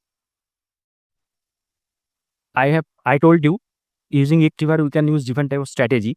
So this first one is by default similarity strategy. Okay, but here another example I have shown you. Till here everything is same. Now we are initializing our retriever ds.addRetriever, and here we are mentioning search type as MMR. MMR is maximal marginal relevance. Okay, this is a strategy where basically it balances between relevance and diversity. So means relevance is how our retrieved document is relevant to our query. Okay, these are relevance, and diversity is how much our retrieved documents is different from the already retrieved documents. Okay, this is the diversity. So basically MMR balancing over here. So basically what happens when we retrieve our documents like this, sometimes what happens, sometimes we all the output, all the documents are quite similar. Okay, so getting multiple times the similar type of answer, what happen, using MMR we can reduce the noise, you can reduce the same repetition of the answer, and we can add variety of documents. Okay, so this is how we can get more relevant document of our query. That is why we need to use MMR. Now see, these all are same. Now we are putting search type as MMR, and rest are same. Okay, now let's run this code. Now Python is programming language, Java is also programming language, cat, all are same, the previous same. Now see what is happening. Now which animals are domestic pets? Now this also gives birds flying, dogs barks as stranger, cats as keeper. Okay, and one more thing, when we are using MMR, we have to pass search square k equal to 3 means finally we want our top 3 document. Okay, fetch k equal to 5. That means we want retriever to retrieve top 5 document before applying MMR. Okay, so before applying MMR, we want top 5 document, and among them we are using lambda mult equal to 0.5. This is actually balance factor. Okay, lambda mult actually is a balance factor. When we mention here 1, that is we want more relevant documents. When we pass as 0, then we want pure diversity, and when we are passing 0.5, that means we want balance. Okay, so here we mention 0.5 as a balanced result, and we want 5 document, and once they apply the MMR strategy, then finally we want our top 3 document. That is there mentioned here. Okay, so this is how initially in the backend MMR strategy find first 5 documents, among them they find finally they paint the top 3 document. Okay, this is how MMR works. to get the more even document. As our document is very less, that is why you are getting the same result here and similarity search over here. But if our document is big, then you can find the difference. Okay, this is here we can get only similarity search. Okay, similar document, and here also we're getting the similar documents, but in more accurate way. Okay, in more accurate way, using by adding different type of variety. Okay, so this is how MMR works. Now next is sparse retriever, that is BM2 retriever. So is sparse retriever in LangChain matches document by keywords. Do not use embedding good when exact keyword matters. So I have already told you in sparse retriever we do not use embedding and we perform keyword matches. Okay. Now what happens? Suppose these are our documents. Okay. Once user gives the query, then based on the query, what happens? BM25 retriever assign a BM25 value to each document. Okay, BM25 value, BM25 value. Okay, so based on the query, BM25 value has been assigned to each document, and this CLSD in descending order. And after that, they give the top K11 document. Okay, and they perform the exact keyword match. If we ask for dog, then they will try to find out the document which is the exactly matching with dog. Okay, this is how the BM25 retriever works. Okay, how it works? Now build an index of documents. Okay, tokenize them, compute term frequency, inverse term, that is TF-IDF. Okay, when a query arises, pass the query terms, compute BM25 score that I have already told you to each document based on the overlap and term statistics, that is backend operation. Okay, return top K high scoring documents. Okay, this is how basically BM25 retrievers works. Okay, so let's see in practical. Okay guys, so this is our BM25 retriever example. So we have to import this BM25 retriever from LangChain community retrievers. Okay, and in order to run this retriever, you have to install one library, that is Lang_BM25. Okay, so I have already installed this library. Now the second one is document. Now I'm importing document in order to create our document object. Okay, now I have created this 5 document, list of document. Okay, now I'm getting this retriever BM25 equal BM25 retriever dot from document, and I'm passing my documents, and I want top 3 result. That is why key equal to 3. Now I'm running my query result equal BM25 dot info and passing my query, that is sky blue animals, and now printing my result as metadata and page content, both I'm printing. Now let's run this cell. Now see, we get the result. Now as I have already told you, BM25 retriever works not in similarity search wise. Okay, it is searching basically, it is performed in the basis of keyword matches. Okay, so as I'm pass sky blue animal, so see in first ID sky and blue is there, in second sky is there, in third blue and animals is there, in fourth sky is there, and in fifth there is no such an element. And among these 4, 1, 3, 4, these 3 element has been picked up. Now you might be thinking there's in the same ID there is there's this also sky is there, but it is not get picked up. Now see, I already told you, when we are passing any query using this BM25 retriever, then this retriever creates BM25 value to each documents. Okay, then they serialize it in descending order. On based on that, as I have mentioned 3 document, that is why they give the top 3 result. Okay, and how they assign this BM25 value to each document? So there are multiple ways. One is the length of the sentence. Second is how many times does the same keyword, the query keyword is coming in that particular sentence. Okay, and the third is which the sentence is how much relevant based on the query element. Okay, and all based on all these techniques, they assign the BM25 value. Now, if you see in this section, in this document, we have two elements that got matched: blue, sky, and blue. Okay, here only sky is there. Here blue and animal is there. Here sky is there, and here no matching, right? No matching. Now see, as in this first document, two element got matched, that is why it got prioritized first. Okay. Then in third ID, there is two element got matched, that is why it got prioritized in second.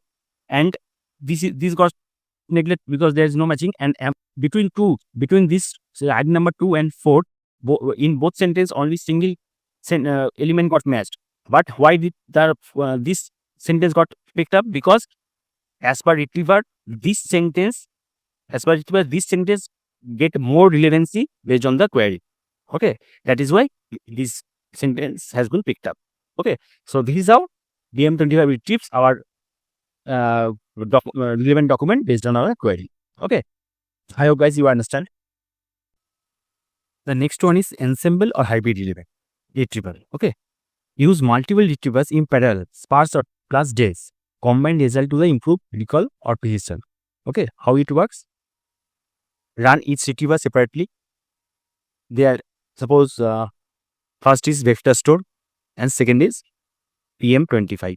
Okay, suppose. Okay, let me change my color. Suppose first is sparse mean vectors retriever, vector store retriever, and second dense is BM25. Okay, so when user asks any query, then retriever performs these two operations parallelly. Okay, parallelly.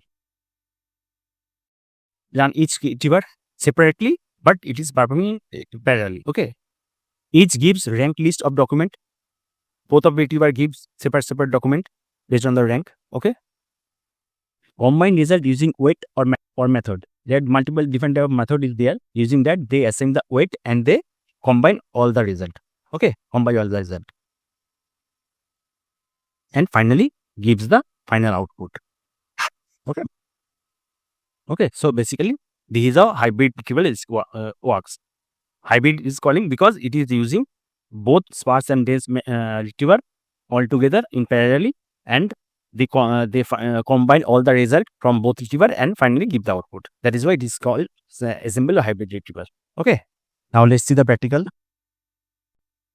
Okay guys, so this is our third retriever, that is ensemble or hybrid retriever. Okay, so as I told you, in hybrid retriever, we have used BM25 and vector retriever both all together. Okay, so that is why first we are importing document in order to create our document object, then BM25 retriever, then to create our embedding documents, we are using Google Generative AI embedding models, and as a vector database using FIAS, and we are importing ensemble retriever. Okay, from LangChain.retriever library.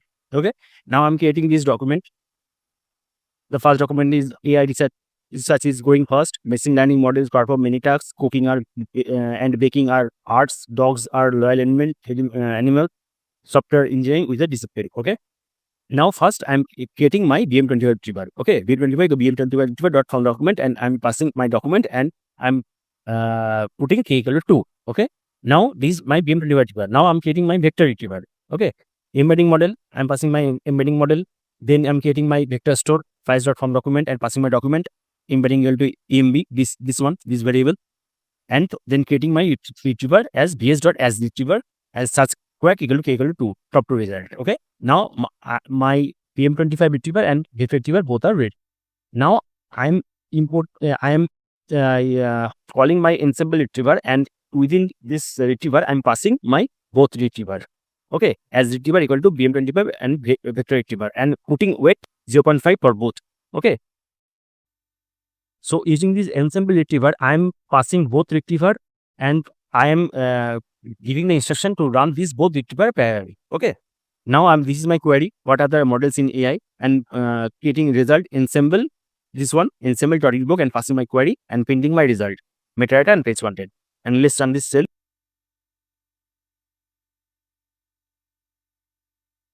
Now see, ID number 1 and 2 got fetched. AI research is going fast. Machine learning is model performs many errors. Okay, now this 2 document has been fetched. Now, basically what happens when I'm passing my BM25 retriever and k equal to, then my BM25 it keeps 2 element, top 2 element based on the keyword match. Okay, and when I'm passing vector retriever, then they also fetching the top 2 element based on the similarity search. Okay, now finally using this ensemble retriever, we are combining both result that is coming from BM25 and vector retriever. Okay, I'm combining both document, and among that 4 document, these 2 and these 2, among these 4 documents, we are finally fetching the top 2 result. Okay, using this retriever, what is the advantage of using this retriever? That is, first of all, we are getting a similar document using this vector retriever, and at the same time we are getting the same keyword documents using BM25 retriever. So that is why we are getting that whatever result we are getting, that becomes more relevant and more accurate based on our query. Okay, that is why we use ensemble or hybrid retriever to get more accurate result. Okay, so I hope you understand, guys. If you have any doubt, just go back to the video and try to understand it one again. Okay. Now next is contextual compression retriever. A wrapper retriever is basically wrapper retriever. First retrieves documents via base retriever, then compress or filter the content according to the query. Okay, only parts of the document relevant to the query server. Suppose first we have to use our normal retriever. Okay, base retriever. Suppose we retrieve our top k equal to 3, top k3 document. Okay, now once we got the top 3 document, then what happens? Within compressor, we have to mention one threshold value. Similarity threshold value. Okay, similarity threshold. Okay, threshold value. We have to mention similarity threshold value within the compressor. Now we got our 3 document. Now suppose we have mentioned similarity threshold value is 0.5. Now among these document, those document matches our threshold value, only those document will finally comes in our output. If suppose in among 3 documents, if this document and this document got the threshold value of 0.5, then we get the only these 2 document. This document will be removed. Okay, this operation performing because using this operation, we reduce the noise, first of all. Secondly, we can limit our token, and third one is we can get more relevant document. Okay, this is why we use compression retriever. So I hope you understand. In using the threshold value, we are omitting our irrelevant document from our final top document. Okay, and getting the final output which is more relevant using compression retriever. So let me use it. So how it works? Now use a base retriever. I told you, use a base retriever, vector or sparse, whatever it is. We get our candidate document, or our documents, all the relevant documents. Now use a document compressor to process each retrieved document. Okay, extract, filter or summarize the part of the most relevant query. I told you, using the compressor, basically using the similarity threshold value that we have to mention in our compressor, we can filter or extract our relevant document. Okay. Now finally return the compressed document. Whatever we are finally getting our final document, that is get extracted. Okay. These are on our compressor retriever works. So let's see the practical. So guys, this is our contextual compressor retriever. So first of all, I am importing document, then my embedding model, then my vector store, then contextual compressor retriever, and we have to import it from LangChain.retriever. And in order to filter out my compressed document, we have to use embedding filter, and we have to import it from LangChain.retriever.document compressor. Okay. Now I'm creating my document. This document object I have created. The first one is Python is a programming language used for web development and data science. JavaScript runs in the browser, useful for interactive web pages. C++ is compiled and used for system programming and games. Rust aim for safety and performance used in system software. Cooking recipe often requires precise measurement and timing. Okay. Now I'm creating my base retriever.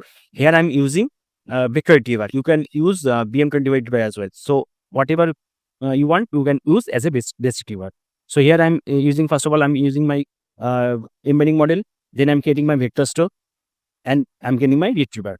So my base retriever is ready. Now I'm creating the compressor. Using embedding filter, I'm passing my embedding model and similarity threshold value, that is 0.5. That is my requirement. Similarity threshold value. Okay. Now creating my contextual compressor retriever. Now contextual compressor retriever, within this you have to pass two parameters mandatorily. One is base retriever and is base compressor. So within in base retriever I'm passing my base retriever, and in base compressor I'm passing my compressor. Okay, I'm passing my compressor. Now my retriever is also ready. Now this is my query, which language are good for system programming. Now creating using my retriever, I'm invoking my query and printing my documents. Okay, metadata and page one. Now let's run this cell.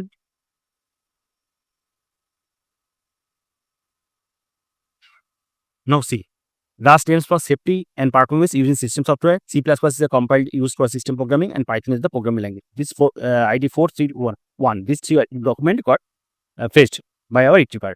So basically, how what is happening? First of all, my vector store fetching the top three result. Okay, then it is passing to the embedding filter, and here I mentioned security threshold equal to 0.5. So among these three documents, those documents are got matched with this threshold value.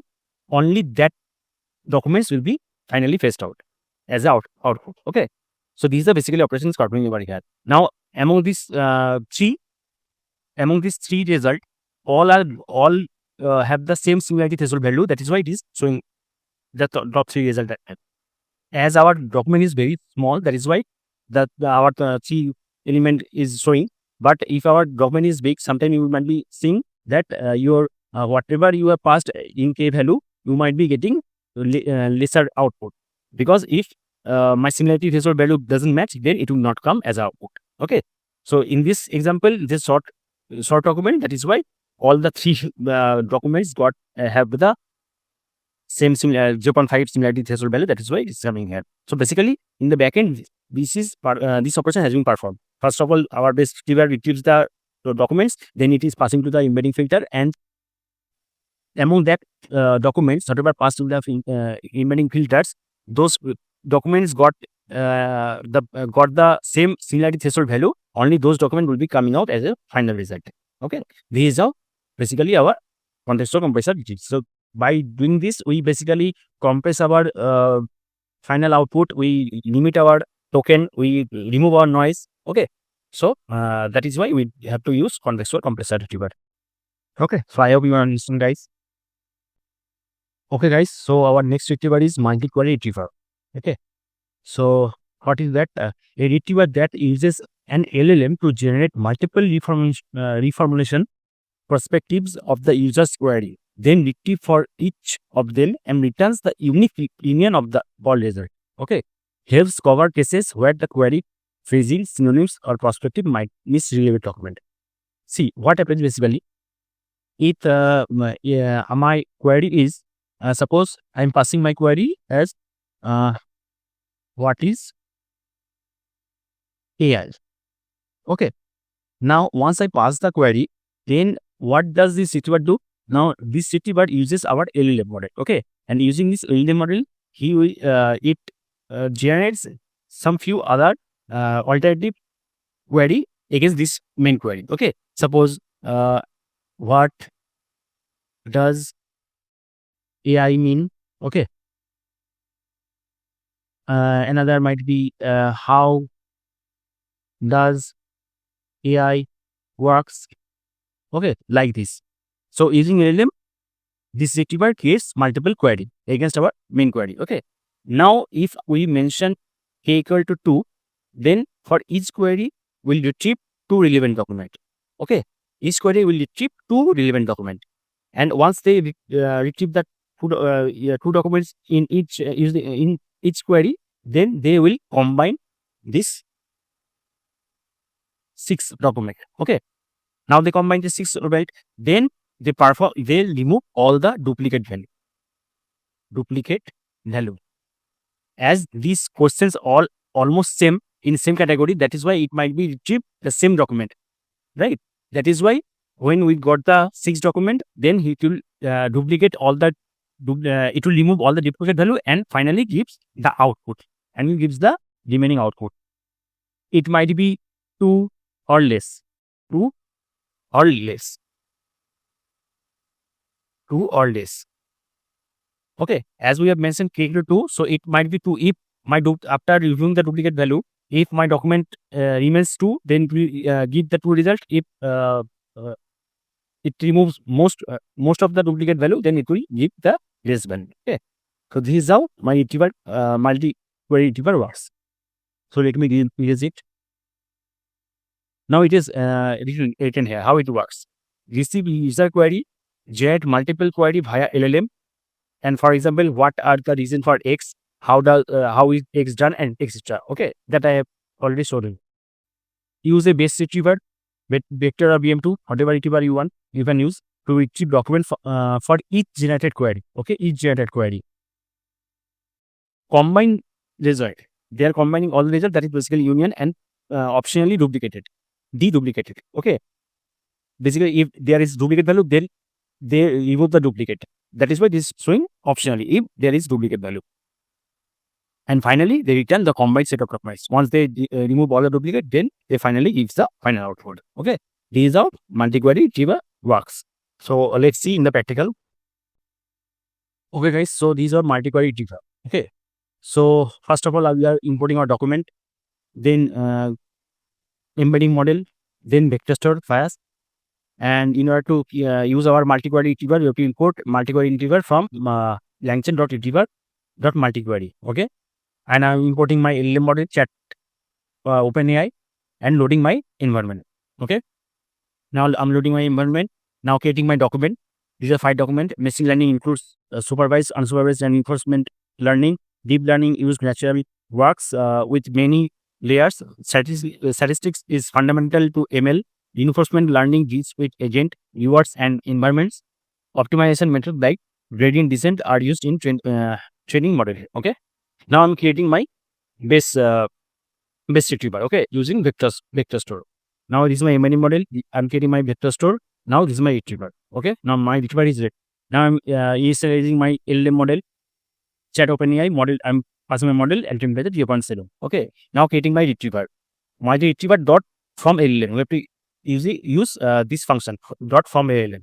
So dot from using this function, this retriever will create a few more query based on our main query. Okay, so multi-query dot from LLM, we are passing our retriever LLM and including original equal to. Including original equal to means we want to keep our original query. Okay, that is why we have to mention include original equal to. Now we are these are query. What is reinforcement learning? And we are invoking our query using multi underscore this one. Okay. Now printing my result. Now let's run this cell.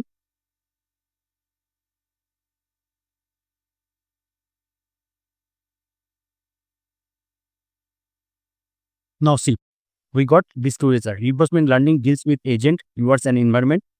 Machine learning includes supervised, unsupervised, and reinforcement learning. So basically what happens, we are passing this query. Okay, once we pass this query, then this retriever creates another 2 query, because if we don't mention anything over here, it is by default creating 3 queries. Okay, so once we pass this query, then this retriever creates another 3 query based on our main query using our LLM modeling. Okay, then once they create all the query, then each query retrieve top 2 documents. Okay, they retrieve top 2 documents, and finally they combine all the documents and remove all the duplicates. Then finally gives the top 2 result. Okay, These are our multi-query retriever works. They create multiple query, they retrieve multiple documents, they remove the duplicates, and finally gives the output. Okay, that is why we have to use multi-query retriever in order to get more relevant document based on our query. Okay, so I hope you understand. So guys, by doing this, we have completed our retriever. So there are many more retrievers in LangChain. So if you have interest, then you can refer LangChain documentation. Okay, but retriever is very important component, guys. So you just try to revise it again and again. Okay, so let me push it in GitHub.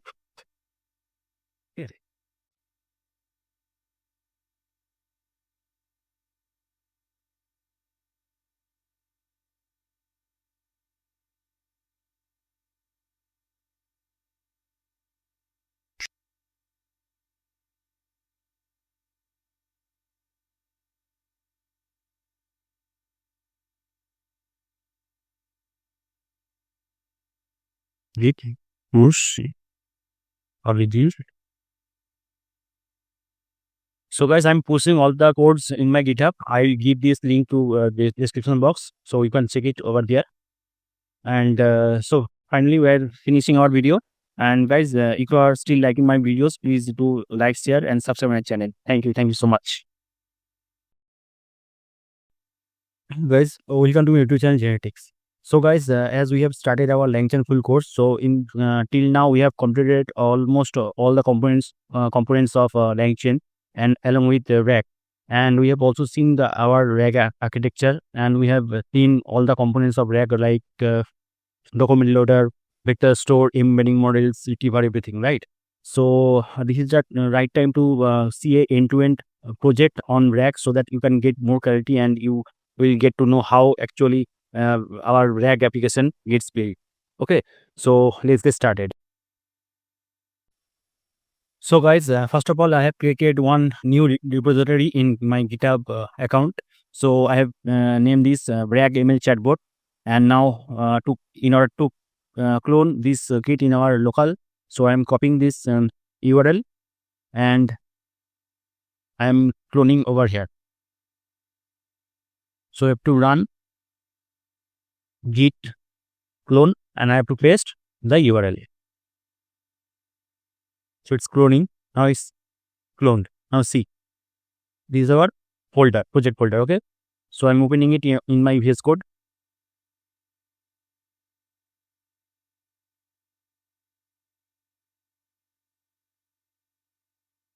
So this is our code editor. Guys, in this project, what we're gonna do, we'll create our project in modular structure. Okay, because in industry level, most you have to always use modular structure. So instead of creating a normal project, we'll use our complete modular structure project. Okay, so first of all, in order to create our project, as usual, we have to create our environment, right? Virtual environment. So I'm creating, let me open command prompt. Now I'm creating my virtual environment.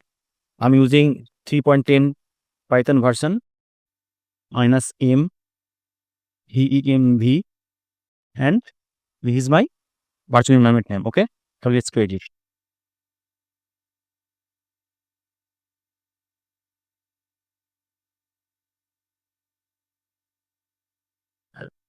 So our virtual environment has been created. Okay, so next, what you have to do, we have to create our requirement file, right? Requirements.txt file. Okay, so in this requirements, we have to install this dependency. Okay, Flux we have to use for creating our backend. Okay, LangChain OpenAI, that is LLM model, LangChain community, python.env in order to load our env file, sentence transformer. In this project, we will use sentence transformer, our embedding model. Okay, PyPDF to load our PDF file, and files CPU for our vector files as a vector store. Okay, so these are our requirement files. So let's install it first.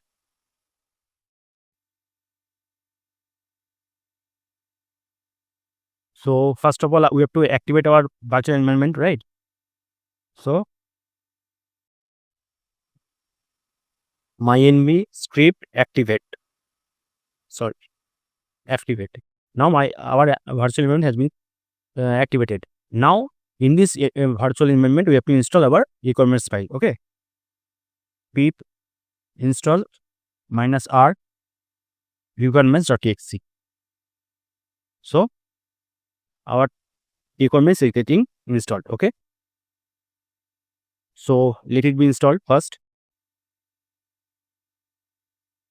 Okay, so our requirements has been installed. So till now, whatever we have done, let me push in GitHub. Okay, and before that, let me write. We don't want our virtual environment folder to be pushed in our GitHub, right? That's why we have to mention our this folder in our git ignore file. So let's make it my env slash. So see,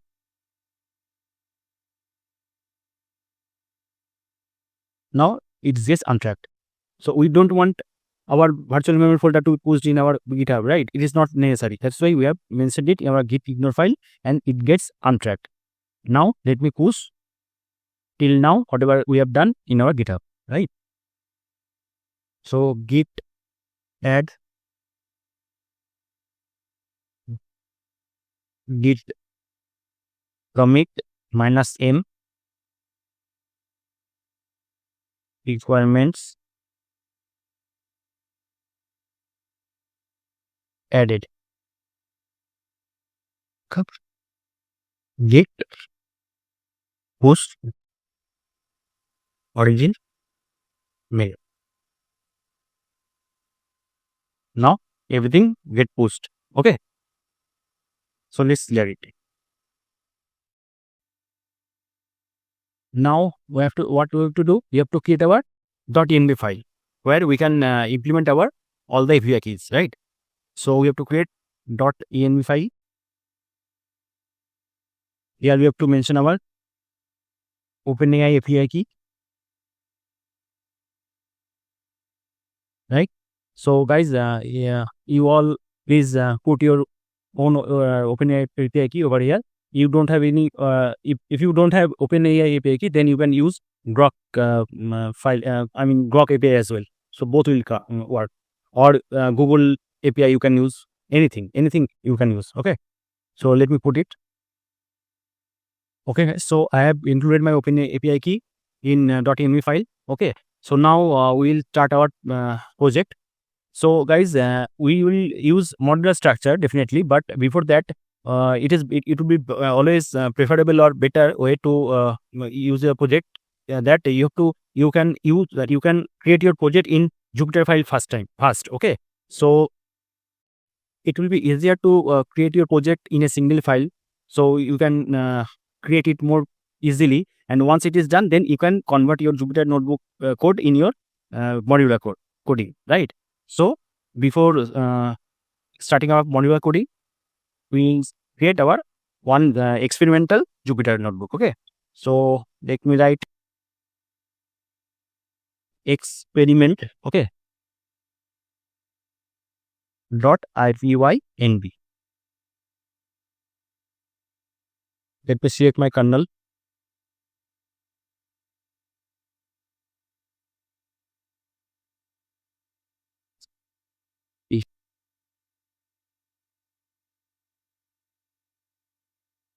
Now it is asking me to install the IPY kernel, right? So let me install it.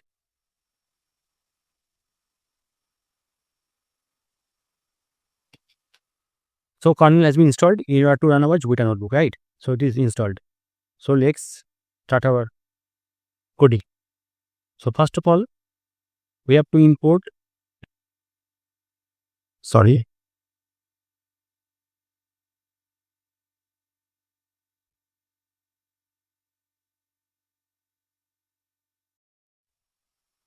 we have to import LangChain OpenAI, Chat OpenAI in order to use our LLM model. Okay. For accessing our PDF file, we have to use PDF loader and directory loader. Okay. For to split our document, we have to use recursive text splitter, and Hugging Face, we are using Hugging Face embedding model. That is why we have installed our sentence transformer, right? Okay. So in order to use Hugging Face embedding models, we have to install our sentence transformer dependency. Okay. And vector database 5. I hope you understanding everything, because in previous classes I have already shown everything: document loader, document splitter, embedding model, vector document, everything, right? So I hope you guys understand everything. So let's run it.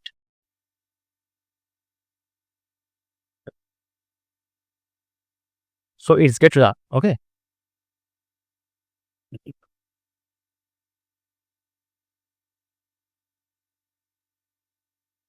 So next is we are creating our one function. Okay. As we are we will build our modular code. So always in industry we have to always use function type coding, right?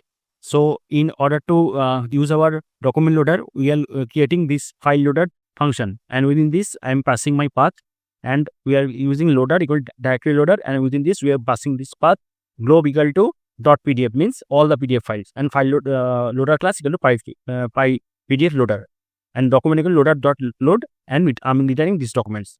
Okay, so I've seen everything. If you are not seen now my previous classes on document loading on everything, so I'll give the link in my description box. So please go and see the videos. Okay. So this is the function document loader function. So let's run it. Okay. Now we have to create one variable. Suppose extracted docs equal to, we have to call this function, and within this we have to pass our path. So which path we have to pass? We have to create one folder, suppose data folder, and within this we have to keep our one PDF file. Okay. So I have a one PDF file. This hands-on machine learning.pdf is one of my PDF file that I have put in my data folder. Okay. Now I have to mention this path. Okay. Data. Okay. Okay.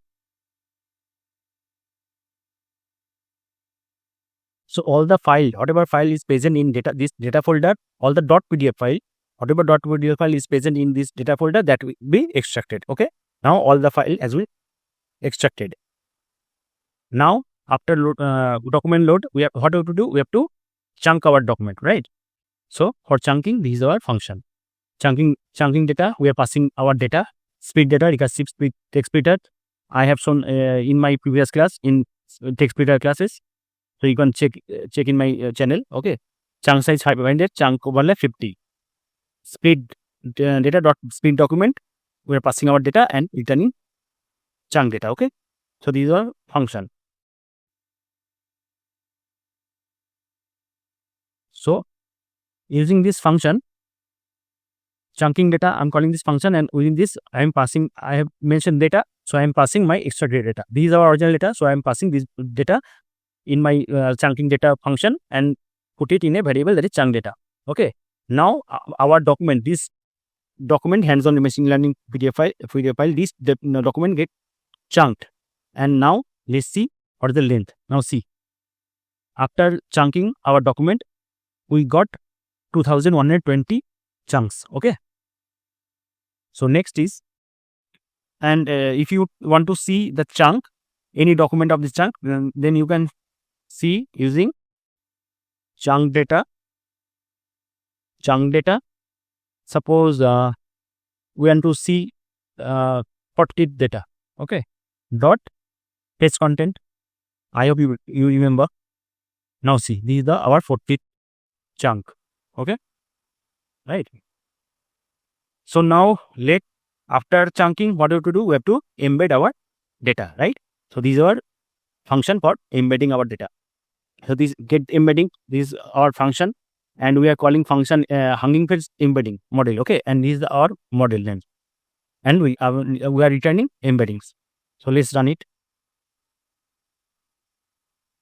Now our function has been done, and then we have to, what we have to do? We have to initialize our embeddings, this function, right?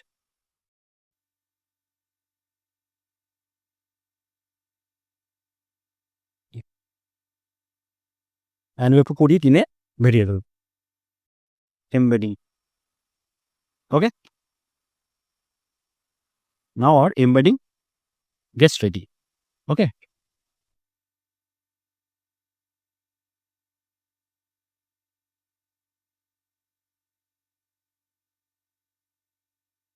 Let it run first.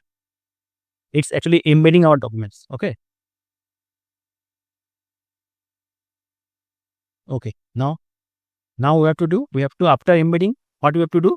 We have to create our vector store. Okay. So files our vector store from document. We have from files.from document.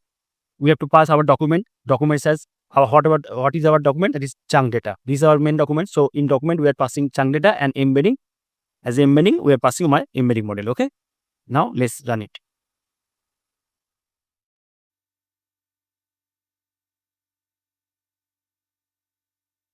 Okay. So our entire document got stored in our vector database, that is files. Okay. LangChain community vector store, everything got stored over here.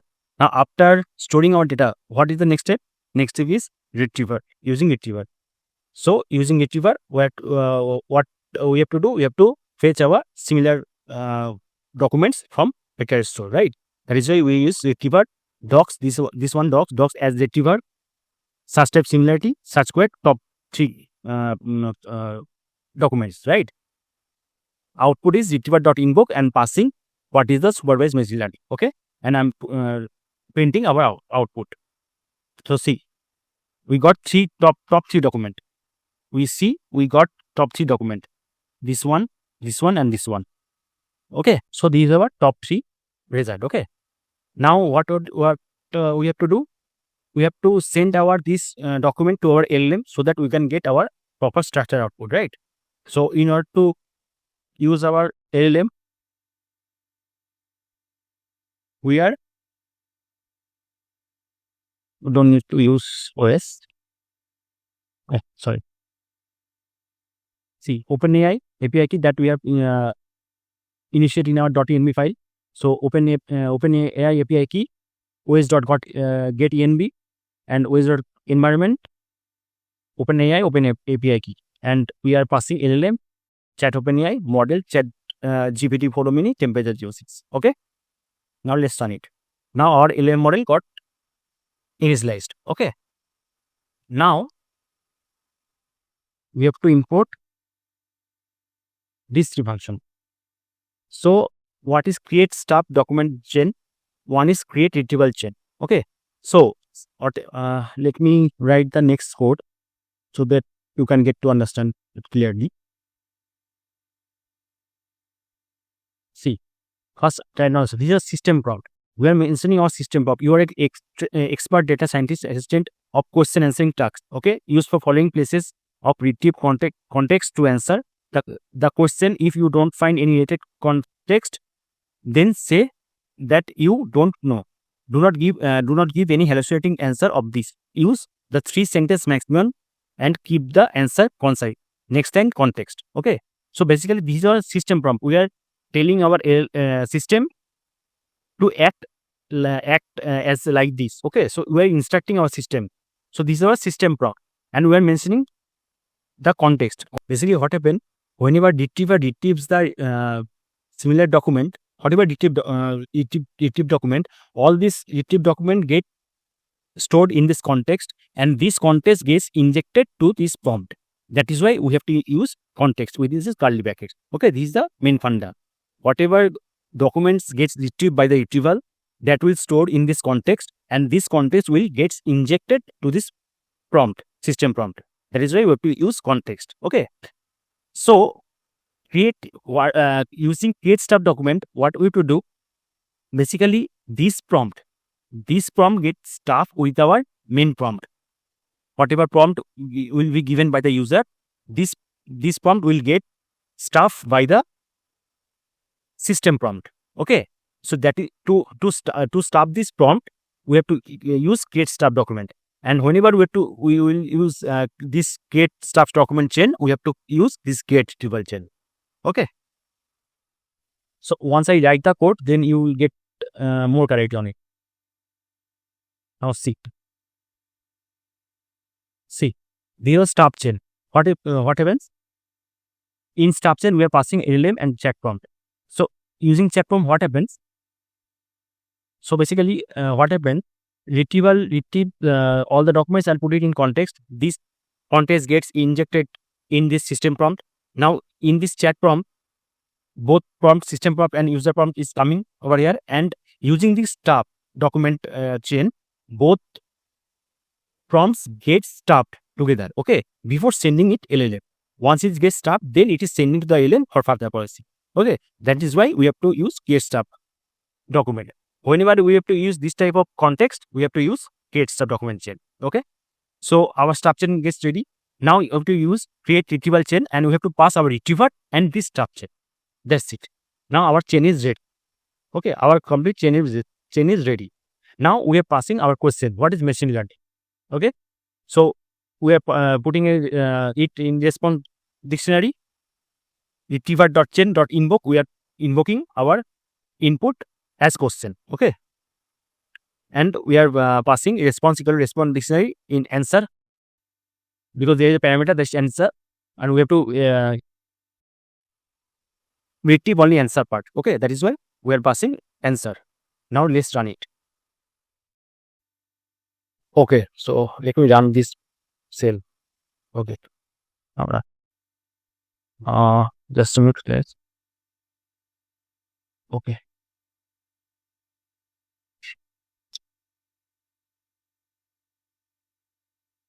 Now see, we got the answer. Machine learning is the field of artificial intelligence for focusing on developing something. Okay, so our model is ready. So what happens when you are user asking any question, what is machine learning? Then based on this question, retriever retrieves the top 3 document, and using LLM, we are getting the final answer, structured answer. Okay, so basically this is our RAG architecture. RAG is how RAG working. Okay, now let's ask another question. What is TensorFlow? So everything is same. Okay, I'm changing that only question. Okay, now see, TensorFlow is an open source machine learning framework, blah blah. Okay, so this is how you can ask any kind of question that is present in your own document. Okay, so basically this is our explain file. So now let's create our modular structure. So basically we have to convert our this Jupyter notebook in our modular structure. Okay, so in order to create, first of all, we have to create one source file. Okay, source folder. Now in this source folder, we can create one file that is helper.py. Okay, helper.py. In this helper.py, we'll put all type of function. Okay, so I hope you understand what's the basic concept of modular structure. Using modular structure, what we can do, we can keep our different of code in different of file. Suppose we have multiple functions, then we can put all the function in a single file. We have different type of prompts, so we can keep all the prompts in a single file, so that whenever we have to we have to make any changes on prompt or function, whatever it is, we can go only that file and changes over there. So we don't have to find anything here and there. Okay, so it gets basically it's become more modular and structured way to write our code. Okay, so using in helper.py, we'll put all our functions, whatever use in our code. Okay, another file I would like to create over here, that is prompts. Okay, prompts.py. Okay, and guys, always remember, if whenever we want to use our local folder as any kind of package, I mean local package, then we have to create one file that is called in constructor. Okay, that is dot in underscore init underscore dot py. Basically, these are our constructor file. So see, using LangChain OpenAI, we are importing chat OpenAI, right? This is one kind of importing function. So whenever we have to import any kind of file in different page, then we have to use you have to create that folder in a local package. Okay. Suppose we have to call our prompt.py file in our helper.py file. Then we have to call this in order to call this file to our helper file, we have to create our source folder as a local package. Unless we cannot call it. Okay. So in order to create our folder as local package, you have to initiate this constructor, that is underscore it underscore dot py. That's it. So in our helper file, now see what happens. We are importing, you can see everything is same. We're just keeping all our function that we have used in our code, in our Jupyter code, that all the function we keeping in a single file. So this is the file loader function, this is the chunking function, and this is the embedding function. We'll keep all these things in a single file. Okay, so our helper file is ready. Now prompts file. So whatever prompts we have used in our Jupyter code, that we have to use in our, that we have to keep in our prompt file. Now see system prompt and prompt file. Okay, everything is same. I'm just copying and pasting over here. Okay, now our helper file and prompt file is ready. Now we have to create one file, that is store.py, that is vector store file. Okay, so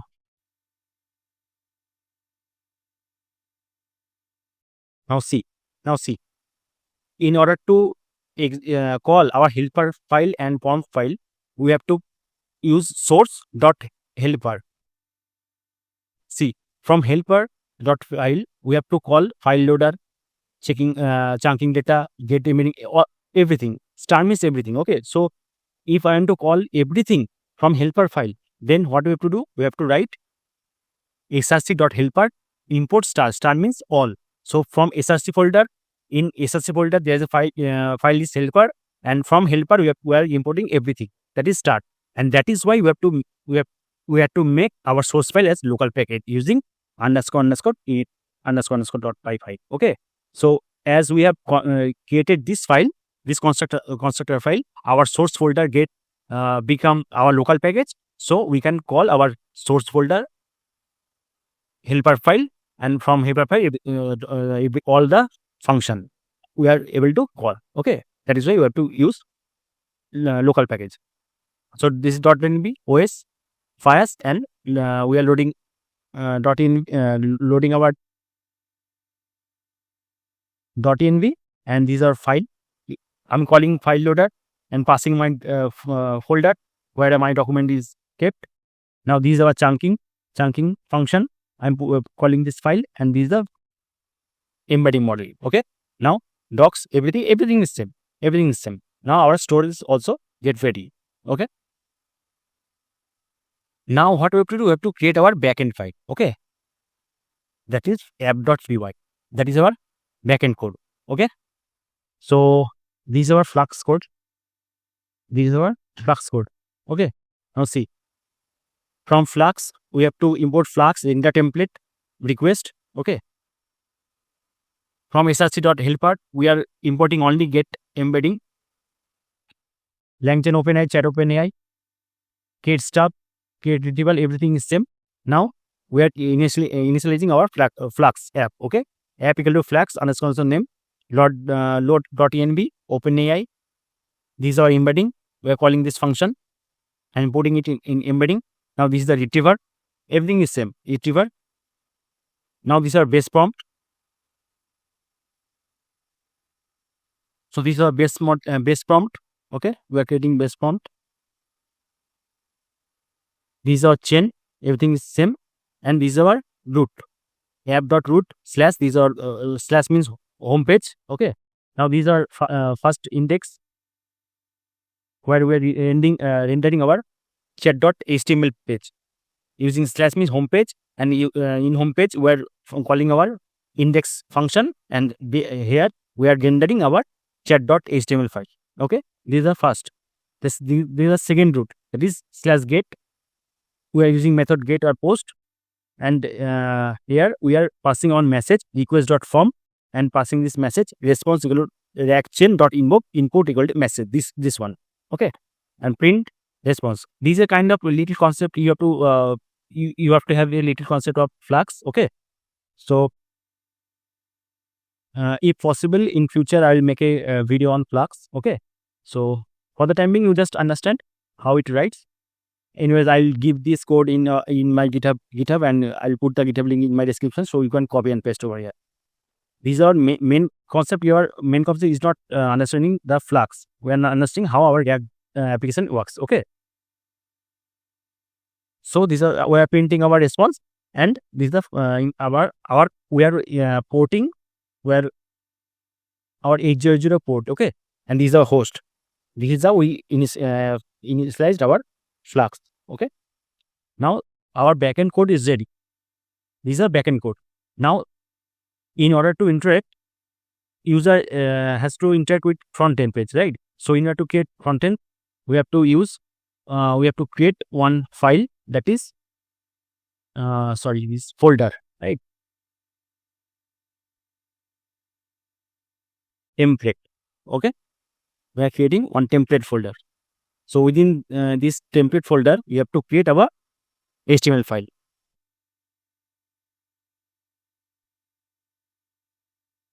Within this, we have to create our chat.html file, and this is our HTML file. Okay, and we have to create another folder, that is static. Okay, and within this we have to create our CSS file. Okay,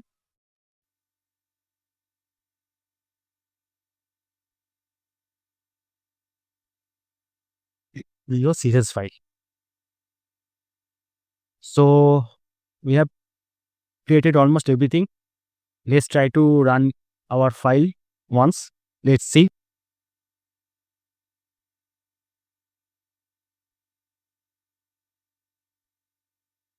Okay, let me first post my code in my GitHub. Okay, before run, and let me post it. GitHub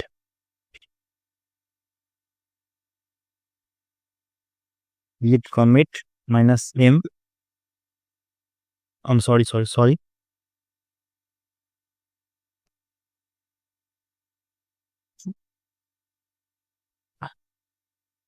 Git commit -m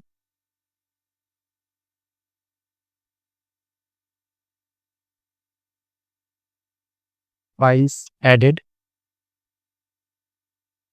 Okay, git push origin made. So everything gets pushed. Okay, not clear it. Now, in order to run our project, what we have to do? We have to run our backend file. Okay, this app.py file.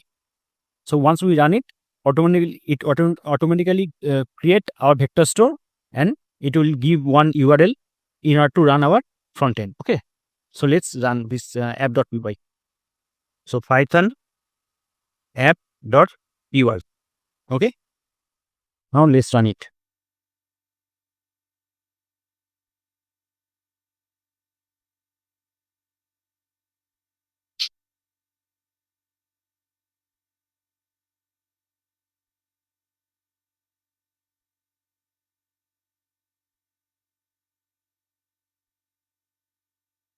Now see guys, it got executed and it is giving me one URL. Okay, so we have to run this URL.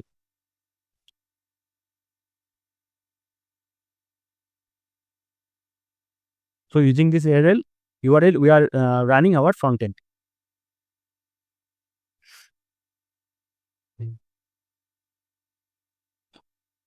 So guys, our front end got executed, and these are front end.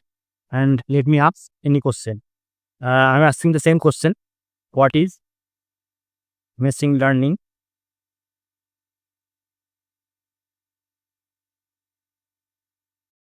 And see, we got the result. Basically, the science art of the program and everything. Okay, so these become our Q&A chatbot. Okay, now let me ask another question.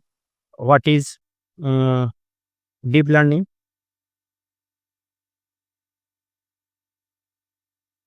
Now see, it's giving the answer of deep learning. What is supervised machine learning?